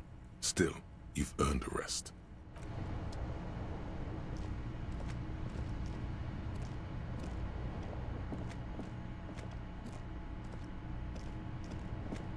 I look under the floorboards.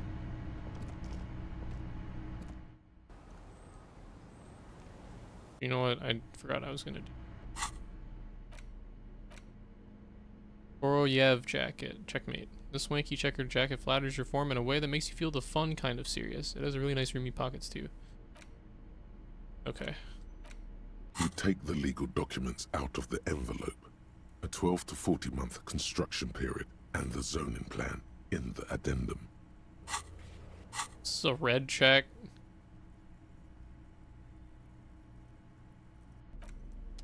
I don't think I have anything that like affects my interfacing.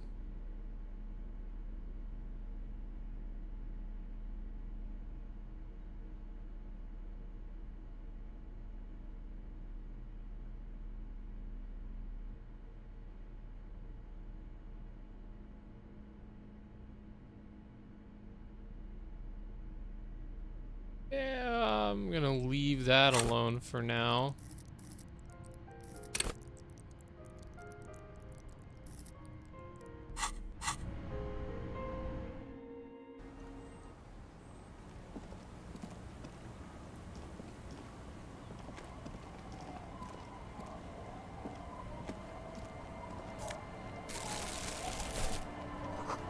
What are these doing in the fish? Oh hey, it's the boots that were mentioned before. +1 perception.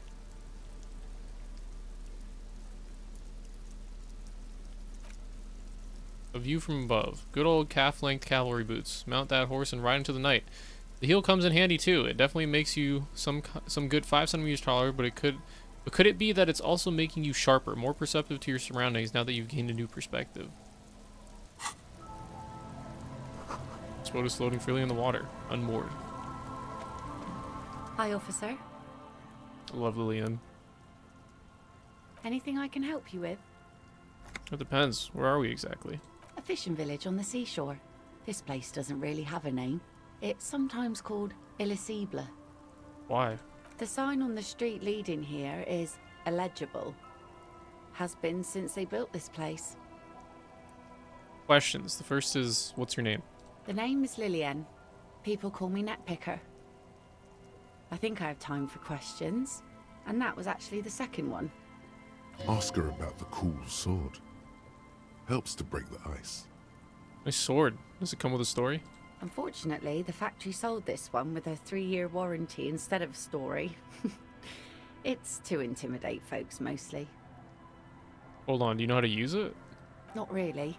I know some basic moves, and I know it sure as hell beats a knife when you're in a tough spot. It is imposing. It's a regular mass-produced sword, like a shovel or an axe. Nothing fancy, just for intimidation. Why do you need intimidation tactics? From time to time, people need a lesson in respect. That's just the way it is. Back in the day, I caught the eyes of many men. And believe me, men need a lesson in manners from time to time. Can I borrow that sword? No, I'm afraid not. Tempting to confiscate the blade I used to keep these animals in check. You would put me in an early grave. Why don't more women arm themselves if it's so effective? What makes you think we haven't? The truth is that almost everyone in this life is scared and tired and stupid and too dull for that. That goes for men too. But they put on an act for us. Pretend like everything's good and living in shit doesn't bother them. Like anyone falls for that. That does not go for real men. It does not go for you. Show her. Show her the wonder. Coach means the expression. Behold.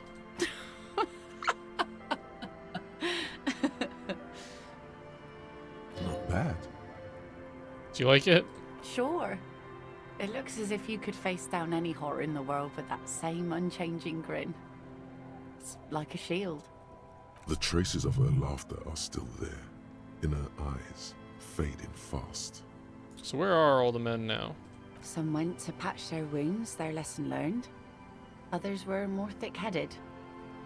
And one of them, I ended up marrying. Wait, why? If they're thick-headed? Guess I enjoyed the way he bled. If it is, then why the melancholy? Where's your husband now? Gone. The harbor seawall endures the wash of the freezing waves. Many things wash up against it and onto the beaches of Revachol. Some inanimate, some just no longer alive. You shudder. Gone where? To the waves. The sea took him. It was a long time ago. Oh. He didn't respect the sea. Went out there, drunk like a skunk, and sure enough, one day the boat was found floating empty. The bloated corpse turned up 2 weeks later. Now, before you tell me how sorry you are for my loss, know that it was 4 years ago, and I've moved on. There's only so much mourning you can do for a drunk with sinewy muscles. She really liked those muscles, though. It's in the way she pronounces sinewy. Time really is the best cure for sorrow, isn't it? Us working folk don't have the luxury to be bedsick with melancholy. I buried him, mourned for an appropriate amount of time, and went on. Life didn't really change that much for me and the kids. This is neither a touchy nor a very interesting topic for her. She looks like she's ready to go on a date with another, better, drunk. Ask her. Both of you could need some action. Do it! Hit on the widow! It's the right thing to do! Don't know a good spot yet. Kim's presence makes it awkward. Hell yeah, carrying the amber dye. I'm looking for someone. Maybe you can help. Let's see. Who are you looking for? I'm looking for missing cryptozoologists. I don't think I know what these are. Care to elaborate? People who look for animals who are hard to find. Aha! Like snowmen. Oh man, I haven't heard about those. 2 odd guys have been wandering around here, nose in sand, talking nonsense about snowmen and the like. Wait, the like? Right. Not only snowmen, also green men, monkey men burning rhinos. You get the picture. Where did they go? Don't really know. Further down the peninsula, I guess. I mean, that's where they were heading. Who else are you looking for besides snowmen? A working class husband. Yeah, I'm not really looking for that anymore. Not much into the middle class ones either. Could do with some landed gentry, but apparently they don't make those anymore. The husband isn't for me. I'm looking for him for his wife. Wish I could help you with that, but I haven't seen your working class husband. Maybe I can help you find someone else. She seems genuinely sorry for not being able to help you. That's it. I'm not looking for anyone else right now. Well, how can I assist you then, officer? What do you do around here? Like I said, fish mostly. Sail the waves, take care of the kids, pick nets. Right now I'm tarring a little skiff. What else? I sell the fish to people in the Delta to serve at their fancy restaurants. Authentic Insular Indian cuisine. Is that enough to make a living? Sometimes I also walk to the beach to see what the sea has given up. The sea is full of surprises. This is what is called a conversation. You don't have to be guarded right now. Interesting. What have you found? Wood, pieces of glass. Every once in a while we see dead bodies. Human, animal, fish, other odd sea creatures. A mine washed ashore once. Bottles, drugs also. Lost cargo in general. Most of the time it's just wood and glass. All right. Major choice moment. You only get to ask one thing. It would be weird to say them all. Choose wisely. Mines. Mines. You need mines. I don't know what the fuck to pick. Not about the drugs, don't care about that. Human bodies, I guess? A mine? The RCM could use a mine. Where is it? I need to know about... Okay, just get to human bodies. Well, you're barking under the wrong tree then, officer. I have no interest in floaters. Seen enough of them in my life already. Very unattractive bunch. Yeah. Maybe stay clear of the things reminded her of the floater she used to be married to. Just saying. So I take it that's your skiff? Sure is. The Sun, I call her. Coated with a fresh layer of tar just yesterday. It'll take some time for it to dry, assuming the sunny days continue. Oh? Well, how can I assist you then, officer? Alright, you seeing you.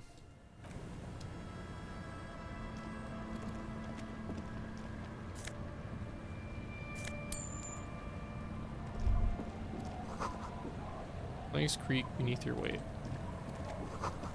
Ladder leads to a school of fish swimming in the kelp.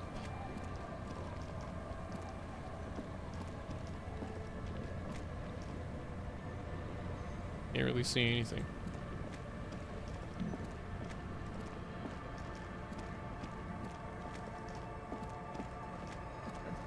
I'm getting pretty hungry. I need to eat. It's only 1 o'clock in game. So, seems like a good place to stop for now. I might stream more later, who knows. Well, I gotta do prep for tabletop campaign tomorrow.